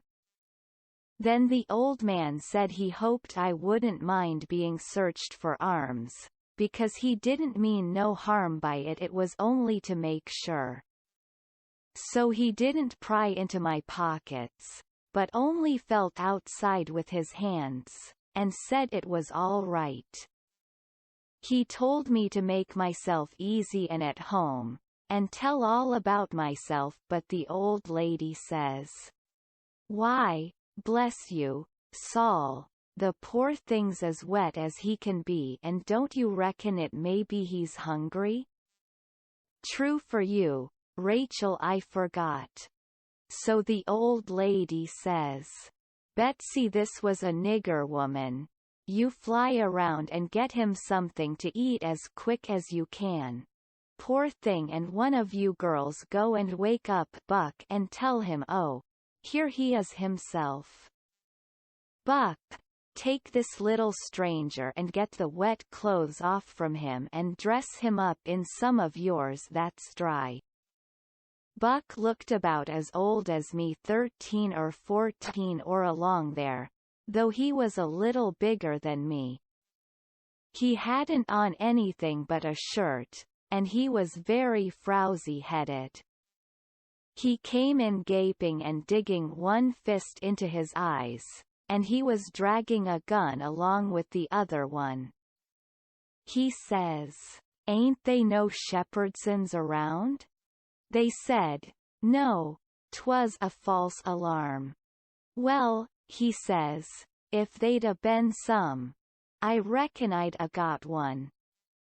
They all laughed, and Bob says, "Why, Buck, they might have scalped us all. You've been so slow in coming." "Well, nobody come after me, and it ain't right, I'm always kept down, I don't get no show." "Never mind, Buck, my boy," says the old man. "You'll have show enough. All in good time. Don't you fret about that. Go, 'long with you now, and do as your mother told you." When we got upstairs to his room he got me a coarse shirt and a roundabout and pants of his, and I put them on. While I was at it he asked me what my name was, but before I could tell him he started to tell me about a blue jay and a young rabbit he had catched in the woods day before yesterday, and he asked me where Moses was when the candle went out. I said I didn't know, I hadn't heard about it before, no way. "Well, guess," he says. "How'm I going to guess?" says I, "when I never heard tell of it before." "But you can guess, can't you? It's just as easy." "Which candle?" I says. Why, any candle, he says. I don't know where he was, says I. Where was he? Why, he was in the dark. That's where he was. Well, if you knowed where he was, what did you ask me for?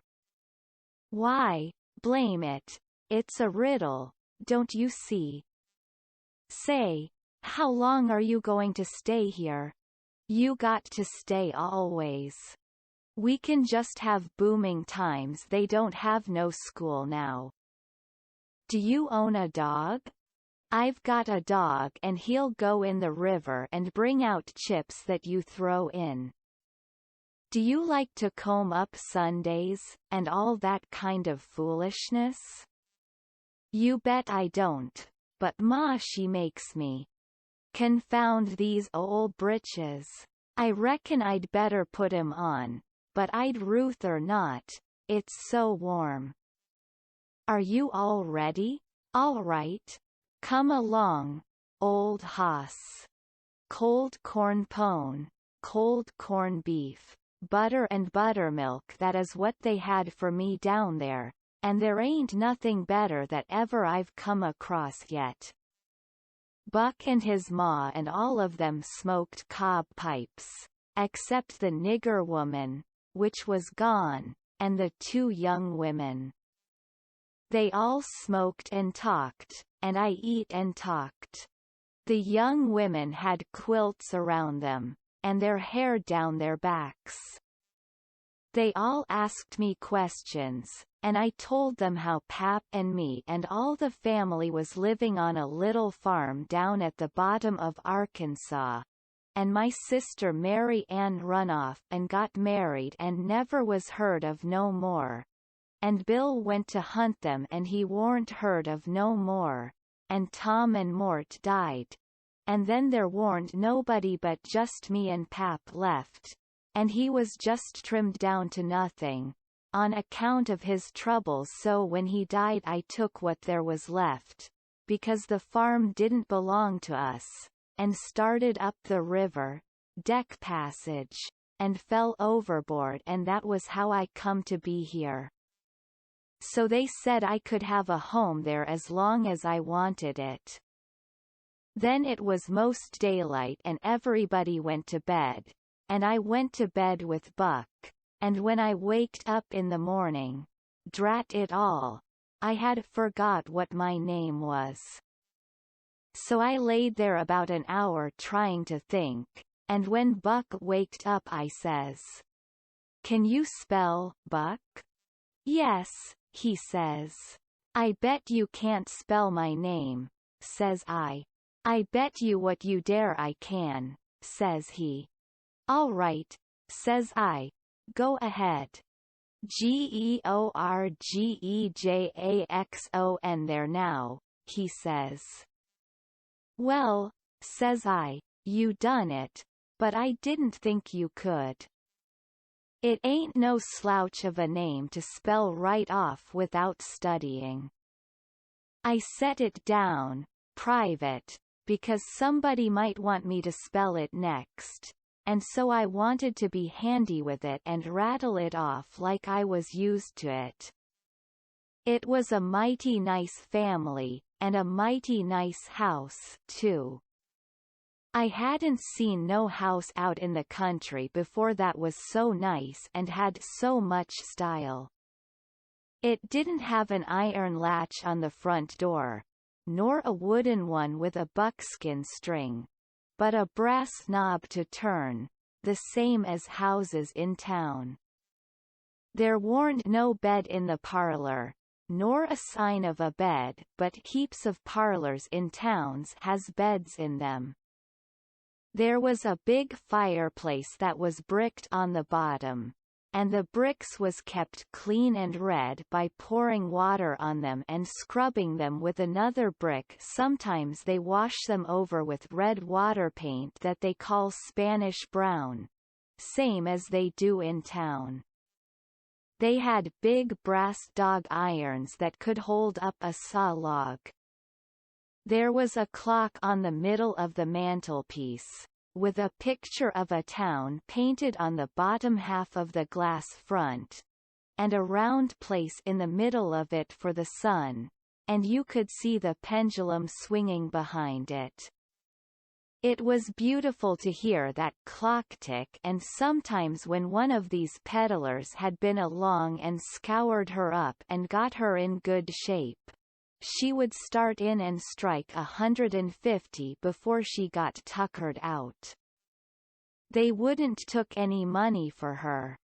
Well, there was a big outlandish parrot on each side of the clock, made out of something like chalk, and painted up gaudy. By one of the parrots was a cat made of crockery, and a crockery dog by the other, and when you pressed down on them they squeaked, but didn't open their mouths nor look different nor interested. They squeaked through underneath. There was a couple of big wild turkey wing fans spread out behind those things. On the table in the middle of the room was a kind of a lovely crockery basket that had apples and oranges and peaches and grapes piled up in it, which was much redder and yellower and prettier than real ones is. But they weren't real because you could see where pieces had got chipped off and showed the white chalk, or whatever it was, underneath. This table had a cover made out of beautiful oilcloth, with a red and blue spread eagle painted on it, and a painted border all around. It come all the way from Philadelphia, they said. There was some books, too, piled up perfectly exact, on each corner of the table. One was a big family Bible full of pictures. One was Pilgrim's Progress, about a man that left his family. It didn't say why. I read considerable in it now and then. The statements was interesting, but tough. Another was Friendship's Offering, full of beautiful stuff and poetry, but I didn't read the poetry.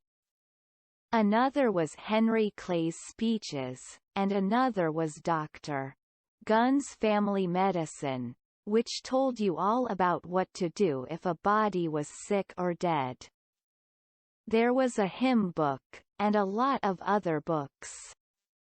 And there was nice split-bottom chairs, and perfectly sound, two not bagged down in the middle and busted, like an old basket. They had pictures hung on the walls, mainly Washingtons and Lafayettes, and battles, and Highland Marys, and one called Signing the Declaration. There was some that they called crayons, which one of the daughters which was dead made her own self when she was only 15 years old. They was different from any pictures I ever see before, blacker, mostly, than is common.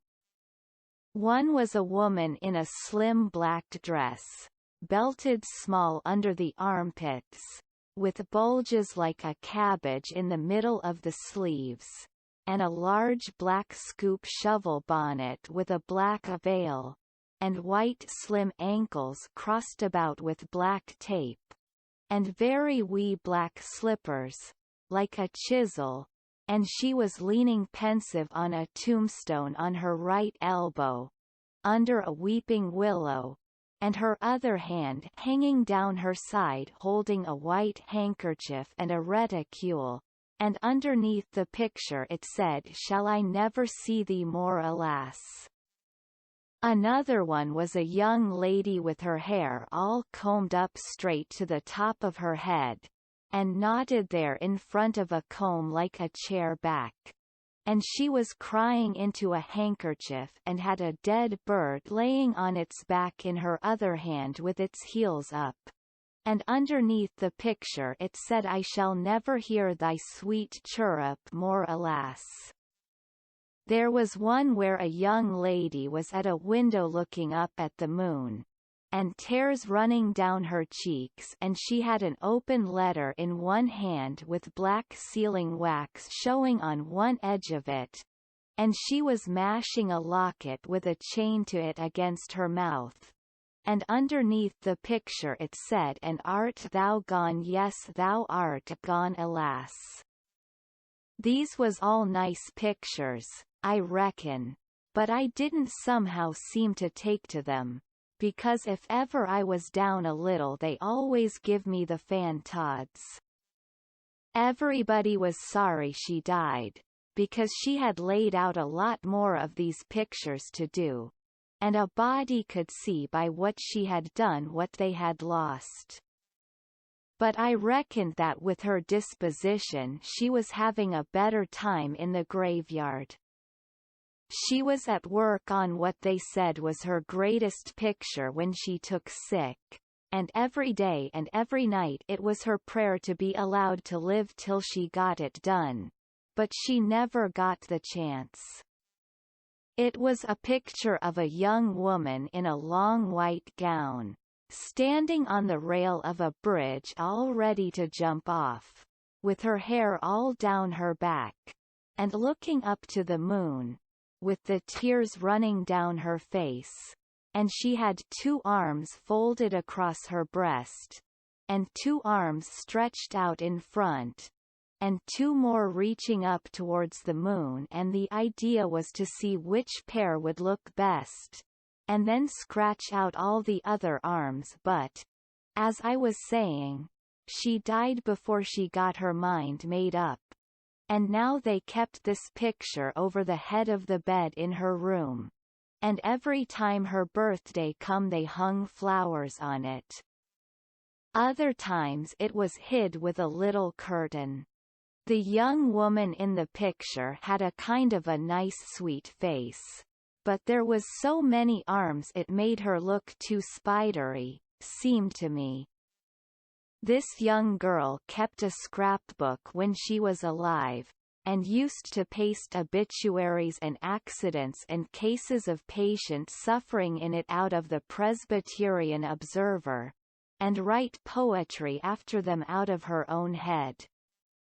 It was very good poetry. This is what she wrote about a boy by the name of Stephen Dowling Botts that fell down a well and was drowned. Ode to Stephen Dowling Botts. Decked. And did young Stephen sicken? And did young Stephen die? And did the sad hearts thicken? And did the mourners cry? No whooping cough did rack his frame, nor measles drear with spots. Not these impaired the sacred name of Stephen Dowling Botts. Despised love struck not with woe that head of curly knots, nor stomach troubles laid him low. Young Stephen Dowling Botts. Oh no, then list with tearful eye, whilst I his fate do tell. His soul did from this cold world fly, by falling down a well. They got him out and emptied him. Alas, it was too late. His spirit was gone for to sport aloft, in the realms of the good and great. If Emmeline Grangerford could make poetry like that before she was 14, there ain't no telling what she could 'a' done by and by. Buck said she could rattle off poetry like nothing. She didn't ever have to stop to think. He said she would slap down a line, and if she couldn't find anything to rhyme with it would just scratch it out and slap down another one, and go ahead. She warn't particular, she could write about anything you choose to give her to write about just so it was sadful. Every time a man died, or a woman died, or a child died, she would be on hand with her tribute before he was cold. She called them tributes. The neighbors said it was the doctor first, then Emmeline, then the undertaker. The undertaker never got in ahead of Emmeline but once, and then she hung fire on a rhyme for the dead person's name, which was Whistler. She warn't ever the same after that. She never complained, but she kinder pined away and did not live long. Poor thing. Many's the time I made myself go up to the little room that used to be hers and get out her poor old scrapbook and read in it when her pictures had been aggravating me and I had soured on her a little. I liked all that family, dead ones and all, and warn't going to let anything come between us. Poor Emmeline made poetry about all the dead people when she was alive, and it didn't seem right that there warn't nobody to make some about her now she was gone, so I tried to sweat out a verse or two myself. But I couldn't seem to make it go somehow. They kept Emmeline's room trim and nice, and all the things fixed in it just the way she liked to have them when she was alive, and nobody ever slept there. The old lady took care of the room herself, though there was plenty of niggers, and she sewed there a good deal and read her Bible there mostly. Well, as I was saying about the parlor, there was beautiful curtains on the windows white, with pictures painted on them of castles with vines all down the walls, and cattle coming down to drink. There was a little old piano, too, that had tin pans in it, I reckon, and nothing was ever so lovely as to hear the young ladies sing The Last Link is Broken and play the Battle of Prague on it. The walls of all the rooms was plastered, and most had carpets on the floors, and the whole house was whitewashed on the outside. It was a double house, and the big open place betwixt them was roofed and floored, and sometimes the table was set there in the middle of the day, and it was a cool, comfortable place. Nothing couldn't be better. And warn't the cooking good, and just bushels of it too. Chapter 18. Call. Grangerford was a gentleman, you see. He was a gentleman all over, and so was his family. He was well born, as the saying is, and that's worth as much in a man as it is in a horse, so the widow Douglas said, and nobody ever denied that she was of the first aristocracy in our town, and pap, he always said it, too, though he warn't no more quality than a mudcat himself. Call. Grangerford was very tall and very slim, and had a darkish paley complexion. Not a sign of red in it anywheres. He was clean-shaved every morning all over his thin face, and he had the thinnest kind of lips, and the thinnest kind of nostrils, and a high nose, and heavy eyebrows, and the blackest kind of eyes, sunk so deep back that they seemed like they was looking out of caverns at you, as you may say. His forehead was high, and his hair was black and straight and hung to his shoulders.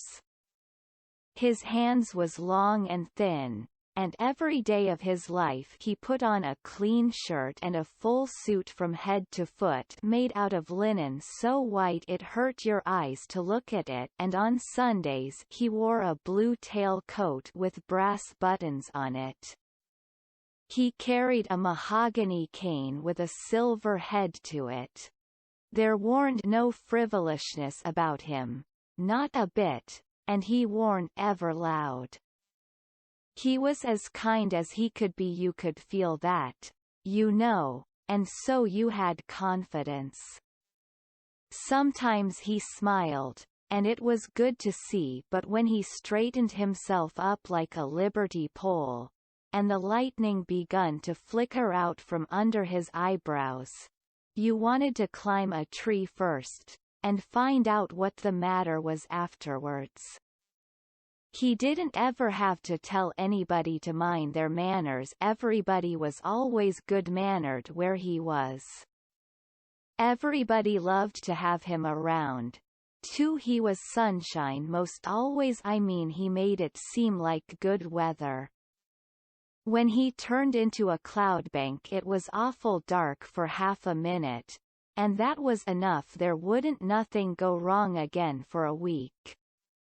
When him and the old lady come down in the morning, all the family got up out of their chairs and give them good day, and didn't set down again till they had sat down. Then Tom and Bob went to the sideboard where the decanter was, and mixed a glass of bitters and handed it to him. And he held it in his hand and waited till Tom's and Bob's was mixed.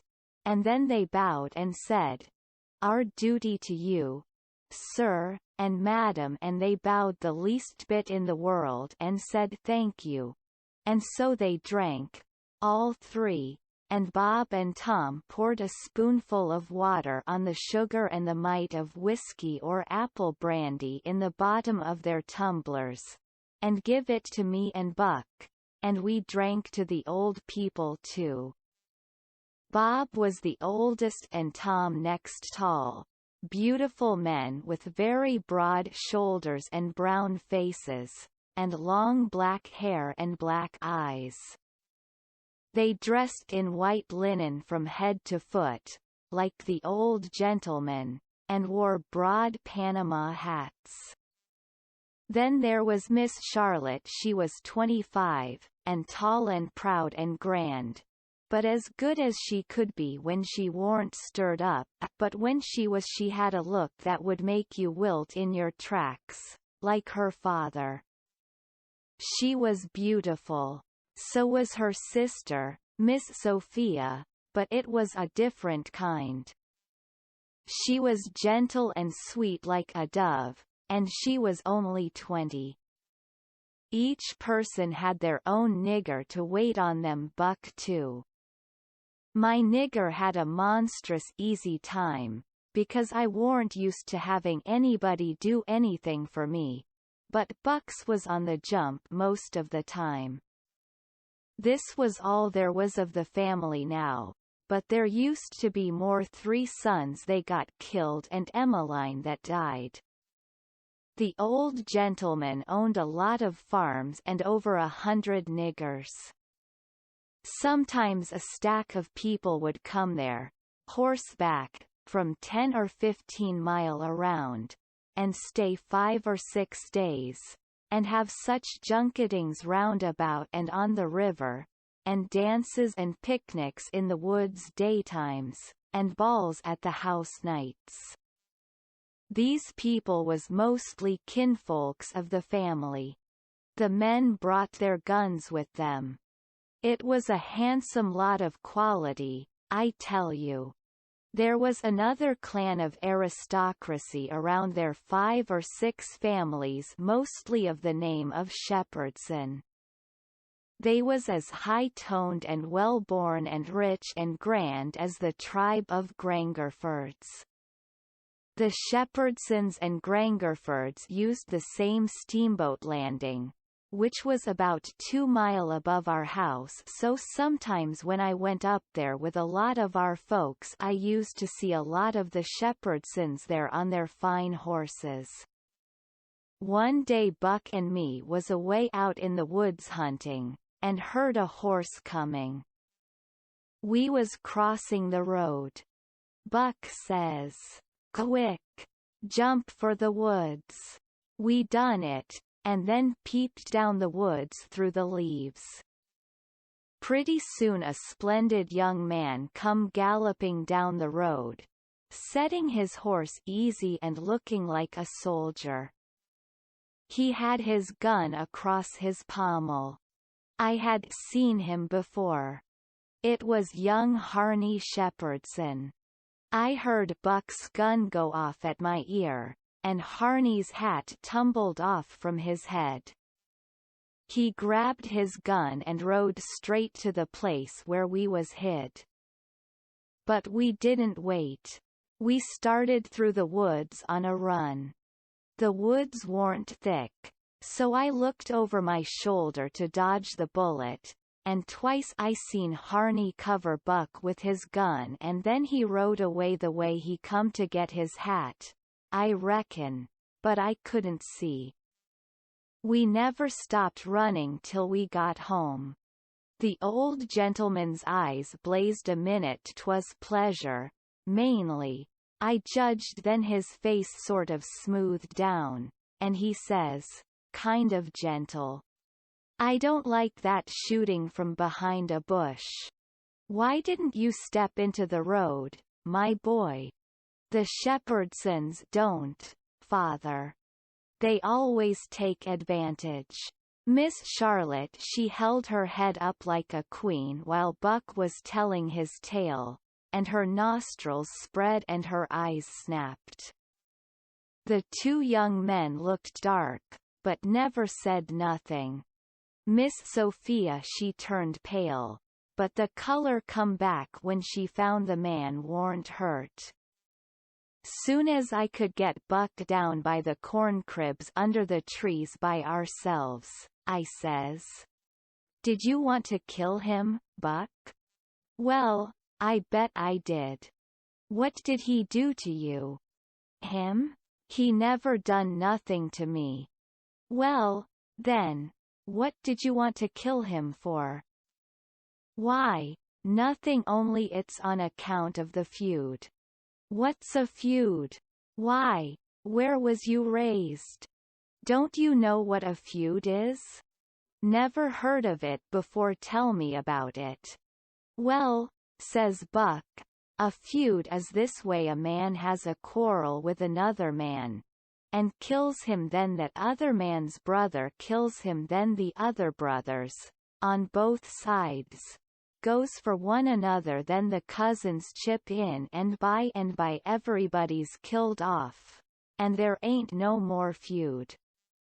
But it's kind of slow, and takes a long time. Has this one been going on long, Buck? Well, I should reckon. It started 30 year ago, or summers along there.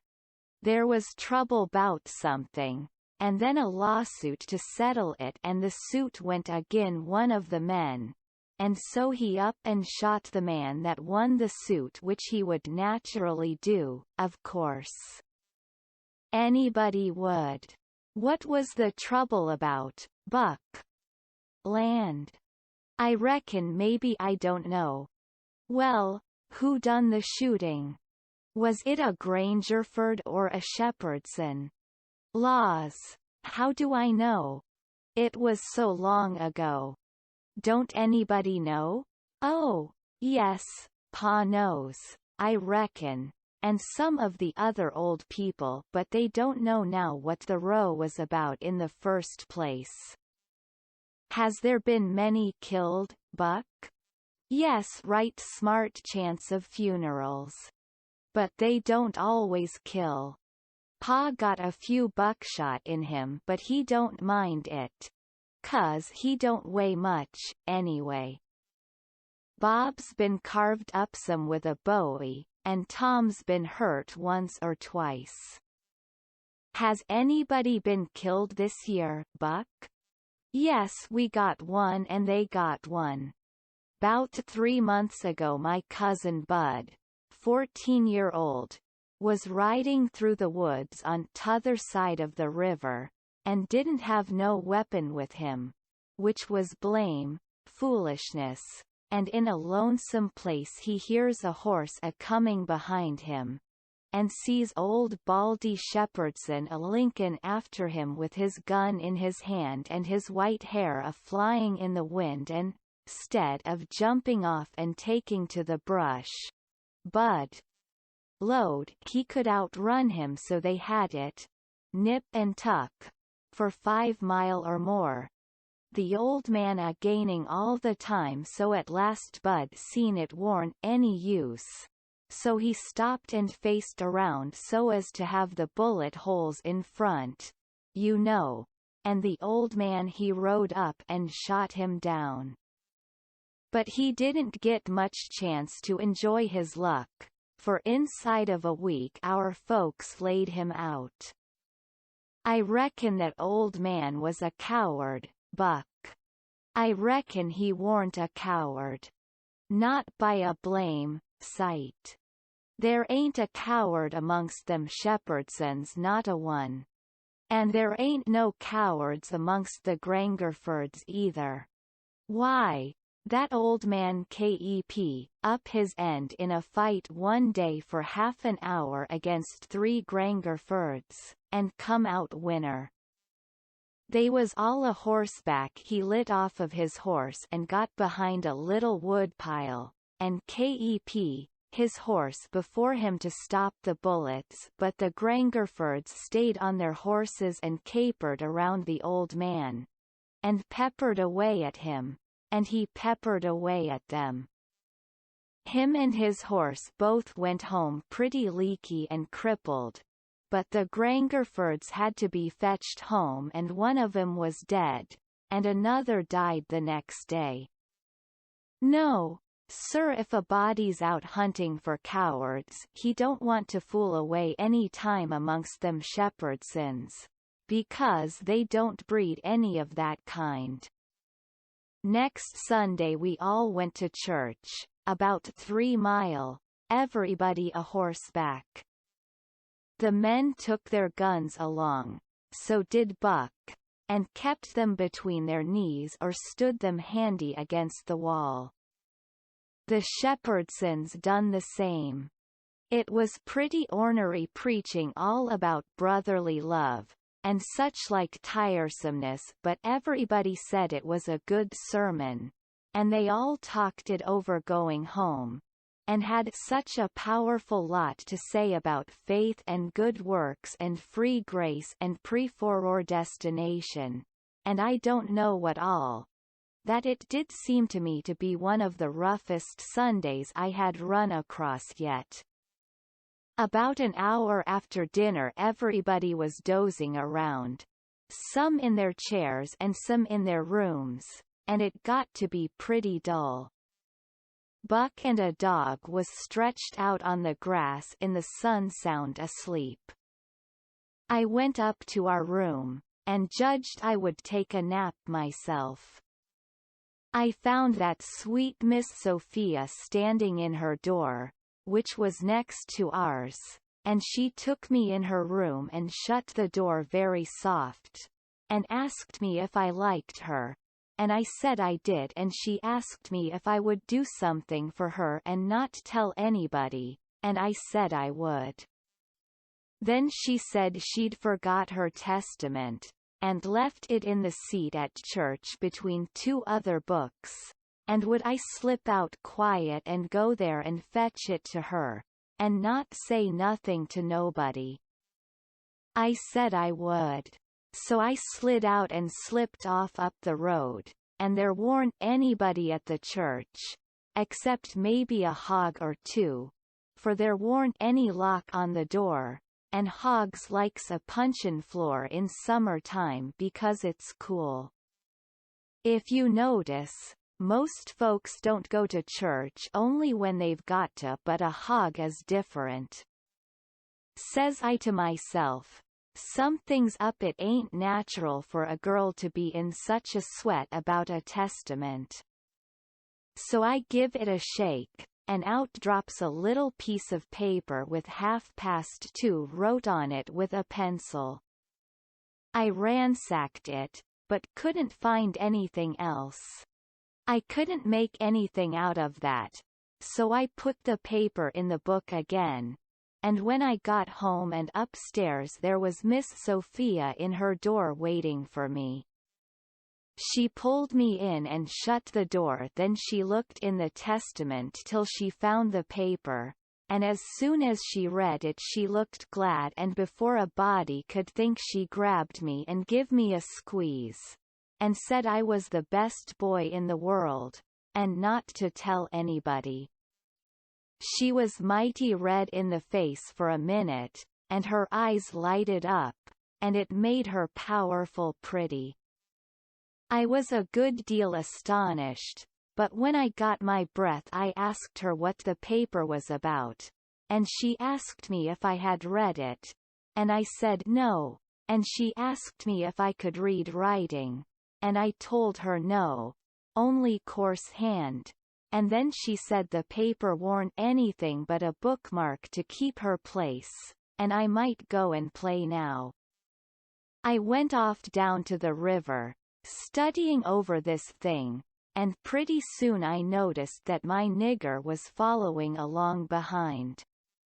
When we was out of sight of the house he looked back and around a second, and then comes a-running, and says, "Mars Jog, if you'll come down into de swamp I'll show you a whole stack o' water moccasins." Thinks I, that's mighty curious, he said that yesterday. He oughter know a body don't love water moccasins enough to go around hunting for them. What is he up to, anyway? So I says, "All right, trot ahead." I followed a half a mile, then he struck out over the swamp, and waded ankle deep as much as another half mile. We come to a little flat piece of land which was dry and very thick with trees and bushes and vines, and he says, "You shove right in da just a few steps. Mars Jog da's wa day is. I's seed, befo. I don't keer to see no mo." Then he slopped right along and went away, and pretty soon the trees hid him. I poked into the place a ways and come to a little open patch as big as a bedroom all hung around with vines, and found a man laying there asleep and, by jings, it was my old Jim. I waked him up, and I reckoned it was going to be a grand surprise to him to see me again, but it warn't. He nearly cried he was so glad, but he warn't surprised. Said he swum along behind me that night, and heard me yell every time, but dasn't answer, because he didn't want nobody to pick him up and take him into slavery again. Says he, "I got hurt a little, and couldn't swim fast, so I was a considerable ways behind you towards de loss when you landed. I reckoned I could catch up wid you on de land, doubt havin' to shout at you, but when I see dat house I begin to go slow.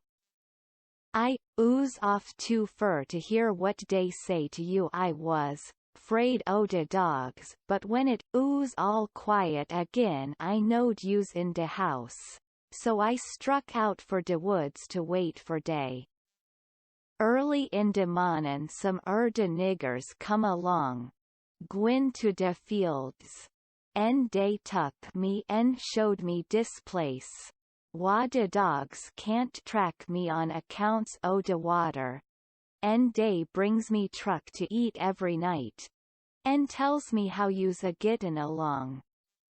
Why didn't you tell my Jack to fetch me here sooner, Jim?" "Well, 'twarn't no use to 'sturb you, Huck. Tell we could do sumfn, but we's all right now. I been a buyin' pots and pans and vittles, as I got a chancet, en a patchin' up de raft, nights when." "What raft, Jim?" "Our ol' raft." "You mean to say our old raft warn't smashed all to flinders?" "No, she warn't. She was tore up a good deal one en, of her was, but dey warn't no great harm done. Ony our traps was mos' all loss. Ef we hadn't dive so deep en swum so fur under water, en de night hadn't been so dark, en we warn't so scured, en been sich punkin heads, as de sayin' is, we'd a seed de raff. But it's geez as well we didn't. 'Cause now she's all fixed up agin mos as good as new. And we's got a new lot o' stuff, in de place o' what, oo's loss. Why? How did you get hold of the raft again? Jim, did you catch her? How I gwine to catch her and I out in de woods? No, some de niggers found her catched on a snag along Haya in de ben, and dey hid her in a crick, mongst de willows, and dey was so much jawin' bout which she belonged to de mos dat I come to Haya about it pooty soon. So I ups and settles de trouble by tellin', she don't belong to none but to you and me, and I asked, if dey gwine to grab a young white gentleman's property, and get a hidden for it? Den I gin, 10 cents apiece, and dey, ooze mighty well satisfied, and wished some rafts, you'd come along and make, rich agin. Dey's mighty good to me, dessay niggers as. And whatever I wants, to do fur me I don't have to ast, twice, honey. Dat Jack's a good nigger, and pooty smart. Yes, he is. He ain't ever told me you was here, told me to come, and he'd show me a lot of water moccasins. If anything happens he ain't mixed up in it. He can say he never seen us together, and it'll be the truth. I don't want to talk much about the next day. I reckon I'll cut it pretty short. I waked up about dawn, and was going to turn over and go to sleep again when I noticed how still it was. Didn't seem to be anybody stirring. That warn't usual. Next I noticed that Buck was up and gone. Well, I gets up, a-wondering, and goes downstairs, nobody around, everything as still as a mouse. Just the same outside. Thinks I, what does it mean? Down by the wood pile I comes across my Jack, and says, "What's it all about?" Says he, "Don't you know, Mars Jog?" "No," says I don't. "Well, den, Miss Sophia's run off." "Deed she has. She run off in de night sometime, nobody don't know geez when, run off to get married to dat young Harney Shepherdson. You know, leastways, so dey, spec. De fambly found it out 'bout half an hour ago, maybe a little mo. I tell you dey warn't no time loss. Sich another hurryin' up guns and hosses you never see. De women folks has gone for to stir up de relations, and ol' Mars Saul and de boys tuck de guns and rode up de river road for to try to catch dat young man and kill him. Fo, he kin get across de river wid Miss Sophia. I reckon dey's gwine to be mighty rough times. Buck went off, 'thout waking me up. Well, I reckon he did. Dey warn't gwine to mix you up in it. Mars Buck he loaded up his gun and load he's gwine to fetch home a Shepherdson or bust. Well, dey'll be plenty da. I reckon. And you bet you he'll fetch one ef he gets a chancet. I took up the river road as hard as I could put. By and by I begin to hear guns a good ways off.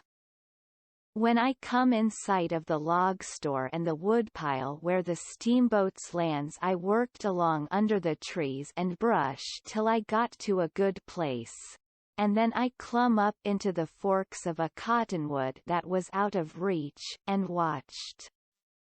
There was a wood rank 4 foot high a little ways in front of the tree, and first I was going to hide behind that, but maybe it was luckier I didn't. There was 4 or 5 men cavorting around on their horses in the open place before the log store, cussing and yelling, and trying to get at a couple of young chaps that was behind the wood rank alongside of the steamboat landing, but they couldn't come it. Every time one of them showed himself on the river side of the woodpile, he got shot at. The 2 boys was squatting back to back behind the pile, so they could watch both ways. By and by the men stopped cavorting around and yelling. They started riding towards the store, then up gets one of the boys, draws a steady bead over the wood rank, and drops one of them out of his saddle. All the men jumped off of their horses and grabbed the hurt one and started to carry him to the store, and that minute the 2 boys started on the run. They got halfway to the tree I was in before the men noticed. Then the men see them, and jumped on their horses and took out after them. They gained on the boys, but it didn't do no good. The boys had too good a start. They got to the woodpile that was in front of my tree, and slipped in behind it, and so they had the bulge on the men again. One of the boys was Buck, and the other was a slim young chap about 19 years old. The men ripped around a while, and then rode away. As soon as they was out of sight I sung out to Buck and told him. He didn't know what to make of my voice coming out of the tree at first. He was awful surprised. He told me to watch out sharp and let him know when the men come in sight again, said they was up to some devilment or other, wouldn't be gone long. I wished I was out of that tree, but I dasn't come down. Buck begun to cry and rip, and load that him and his cousin Joe, that was the other young chap, would make up for this day yet. He said his father and his 2 brothers was killed, and 2 or 3 of the enemy. Said the Shepherdsons laid for them in ambush. Buck said his father and brothers ought to waited for their relations. The Shepherdsons was too strong for them. I asked him what was become of young Harney and Miss Sophia. He said they'd got across the river and was safe. I was glad of that, but the way Buck did take on because he didn't manage to kill Harney that day he shot at him, I hain't ever heard anything like it. All of a sudden, bang, bang, bang, goes 3 or 4 guns. The men had slipped around through the woods and come in from behind without their horses. The boys jumped for the river, both of them hurt, and as they swum down the current the men run along the bank shooting at them and singing out, "Kill them! Kill them!" It made me so sick I most fell out of the tree. I ain't a-going to tell all that happened, it would make me sick again if I was to do that. I wished I hadn't ever come ashore that night to see such things. I ain't ever going to get shut of them. Lots of times I dream about them. I stayed in the tree till it begun to get dark, afraid to come down. Sometimes I heard guns away off in the woods, and twice I seen little gangs of men gallop past the log store with guns, so I reckoned the trouble was still a-going on. I was mighty downhearted, so I made up my mind I wouldn't ever go near that house again, because I reckoned I was to blame, somehow. I judged that that piece of paper meant that Miss Sophia was to meet Harney somewheres at 2:30 and run off, and I judged I ought to told her father about that paper and the curious way she acted. And then maybe he would a locked her up, and this awful mess wouldn't ever happened. When I got down out of the tree I crept along down the river bank a piece, and found the two bodies laying in the edge of the water, and tugged at them till I got them ashore. Then I covered up their faces, and got away as quick as I could. I cried a little when I was covering up Buck's face, for he was mighty good to me. It was just dark now. I never went near the house, but struck through the woods and made for the swamp. Jim warn't on his island, so I tramped off in a hurry for the crick, and crowded through the willows, red hot to jump aboard and get out of that awful country. The raft was gone. My souls, but I was scared. I couldn't get my breath for most a minute. Then I raised a yell. A voice not 25 foot from me says, "Good lan, is dat you, honey? Don't make no noise." It was Jim's voice. Nothing ever sounded so good before. I run along the bank a piece and got aboard, and Jim he grabbed me and hugged me. He was so glad to see me. He says, "Laws bless you, Chilly, I ooze right down show, you's dead agin. Jack's been haya," he say, "he reckon you's been shot. Kase you didn't come home no mo." So I's jes dis minute a startin' de raft, down towards de mouth de crick, so's to be all ready for to shove out en leave soon as Jack comes agin en tells me for certain you is dead.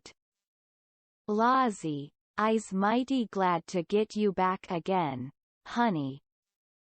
I says, "All right, that's mighty good. They won't find me, and they'll think I've been killed," and floated down the river. "There's something up there that LL help them think so, so don't you lose no time, Jim.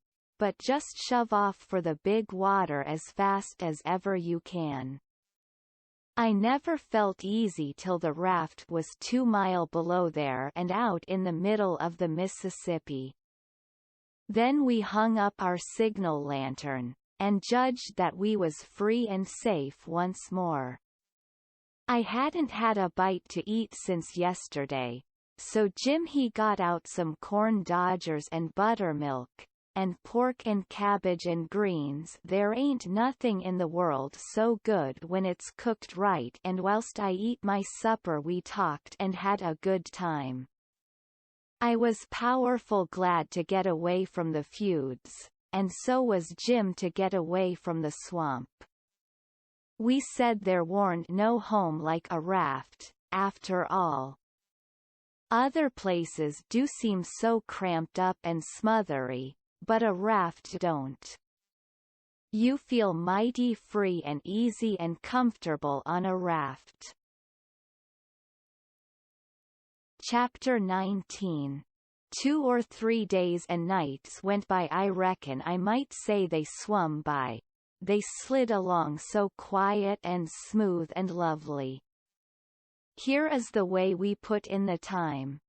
It was a monstrous big river down there, sometimes 1.5 miles wide. We run nights, and laid up and hid daytimes. Soon as night was most gone we stopped navigating and tied up, nearly always in the dead water, under a towhead, and then cut young cottonwoods and willows, and hid the raft with them. Then we set out the lines. Next we slid into the river and had a swim, so as to freshen up and cool off. Then we sat down on the sandy bottom where the water was about knee-deep, and watched the daylight come. Not a sound anywheres, perfectly still, just like the whole world was asleep. Only sometimes the bullfrogs a cluttering, maybe. The first thing to see, looking away over the water, was a kind of dull line that was the woods on t'other side. You couldn't make nothing else out than a pale place in the sky, then more paleness spreading around, then the river softened up a way off, and warn't black any more, but grey. You could see little dark spots drifting along ever so far away, trading scows and such things, and long black streaks, rafts. Sometimes you could hear a sweep squeaking or jumbled up voices. It was so still, and sounds come so far, and by you could see a streak on the water, which you know by the look of the streak that there's a snag there in a swift current which breaks on it and makes that streak look that way, and you see the mist curl up off of the water, and the east reddens up, and the river, and you make out a log cabin in the edge of the woods, away on the bank on t'other side of the river, being a wood yard, likely, and piled by them cheats so you can throw a dog through it anywheres. Then the nice breeze springs up, and comes fanning you from over there, so cool and fresh and sweet to smell on account of the woods and the flowers. But sometimes not that way, because they've left dead fish laying around, gars and such, and they do get pretty rank, and next you've got the full day, and everything smiling in the sun, and the song birds just going it. A little smoke couldn't be noticed now, so we would take some fish off of the lines and cook up a hot breakfast. And afterwards we would watch the lonesomeness of the river, and kind of lazy along, and by lazy off to sleep. Wake up by and look to see what done it, and maybe see a steamboat coughing along upstream. So far off towards the other side you couldn't tell nothing about her, only whether she was a stern wheel or side wheel. Then for about an hour there wouldn't be nothing to hear nor nothing to see, just solid lonesomeness. Next you'd see a raft sliding by, away off yonder, and maybe a galoot on it chopping, because they're most always doing it on a raft. You'd see the axe flash and come down, you don't hear nothing, you see that axe go up again, and by the time it's above the man's head then you hear the ka-chunk. It had took all that time to come over the water. So we would put in the day, lazying around, listening to the stillness. Once there was a thick fog, and the rafts and things that went by was beating tin pans so the steamboats wouldn't run over them. A scow or a raft went by so close we could hear them talking and cussing and laughing, heard them plain, but we couldn't see no sign of them. It made you feel crawly. It was like spirits carrying on that way in the air. Jim said he believed it was spirits, but I says, no, spirits wouldn't say, "Durn the durn fog." Soon as it was night out we shoved. When we got her out to about the middle we let her alone, and let her float wherever the current wanted her to. Then we lit the pipes, and dangled our legs in the water, and talked about all kinds of things. We was always naked, day and night. Whenever the mosquitoes would let us, the new clothes Buck's folks made for me was too good to be comfortable, and besides I didn't go much on clothes, nohow. Sometimes we'd have that whole river all to ourselves for the longest time. Yonder was the banks and the islands, across the water, and maybe a spark which was a candle in a cabin window, and sometimes on the water you could see a spark or two on a raft or a scow, you know, and maybe you could hear a fiddle or a song coming over from one of them crafts. It's lovely to live on a raft. We had the sky up there, all speckled with stars, and we used to lay on our backs and look up at them, and discuss about whether they was made or only just happened.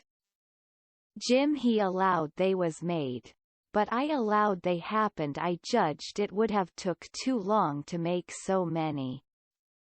Jim said the moon coulda laid them well. That looked kind of reasonable, so I didn't say nothing against it, because I've seen a frog lay most as many, so of course it could be done. We used to watch the stars that fell, too, and see them streaked down. Jim allowed they'd got spoiled and was hove out of the nest. Once or twice of a night we would see a steamboat slipping along in the dark, and now and then she would belch a whole world of sparks up out of her chimblies, and they would rain down in the river and look awful pretty. Then she would turn a corner and her lights would wink out and her powwow shut off and leave the river still again, and by her waves would get to us, a long time after she was gone, and joggle the raft a bit, and after that you wouldn't hear nothing for you couldn't tell how long, except maybe frogs or something. After midnight the people on shore went to bed, and then for 2 or 3 hours the shores was black, no more sparks in the cabin windows. These sparks was our clock. The first one that showed again meant morning was coming, so we hunted a place to hide and tie up right away. One morning about daybreak I found a canoe and crossed over a chute to the main shore. It was only 200 yards and paddled about a mile up a creek amongst the cypress woods, to see if I couldn't get some berries. Just as I was passing a place where a kind of a cowpath crossed the creek, here comes a couple of men tearing up the path as tight as they could foot it. I thought I was a goner, for whenever anybody was after anybody I judged it was me or maybe Jim. I was about to dig out from there in a hurry, but they was pretty close to me then, and sung out and begged me to save their lives. Said they hadn't been doing nothing, and was being chased for it. Said there was men and dogs a-coming. They wanted to jump right in, but I says, "Don't you do it. I don't hear the dogs and horses yet. You've got time to crowd through the brush and get up the crick a little ways, then you take to the water and wade down to me and get in. That'll throw the dogs off the scent."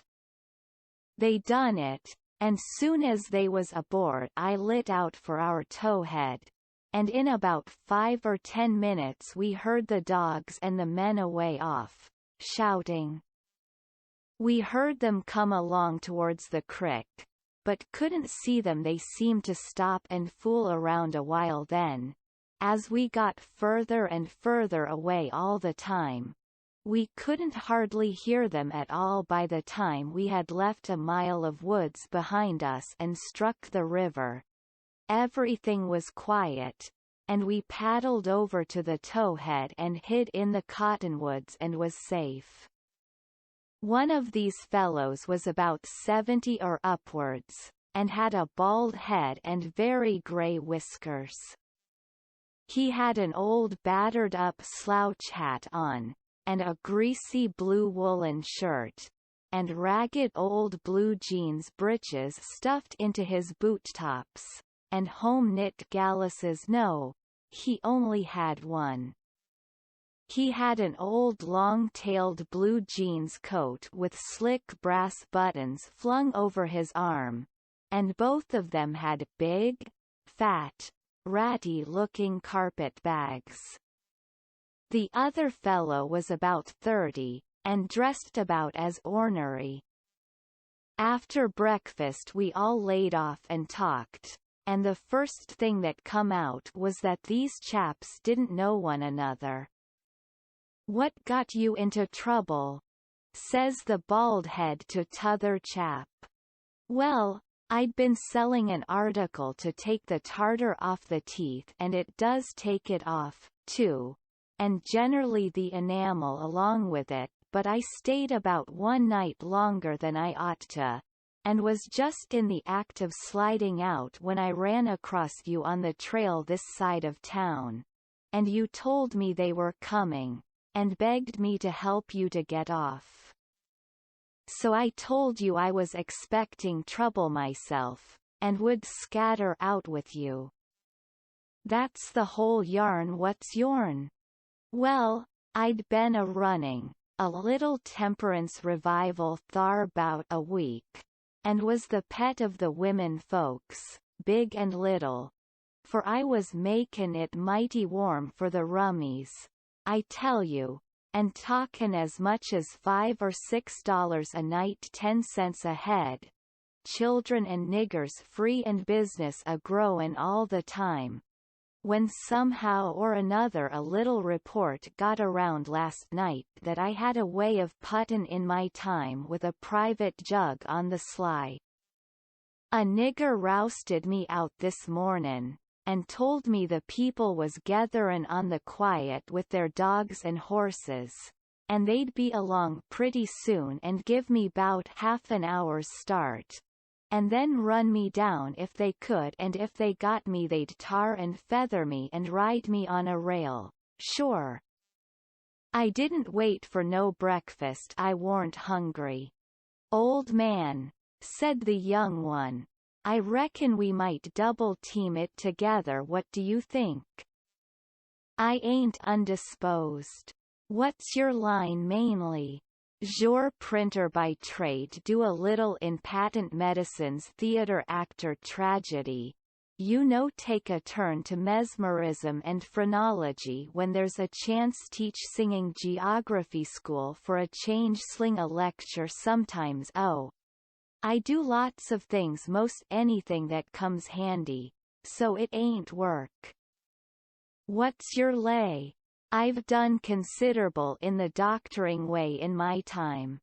Layin' on o' hands is my best holt for cancer and paralysis, and sich things, and I kin tell a fortune pretty good when I've got somebody along to find out the facts for me. Preachin's my line, too, and workin' camp meetin's, and missionaryin' around. Nobody never said anything for a while, then the young man hove a sigh and says, Alas! What re you alassin' about? Says the bald head. To think I should have lived to be leading such a life, and be degraded down into such company. And he begun to wipe the corner of his eye with a rag. Durn your skin, ain't the company good enough for you? Says the bald head, pretty pert and uppish. Yes, it is good enough for me. It's as good as I deserve for who fetched me so low when I was so high. I did myself. I don't blame you. Gentlemen, far from it, I don't blame anybody. I deserve it all. Let the cold world do its worst. One thing I know, there's a grave somewhere for me. The world may go on just as it's always done, and take everything from me, loved ones, property, everything, but it can't take that. Some day I'll lie down in it and forget it all, and my poor broken heart will be at rest. He went on a wiping. Draught your poor broken heart, says the bald head. What are you heaving your poor broken heart at us for? We hain't done nothing. No, I know you haven't. I ain't blaming you, gentlemen. I brought myself down. Yes, I did it myself. It's right I should suffer, perfectly right. I don't make any moan. Brought you down from war? War was you brought down from? Ah, you would not believe me. The world never believes. Let it pass. 'Tis no matter. The secret of my birth. The secret of your birth. do you mean to say? Gentlemen, says the young man, very solemn. I will reveal it to you, for I feel I may have confidence in you. By rights I am a duke. Jim's eyes bugged out when he heard that, and I reckon mine did, too. Then the bald head says, no, you can't mean it? Yes. My great-grandfather, eldest son of the Duke of Bridgewater, fled to this country about the end of the last century, to breathe the pure air of freedom, married here, and died, leaving a son, his own father dying about the same time. The second son of the late Duke seized the titles and estates. The infant real Duke was ignored. I am the lineal descendant of that infant. I am the rightful Duke of Bridgewater, and here am I, forlorn, torn from my high estate, hunted of men, despised by the cold world, ragged, worn, heart-broken, and degraded to the companionship of felons on a raft. Jim pitied him ever so much, and so did I. We tried to comfort him, but he said it warn't much use. He couldn't be much comforted, said, if we was a mind to acknowledge him. That would do him more good than most anything else, so we said we would, if he would tell us how. He said we ought to bow when we spoke to him, and say your grace, or my lord, or your lordship, and he wouldn't mind it if we called him plain Bridgewater, which, he said, was a title anyway, and not a name, and one of us ought to wait on him at dinner, and do any little thing for him he wanted done. Well, that was all easy, so we done it. All through dinner Jim stood around and waited on him, and says, will yo, Grace, have some o' dis or some o' dat? And so on, and a body could see it was mighty pleasing to him. But the old man got pretty silent by and by, didn't have much to say, and didn't look pretty comfortable over all that petting that was going on around that Duke. He seemed to have something on his mind.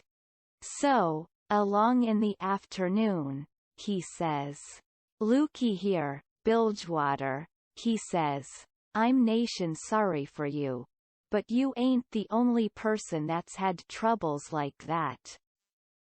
No? No, you ain't.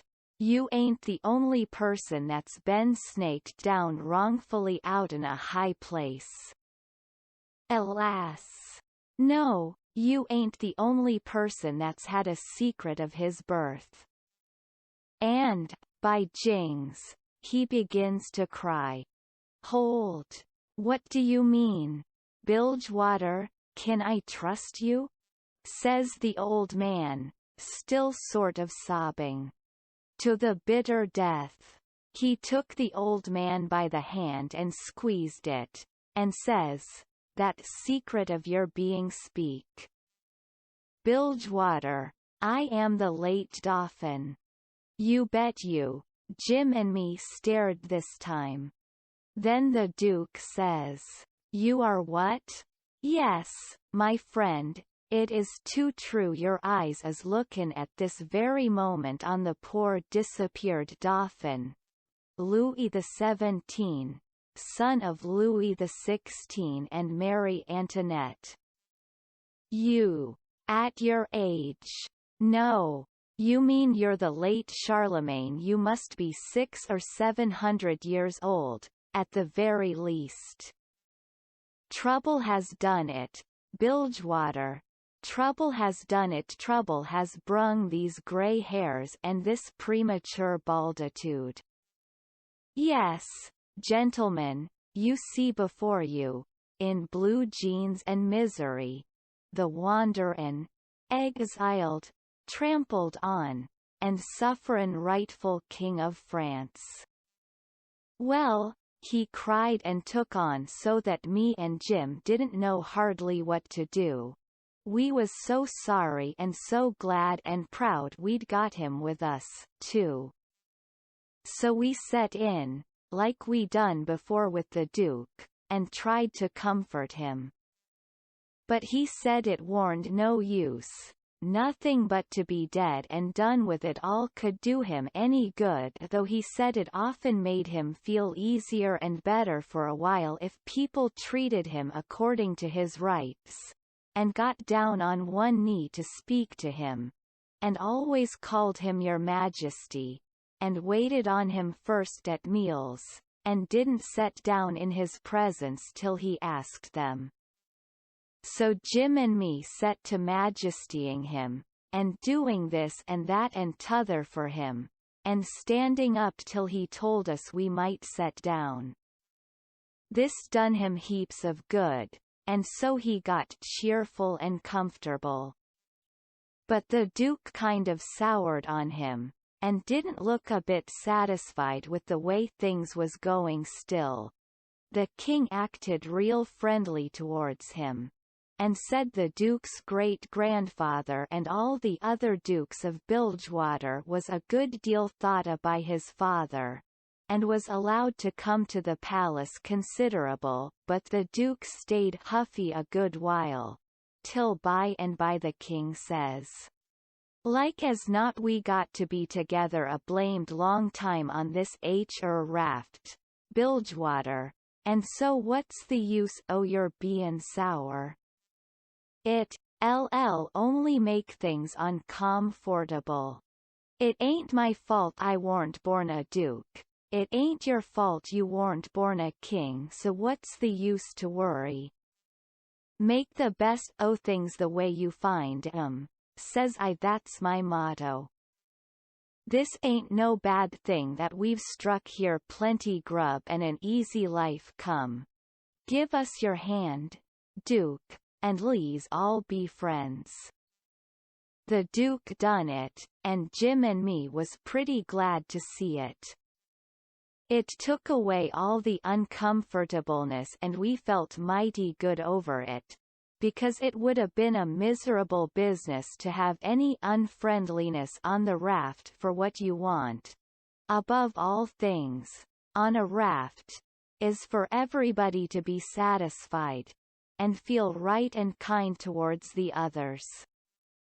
It didn't take me long to make up my mind that these liars warn't no kings nor dukes at all, but just low-down humbugs and frauds.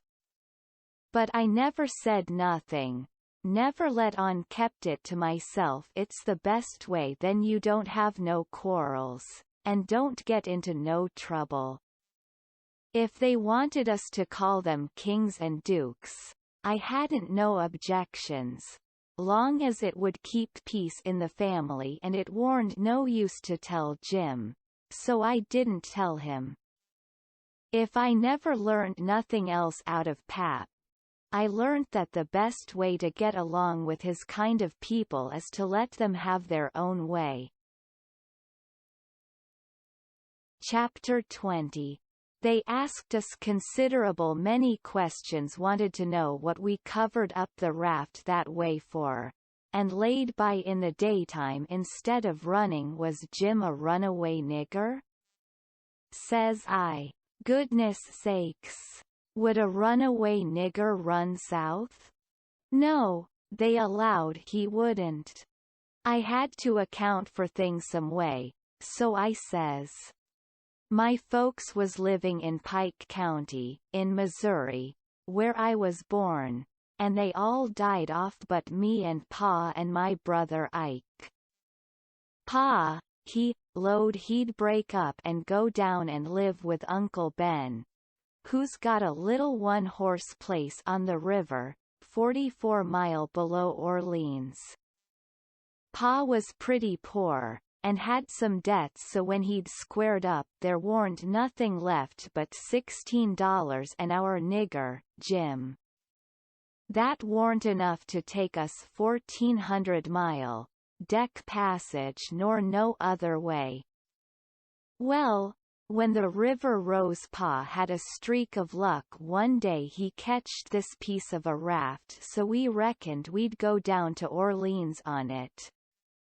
Pa luck didn't hold out. A steamboat run over the for'ard corner of the raft one night, and we all went overboard and dove under the wheel. Jim and me come up all right, but Pa was drunk, and Ike was only 4 years old, so they never come up no more. Well, for the next day or two we had considerable trouble, because people was always coming out in skiffs and trying to take Jim away from me, saying they believed he was a runaway nigger. We don't run daytimes no more now. Nights they don't bother us. The Duke says, "Leave me alone to cipher out a way so we can run in the daytime if we want to. I'll think the thing over. I'll invent a plan that'll fix it. We'll let it alone for today, because of course we don't want to go by that town yonder in daylight. It mightn't be healthy."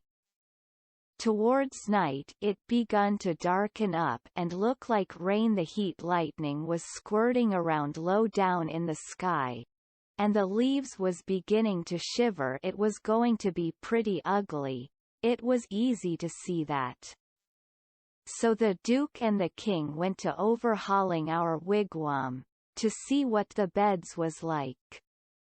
My bed was a straw tick better than Jim's, which was a corn shuck tick. There's always cobs around about in a shuck tick, and they poke into you and hurt, and when you roll over the dry shucks sound like you was rolling over in a pile of dead leaves. It makes such a rustling that you wake up. Well, the Duke allowed he would take my bed, but the King allowed he wouldn't. He says, "I shoulda reckoned the difference in rank woulda suggested to you that a corn shuck bed warn't just fittin' for me to sleep on. Your Grace, take the shuck bed yourself." Jim and me was in a sweat again for a minute, being afraid there was going to be some more trouble amongst them, so we was pretty glad when the Duke says, "'Tis my fate to be always ground into the mire under the iron heel of oppression. Misfortune has broken my once haughty spirit. I yield. I submit. 'Tis my fate. I am alone in the world. Let me suffer. Can bear it." We got away as soon as it was good and dark. The King told us to stand well out towards the middle of the river, and not show a light till we got a long ways below the town. We come in sight of the little bunch of lights by and by. That was the town, you know, and slid by, about a half a mile out, all right. When we was 3/4 of a mile below, we hoisted up our signal lantern, and about 10 o'clock it come on to rain and blow and thunder and lighten like everything. So the King told us to both stay on watch till the weather got better. Then him and the Duke crawled into the wigwam and turned in for the night. It was my watch below till 12, but I wouldn't a turned in anyway if I'd had a bed, because a body don't see such a storm as that every day in the week, not by a long sight. My souls, how the wind did scream along! And every second or two there'd come a glare that lit up the white caps for a half a mile around, and you'd see the islands looking dusty through the rain, and the trees thrashing around in the wind. Then comes a whack. Bum, bum, bumble umble bum bum bum bum, and the thunder would go rumbling and grumbling away, and quit, and then rip comes another flash and another sacrilege. The waves most washed me off the raft sometimes, but I hadn't any clothes on, and didn't mind. We didn't have no trouble about snags. The lightning was glaring and flittering around so constant that we could see them plenty soon enough to throw her head this way or that and miss them. I had the middle watch, you know, but I was pretty sleepy by that time. So Jim he said he would stand the first half of it for me. He was always mighty good that way, Jim was. I crawled into the wigwam, but the king and the duke had their legs sprawled around so there warn't no show for me, so I laid outside. I didn't mind the rain, because it was warm, and the waves weren't running so high now. About 2 they come up again, though, and Jim was going to call me but he changed his mind, because he reckoned they weren't high enough yet to do any harm, but he was mistaken about that, for pretty soon all of a sudden along comes a regular ripper and washed me overboard. It most killed Jim a laughing. He was the easiest nigger to laugh that ever was, anyway. I took the watch, and Jim he laid down and snored away, and by the storm let up for good and all, and the first cabin light that showed I rousted him out, and we slid the raft into hiding quarters for the day. The king got out an old ratty deck of cards after breakfast, and him and the duke played 7-up a while, 5 cents a game. Then they got tired of it, and allowed they would lay out a campaign, as they called it. The Duke went down into his carpet bag, and fetched up a lot of little printed bills and read them out loud. One bill said, "The celebrated drive. Armand de Montalban, of Paris, would lecture on the science of phrenology at such and such a place, on the blank day of blank, at 10 cents admission, and furnish charts of character at 25 cents apiece." The Duke said that was him. In another bill he was the world-renowned Shakespearean tragedian, Garrick the Younger, of Drury Lane, London. In other bills he had a lot of other names and done other wonderful things, like finding water and gold with a divining rod, dissipating witch spells, and so on. By and by he says, "But the histrionic muse is the darling. Have you ever trod the boards, royalty?" "No," says the king. "You shall, then, before you're 3 days older, fallen grandeur," says the Duke. The first good town we come to we'll hire a hall and do the sword fight in Richard III. And the balcony scene in Romeo and Juliet. How does that strike you? I'm in, up to the hub, for anything that will pay, Bilgewater, but, you see, I don't know nothing about play actin', and hain't ever seen much of it. I was too small when Pap used to have 'em at the palace. Do you reckon you can learn me? Easy. All right. I'm just a freezin' for something fresh, anyway.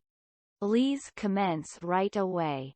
So the Duke he told him all about who Romeo was and who Juliet was, and said he was used to being Romeo, so the king could be Juliet. "But if Juliet's such a young gal, Duke, my peeled head and my white whiskers is goin' to look uncommon odd on her, maybe." "No, don't you worry, these country jakes won't ever think of that. Besides, you know, you'll be in costume, and that makes all the difference in the world. Juliet's in a balcony, enjoying the moonlight before she goes to bed, and she's got on her nightgown and her ruffled nightcap. Here are the costumes for the parts. He got out 2 or 3 curtain calico suits, which he said was medieval armour for Richard III. And t'other chap, and a long white cotton nightshirt and a ruffled nightcap to match. The king was satisfied, so the duke got out his book and read the parts over in the most splendid spread-eagle way, prancing around and acting at the same time. To show how it had got to be done, then he give the book to the king and told him to get his part by heart. There was a little one-horse town about 3 mile down the bend, and after dinner the Duke said he had ciphered out his idea about how to run in daylight without it being dangersome for Jim, so he allowed he would go down to the town and fix that thing. The king allowed he would go, too, and see if he couldn't strike something. We was out of coffee, so Jim said I better go along with them in the canoe and get some. When we got there warn't nobody stirring, streets empty, and perfectly dead and still, like Sunday. We found a sick nigger sunning himself in a backyard, and he said everybody that warn't too young or too sick or too old was gone to camp meeting, about 2 mile back in the woods. The king got the directions, and allowed he'd go and work that camp meeting for all it was worth, and I might go, too. The Duke said what he was after was a printing office. We found it a little bit of a concern. Up over a carpenter shop, carpenters and printers all gone to the meeting, and no doors locked. It was a dirty, littered-up place, and had ink marks, and handbills with pictures of horses and runaway niggers on them, all over the walls. The Duke shed his coat and said he was all right now. So me and the king lit out for the camp meeting. We got there in about a half an hour, fairly dripping, for it was a most awful hot day. There was as much as 1,000 people there from 20 mile around.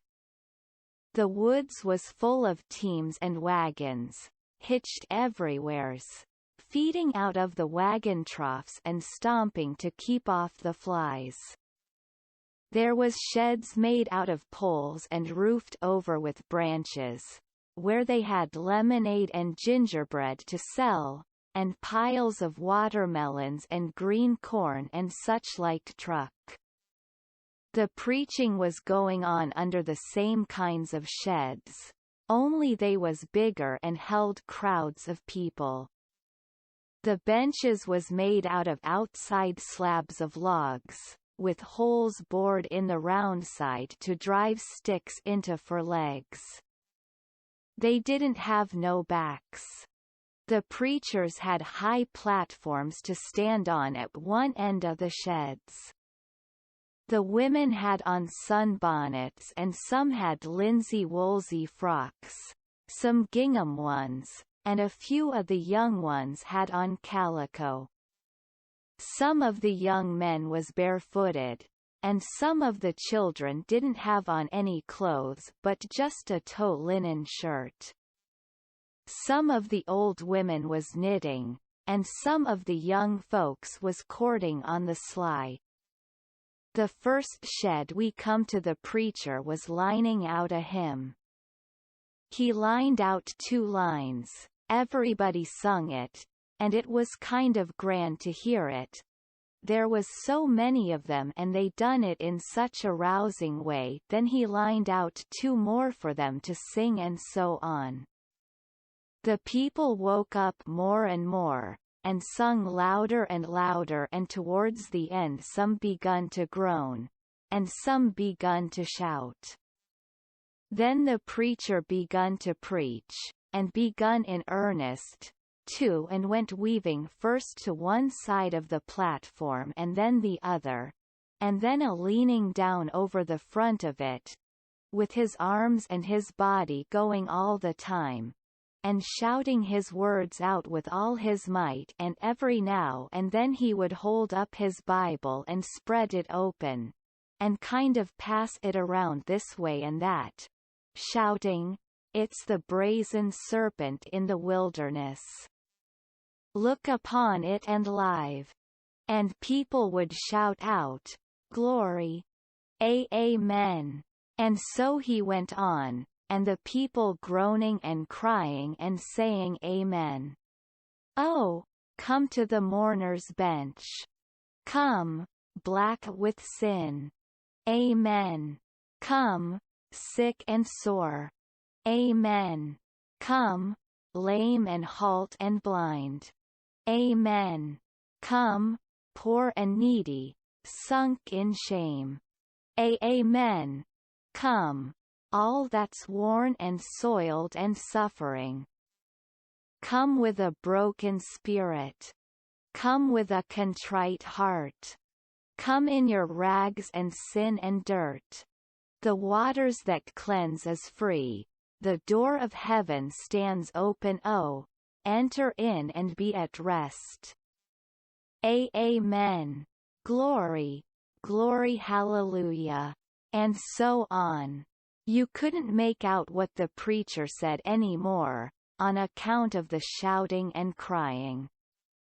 Folks got up everywheres in the crowd, and worked their way just by main strength to the mourner's bench, with the tears running down their faces, and when all the mourners had got up there to the front benches in a crowd, they sung and shouted and flung themselves down on the straw, just crazy and wild.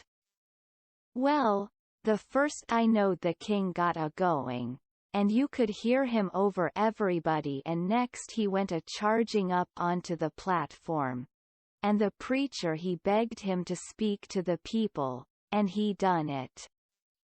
He told them he was a pirate, been a pirate for 30 years out in the Indian Ocean, and his crew was thinned out considerable last spring in a fight.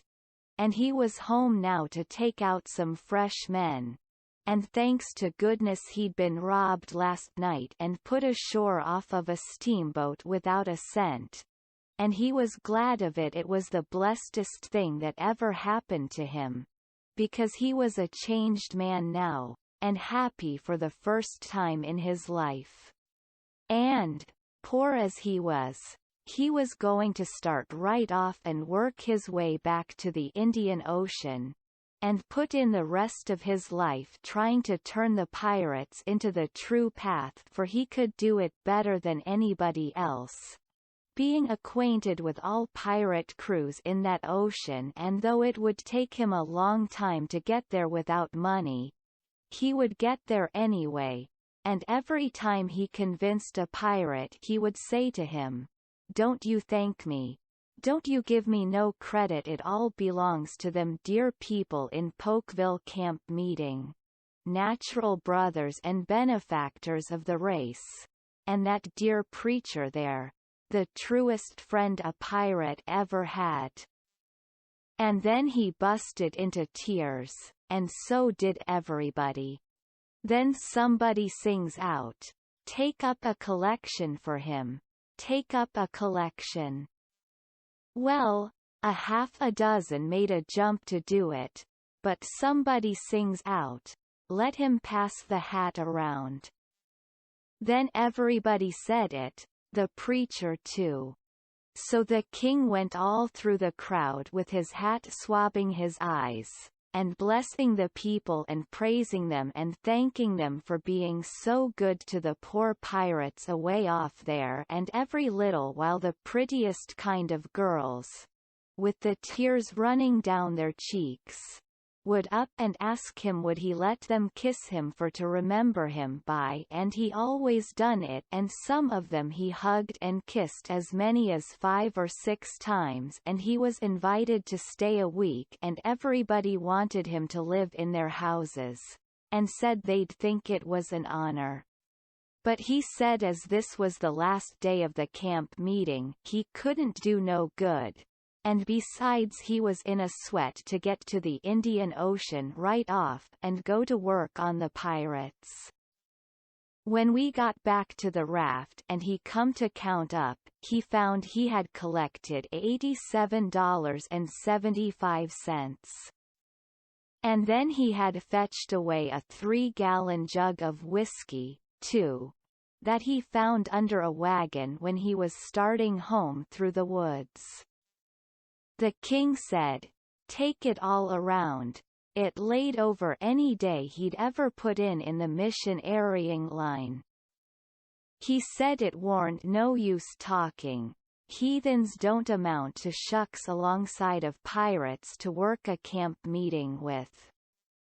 The Duke was thinking he'd been doing pretty well till the king come to show up. But after that he didn't think so much.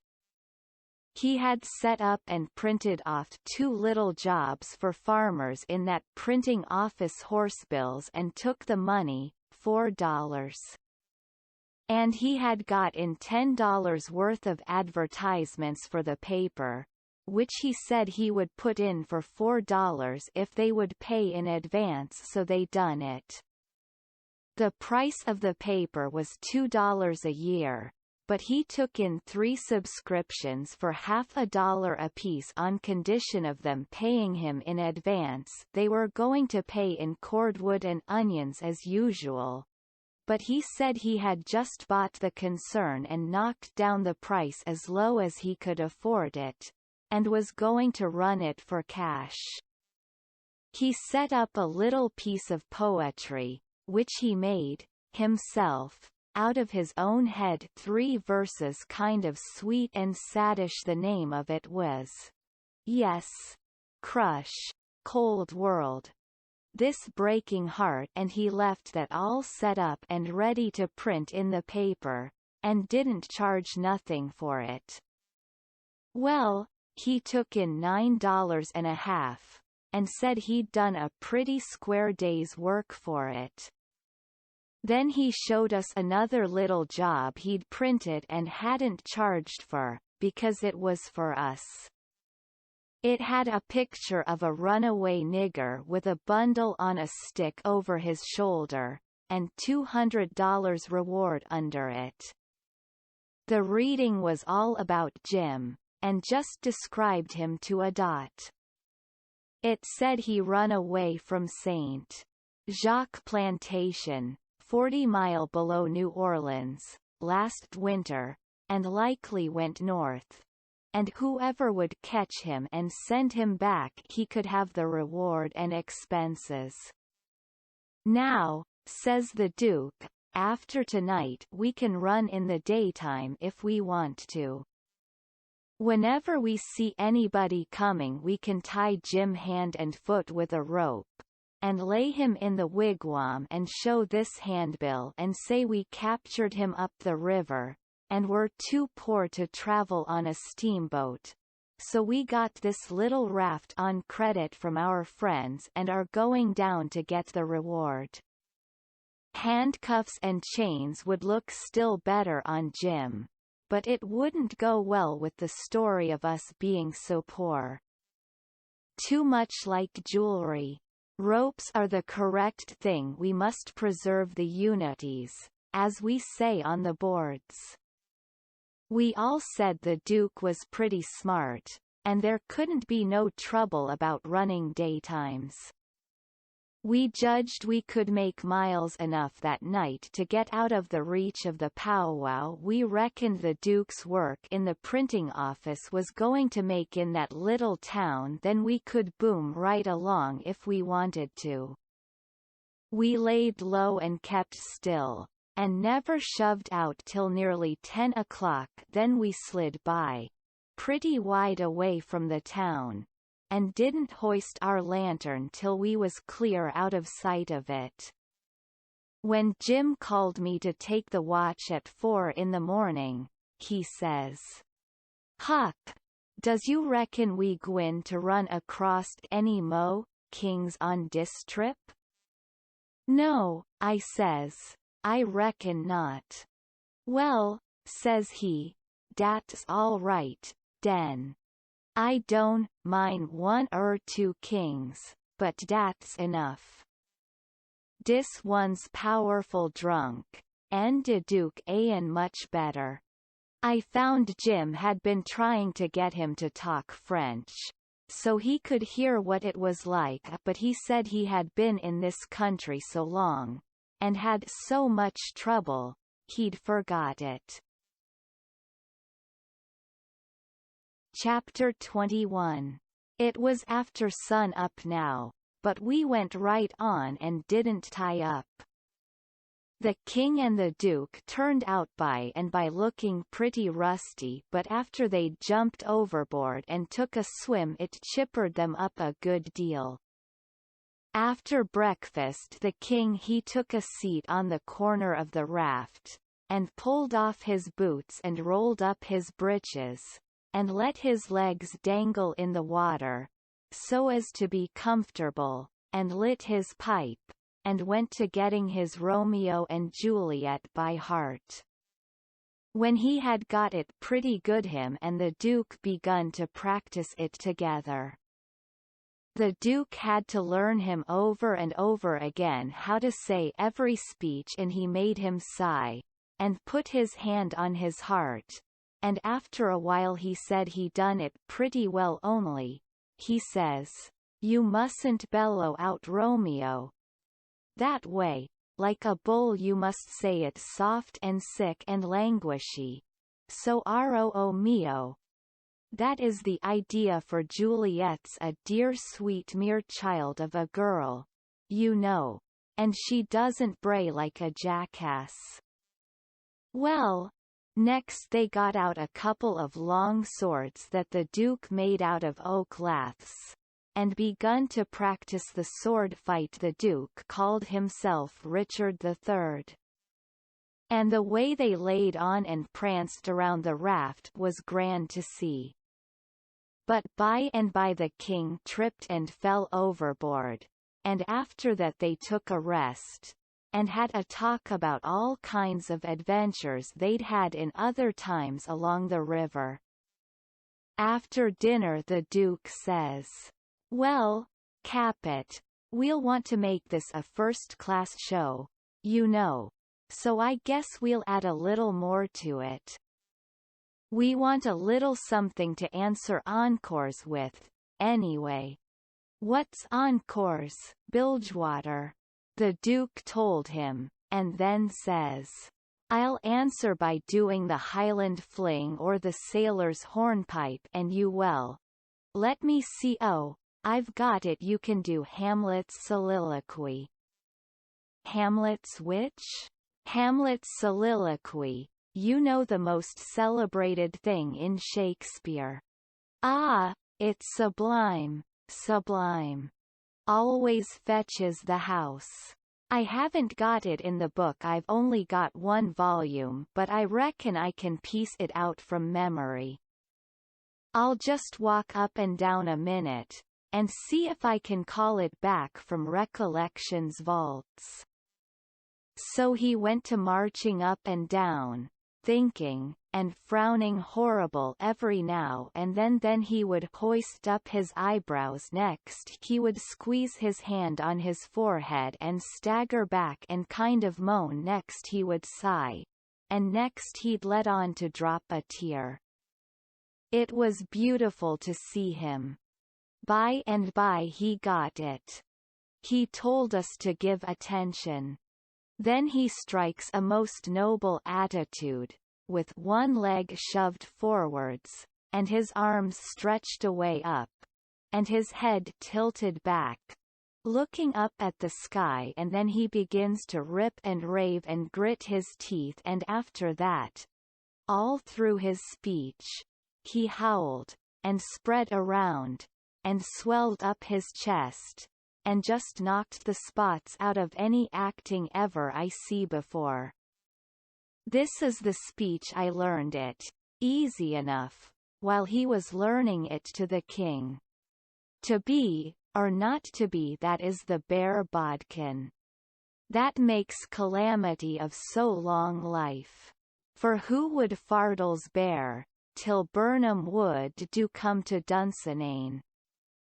But that the fear of something after death murders the innocent sleep. Great nature's second course. And makes us rather sling the arrows of outrageous fortune, than fly to others that we know not of. There's the respect must give us pause. Wake Duncan with thy knocking. I would thou couldst. For who would bear the whips and scorns of time? The oppressor's wrong, the proud man's contumely, the law's delay, and the quietus which his pangs might take. In the dead waste and middle of the night, when churchyards yawn, in customary suits of solemn black, but that the undiscovered country from whose bourne no traveller returns, breathes forth contagion on the world. And thus the native hue of resolution, like the poor cat eye, the adage, is sicklied o'er with care. And all the clouds that lowered o'er our housetops, with this regard their currents turn awry, and lose the name of action. 'Tis a consummation devoutly to be wished. But soft you, the fair Ophelia, ope not thy ponderous and marble jaws, but get thee to a nunnery go. Well, the old man he liked that speech, and he mighty soon got it so he could do it first rate. It seemed like he was just born for it, and when he had his hand in and was excited, it was perfectly lovely the way he would rip and tear and rear up behind when he was getting it off. The first chance we got, the Duke he had some show bills printed, and after that, for 2 or 3 days as we floated along, the raft was a most uncommon lively place, for there warn't nothing but sword fighting and rehearsing, as the Duke called it, going on all the time. One morning, when we was pretty well down the state of Arkansas, we come in sight of a little one-horse town in a big bend, so we tied up about 3/4 of a mile above it, in the mouth of a creek which was shut in like a tunnel by the cypress trees, and all of us but Jim took the canoe and went down there to see if there was any chance in that place for our show. We struck it mighty lucky. There was going to be a circus there that afternoon, and the country people was already beginning to come in all kinds of old shackly wagons, and on horses. The circus would leave before night, so our show would have a pretty good chance. The Duke he hired the courthouse, and we went around and stuck up our bills. They read like this: Shakespearean revival. Wonderful attraction. For one night only. The world-renowned tragedians. David Garrick the Younger, of Drury Lane Theatre, London. And Edmund Kean the Elder, of the Royal Haymarket Theatre, Whitechapel. Pudding Lane, Piccadilly, London, and the Royal Continental Theatres, in their sublime Shakespearean spectacle entitled The Balcony Scene in Romeo and Juliet. Romeo, Mr. Garrick. Juliet, Mr. Kean. Assisted by the whole strength of the company. New costumes, new scenery, new appointments. Also, the thrilling, masterly, and blood-curdling broadsword conflict in Richard III! Exclamation mark, exclamation mark, exclamation mark. Richard III. Mr. Garrick. Richmond. Mr. Kean. Also, by special request, Hamlet's immortal soliloquy, by the illustrious Kean, done by him 300 consecutive nights in Paris, for one night only, on account of imperative European engagements. Admission 25 cents. Children and servants, 10 cents. Then we went loafing around the town. The stores and houses was most all old shackly dried up frame concerns that hadn't ever been painted. They was set up 3 or 4 foot above ground on stilts, so as to be out of reach of the water when the river was overflowed. The houses had little gardens around them, but they didn't seem to raise hardly anything in them but Jimson weeds, and sunflowers, and ash piles, and old curled-up boots and shoes, and pieces of bottles, and rags, and played-out tinware. The fences was made of different kinds of boards, nailed on at different times, and they leaned every which way, and had gates that didn't generally have but one hinge, a leather one. Some of the fences had been whitewashed, some time or another, but the Duke said it was in Columbus's time, like enough. There was generally hogs in the garden, and people driving them out. All the stores was along one street. They had white domestic awnings in front, and the country people hitched their horses to the awning posts. There was empty dry goods boxes under the awnings, and loafers roosting on them all day long, whittling them with their Barlow knives and chawing tobacco, and gaping and yawning and stretching a mighty ornery lot. They generally had on yellow straw hats most as wide as an umbrella, but didn't wear no coats nor waistcoats. They called one another Bill, and Buck, and Hank, and Joe, and Andy, and talked lazy and drawly, and used considerable many cuss words. There was as many as one loafer leaning up against every awning post, and he most always had his hands in his breeches pockets, except when he fetched them out to lend a chaw of tobacco or scratch. What a body was hearing amongst them all the time was, "Gimme a chaw, v. Chewbacker, Hank. Cain't I hain't got but one chaw left. Ask Bill. Maybe Bill he gives him a chaw, maybe he lies and says he ain't got none." Some of them kinds of loafers never has a cent in the world, nor a chaw of tobacco of their own. They get all their chawing by borrowing. They say to a fellow, "I wished you'd len me a chaw, Jack. I just this minute give Ben Thompson the last chaw I had," which is a lie pretty much every time. It don't fool nobody but a stranger, but Jack ain't no stranger, so he says, "You give him a chaw, did you? So did your sister's cat's grandmother. You pay me back the chows you've ready borried offen me, Leif Buckner.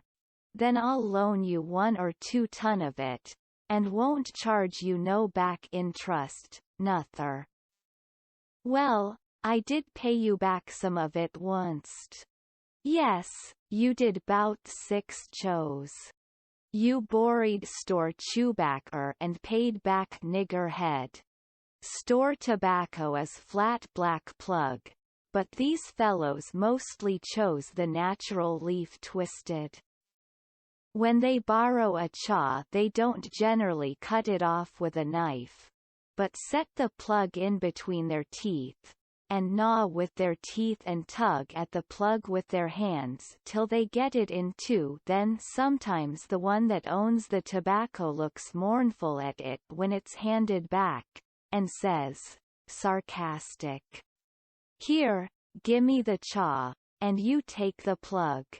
All the streets and lanes was just mud, they warn't nothing else but mud as black as tar and nigh about a foot deep in some places, and 2 or 3 inches deep in all the places. The hogs loafed and grunted around everywheres. You'd see a muddy sow and a litter of pigs come lazying along the street and hole up herself right down in the way, where folks had to walk around her, and she'd stretch out and shut her eyes and wave her ears whilst the pigs was milking her, and look as happy as if she was on salary.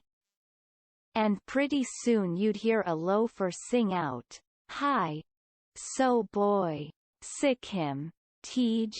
and away the sow would go, squealing most horrible, with a dog or 2 swinging to each ear, and 3 or 4 dozen more a-coming, and then you would see all the loafers get up and watch the thing out of sight, and laugh at the fun and look grateful for the noise.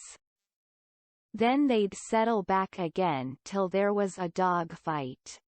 There couldn't anything wake them up all over, and make them happy all over, like a dog fight, unless it might be putting turpentine on a stray dog and setting fire to him, or tying a tin pan to his tail and see him run himself to death. On the river front some of the houses was sticking out over the bank, and they was bowed and bent, and about ready to tumble in. The people had moved out of them. The bank was caved away under one corner of some others, and that corner was hanging over. People lived in them yet, but it was dangersome, because sometimes a strip of land as wide as a house caves in at a time. Sometimes a belt of land a quarter of a mile deep will start in and cave along till it all caves into the river in one summer. Such a town as that has to be always moving back, and back, and back, because the river's always gnawing at it. The nearer it got to noon that day, the thicker and thicker was the wagons and horses in the streets, and more coming all the time. Families fetched their dinners with them from the country, and eat them in the wagons. There was considerable whiskey drinking going on, and I seen 3 fights. By and by somebody sings out, "Here comes old Boggs in from the country for his little old monthly drunk. Here he comes, boys." All the loafers looked glad. I reckoned they was used to having fun out of Boggs. One of them says, "Wonder who he's a-gwin to chaw up this time. If he'd a-chawed up all the men 'e's been a-gwin to chaw up in the last 20 year, he'd have considerable reputation now." Another one says, "I wished old Boggs threaten me, 'cause then I'd know I warn't gwin to die for 1,000 year." Boggs comes a-tearing along on his horse, whooping and yelling like an Injun, and singing out, "Clear the track, thar! I'm on the wa-path, and the price UV coffins as a-gwin to raise." He was drunk, and weaving about in his saddle. He was over 50-year-old, and had a very red face. Everybody yelled at him and laughed at him and sassed him, and he sassed back, and said he'd attend to them and lay them out in their regular turns. But he couldn't wait now because he'd come to town to kill old Colonel Sherburne, and his motto was, "Meat first, and spoon vittles to top off on." He see me, and rode up and says, "Ward you come Ephraim, boy? You prepared to die?" Then he rode on. I was scared, but a man says, "He don't mean nothing, he's always a carryin' on like that when he's drunk." He's the best-naturedest old fool in Arkansas, never hurt nobody, drunk nor sober. Boggs rode up before the biggest store in town, and bent his head down so he could see under the curtain of the awning and yells, "Come out here, Sherburne. Come out and meet the man you've swindled. You're the hound I'm after, and I'm a-gwin to have you, too." And so he went on, calling Sherburne everything he could lay his tongue to, and the whole street packed with people listening and laughing and going on. By and by a proud-looking man about 55, and he was a heap the best-dressed man in that town, 2 steps out of the store, and the crowd drops back on each side to let him come. He says to Boggs, mighty calm and slow, he says, "I'm tired of this, but I'll endure it till 1 o'clock. Till 1 o'clock, mind, no longer. If you open your mouth against me only once after that time you can't travel so far, but I will find you." Then he turns and goes in. The crowd looked mighty sober, nobody stirred, and there warn't no more laughing. Boggs rode off blackguarding Sherburne as loud as he could yell, all down the street, and pretty soon back he comes and stops before the store, still keeping it up. Some men crowded around him and tried to get him to shut up, but he wouldn't. They told him it would be 1 o'clock in about 15 minutes, and so he must go home, he must go right away. But it didn't do no good. He cussed away with all his might, and throwed his hat down in the mud and rode over it, and pretty soon away he went a-raging down the street again, with his grey hair a-flying. Everybody that could get a chance at him tried their best to coax him off of his horse so they could lock him up and get him sober, but it warn't no use. Up the street he would tear again, and give Sherburne another cussing. By and by somebody says, "Go for his daughter. Quick! Go for his daughter, sometimes he'll listen to her. If anybody can persuade him, she can." So somebody started on a run. I walked down street a ways and stopped. In about 5 or 10 minutes here comes Boggs again, but not on his horse. He was a-reeling across the street towards me, bare-headed, with a friend on both sides of him a-holt of his arms and hurrying him along. He was quiet, and looked uneasy, and he warn't hanging back any, but was doing some of the hurrying himself.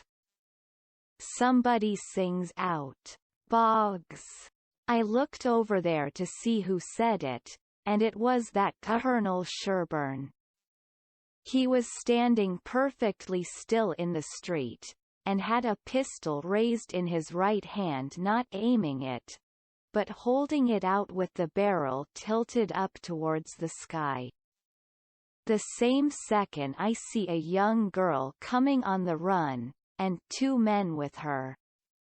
Boggs and the men turned round to see who called him, and when they see the pistol the men jumped to one side, and the pistol barrel come down slow and steady to a level, both barrels cocked. Boggs throws up both of his hands and says, "Oh Lord, don't shoot." Bang! Goes the first shot, and he staggers back, clawing at the airbang. Goes the second one, and he tumbles backwards onto the ground, heavy and solid, with his arms spread out. That young girl screamed out and comes rushing, and down she throws herself on her father, crying, and saying, "Oh, he's killed him! He's killed him!" The crowd closed up around them, and shouldered and jammed one another, with their necks stretched, trying to see, and people on the inside trying to shove them back and shouting, "Back, back! Give him air! Give him air!" Colonel Sherburne he tossed his pistol onto the ground, and turned around on his heels and walked off. They took Boggs to a little drugstore, the crowd pressing around just the same, and the whole town following, and I rushed and got a good place at the window, where I was close to him and could see in. They laid him on the floor and put one large Bible under his head, and opened another one and spread it on his breast, but they tore open his shirt first, and I seen where one of the bullets went in. He made about a dozen long gasps, his breast lifting the Bible up when he drawed in his breath, and letting it down again when he breathed it out, and after that he laid still. He was dead. Then they pulled his daughter away from him, screaming and crying, and took her off. She was about 16, and very sweet and gentle looking, but awful pale and scared.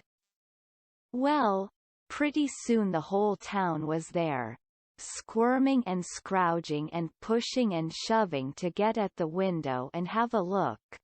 But people that had the places wouldn't give them up, and folks behind them was saying all the time, "Say, now, you've looked enough, you fellows, 'tain't right and 'tain't fair for you to stay thar all the time, and never give nobody a chance. Other folks has their rights as well as you." There was considerable jawing back, so I slid out, thinking maybe there was going to be trouble. The streets was full, and everybody was excited. Everybody that seen the shooting was telling how it happened, and there was a big crowd packed around each one of these fellows, stretching their necks and listening.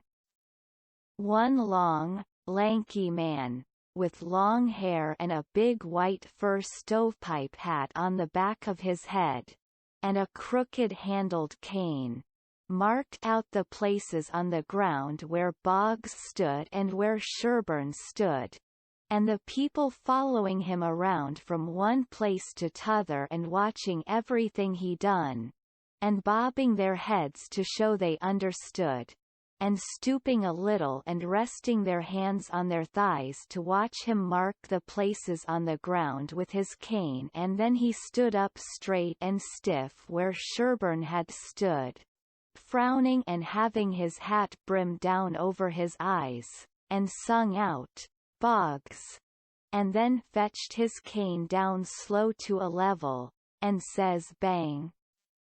Staggered backwards, says bang. Again, and fell down flat on his back.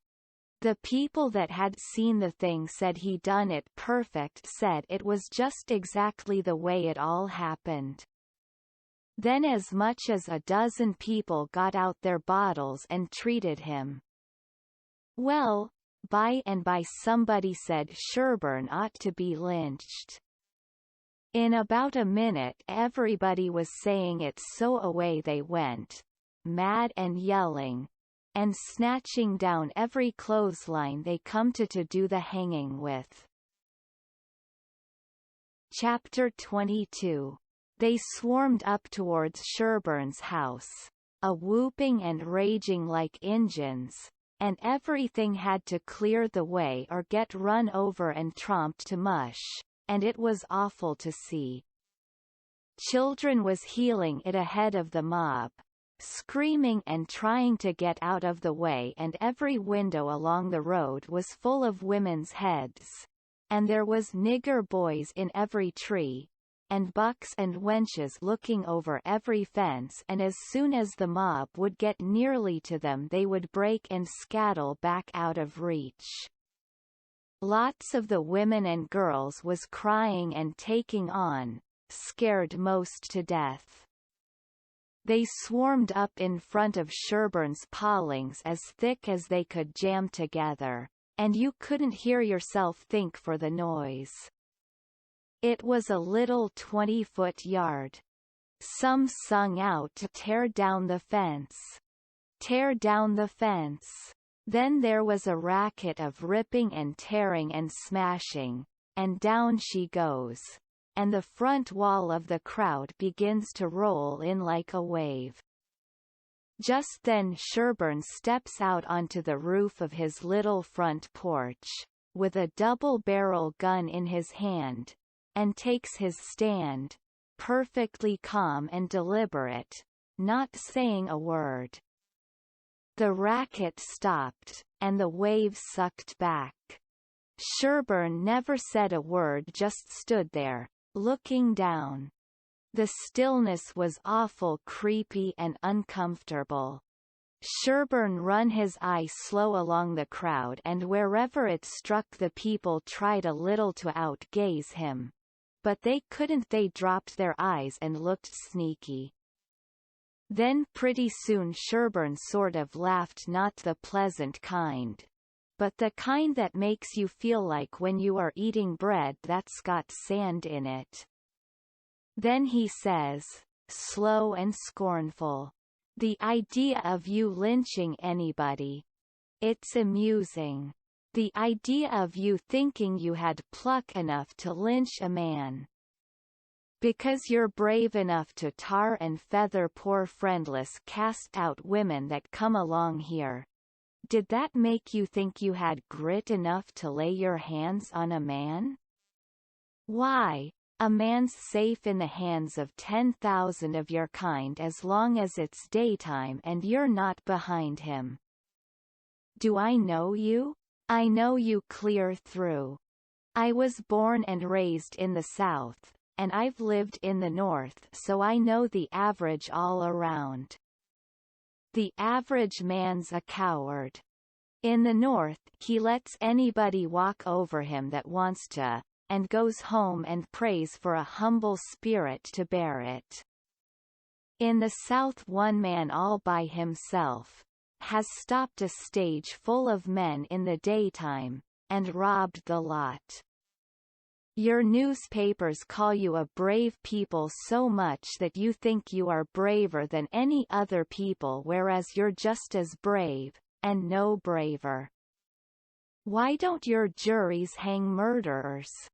Because they're afraid the man's friends will shoot them in the back, in the dark, and it's just what they would do. So they always acquit, and then a man goes in the night, with 100 masked cowards at his back, and lynches the rascal. Your mistake is that you didn't bring a man with you. That's one mistake. And the other is that you didn't come in the dark and fetch your masks. You brought part of a man, Buck Harkness, there, and if you hadn't had him to start you, you'd a taken it out in blowing. You didn't want to come. The average man don't like trouble and danger. You don't like trouble and danger. But if only half a man like Buck Harkness, their shouts, lynch him. Lynch him.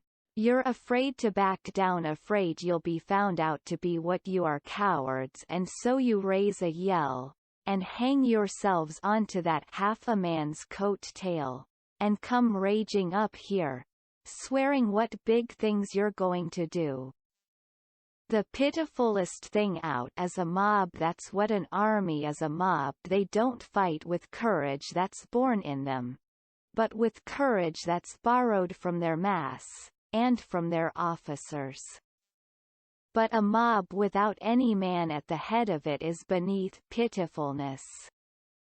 Now the thing for you to do is to droop your tails and go home and crawl in a hole. If any real lynching's going to be done, it will be done in the dark, Southern fashion, and when they come they'll bring their masks, and fetch a man along. Now leave and take your half a man with you, tossing his gun up across his left arm and cocking it when he says this. The crowd washed back sudden, and then broke all apart, and went tearing off every which way, and Buck Harkness, he heeled it after them, looking tolerable cheap. I coulda stayed if I wanted to, but I didn't want to. I went to the circus and loafed around the backside till the watchman went by, and then dived in under the tent. I had my $20 gold piece and some other money, but I reckoned I better save it, because there ain't no telling how soon you are going to need it. Away from home and amongst strangers that way. You can't be too careful. I ain't opposed to spending money on circuses when there ain't no other way, but there ain't no use in wasting it on them. It was a real bully circus. It was the splendidest sight that ever was when they all come riding in, 2 and 2, a gentleman and lady, side by side. The men just in their drawers and undershirts, and no shoes nor stirrups, and resting their hands on their thighs easy and comfortable. There must have been 20 of them, and every lady with a lovely complexion, and perfectly beautiful, and looking just like a gang of real sure enough queens, and dressed in clothes that cost millions of dollars, and just littered with diamonds. It was a powerful fine sight. I never see anything so lovely. And then one by one they got up and stood, and went a-weaving around the ring so gentle and wavy and graceful, the men looking ever so tall and airy and straight, with their heads bobbing and skimming along, away up there under the tent roof, and every lady's rose-leafy dress flapping soft and silky around her hips, and she looking like the most loveliest parasol. And then faster and faster they went, all of them dancing, first one foot out in the air and then the other, the horses leaning more and more, and the ringmaster going round and round the center pole, cracking his whip and shouting "Hi! Hi!" and the clown cracking jokes behind him, and by all hands dropped the reins, and every lady put her knuckles on her hips, and every gentleman folded his arms, and then how the horses did lean over and hump themselves. And so one after the other they all skipped off into the ring, and made the sweetest bow I ever see, and then scampered out, and everybody clapped their hands and went just about wild. Well, all through the circus they done the most astonishing things, and all the time that clown carried on so it most killed the people. The ringmaster couldn't ever say a word to him, but he was back at him quick as a wink with the funniest things a body ever said, and how he ever could think of so many of them, and so sudden and so pat, was what I couldn't no way understand. Why, I couldn't 'a' thought of them in a year. And by a drunk man tried to get into the ring, said he wanted to ride, said he could ride as well as anybody that ever was. They argued and tried to keep him out, but he wouldn't listen, and the whole show come to a standstill. Then the people begun to holler at him and make fun of him, and that made him mad, and he begun to rip and tear so that stirred up the people, and a lot of men begun to pile down off of the benches and swarm towards the ring, saying, "Knock him down! Throw him out!" And 1 or 2 women begun to scream. So, then, the ringmaster he made a little speech, and said he hoped there wouldn't be no disturbance, and if the man would promise he wouldn't make no more trouble he would let him ride if he thought he could stay on the horse. So everybody laughed and said all right, and the man got on. The minute he was on, the horse begun to rip and tear and jump and cavort around, with two circus men hanging on to his bridle trying to hold him, and the drunk man hanging on to his neck, and his heels flying in the air every jump, and the whole crowd of people standing up shouting and laughing till tears rolled down. And at last, sure enough, all the circus men could do, the horse broke loose, and away he went like the very nation, round and round the ring, with that sot laying down on him and hanging to his neck, with first one leg hanging most to the ground on one side, and then t'other one on t'other side, and the people just crazy. It warn't funny to me, though I was all of a tremble to see his danger. But pretty soon he struggled up a straddle and grabbed the bridle, a-reeling this way and that, and the next minute he sprung up and dropped the bridle and stood. And the horse a-going like a house afire too. He just stood up there, a-sailing around as easy and comfortable as if he warn't ever drunk in his life, and then he begun to pull off his clothes and sling them. He shed them so thick they kind of clogged up the air, and altogether he shed 17 suits. And, then, there he was, slim and handsome, and dressed the gaudiest and prettiest you ever saw, and he lit into that horse with his whip and made him fairly hum and finally skipped off, and made his bow and danced off to the dressing room, and everybody just a-howling with pleasure and astonishment. Then the ringmaster he see how he had been fooled, and he was the sickest ringmaster you ever see, I reckon. Why, it was one of his own men. He had got up that joke all out of his own head, and never let on to nobody. Well, I felt sheepish enough to be took in so, but I wouldn't a been in that ringmaster's place, not for $1,000. I don't know, there may be bullier circuses than what that one was, but I never struck them yet. Anyways, it was plenty good enough for me, and wherever I run across it, it can have all of my custom every time. Well, that night we had our show, but there warn't only about 12 people there, just enough to pay expenses. And they laughed all the time, and that made the Duke mad, and everybody left, anyway, before the show was over, but one boy which was asleep. So the Duke said these Arkansas lunkheads couldn't come up to Shakespeare. What they wanted was low comedy, and maybe something ruther worse than low comedy, he reckoned. He said he could size their style.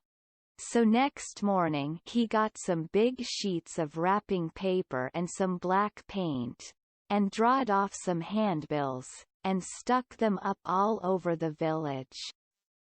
The bills said, "At the courthouse. For 3 nights only.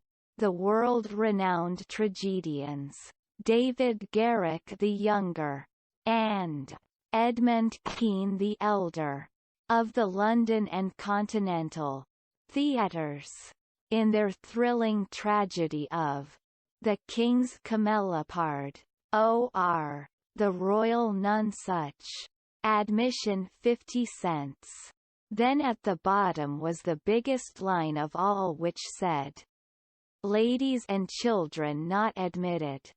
There, says he, if that line don't fetch them, I don't know Arkansas.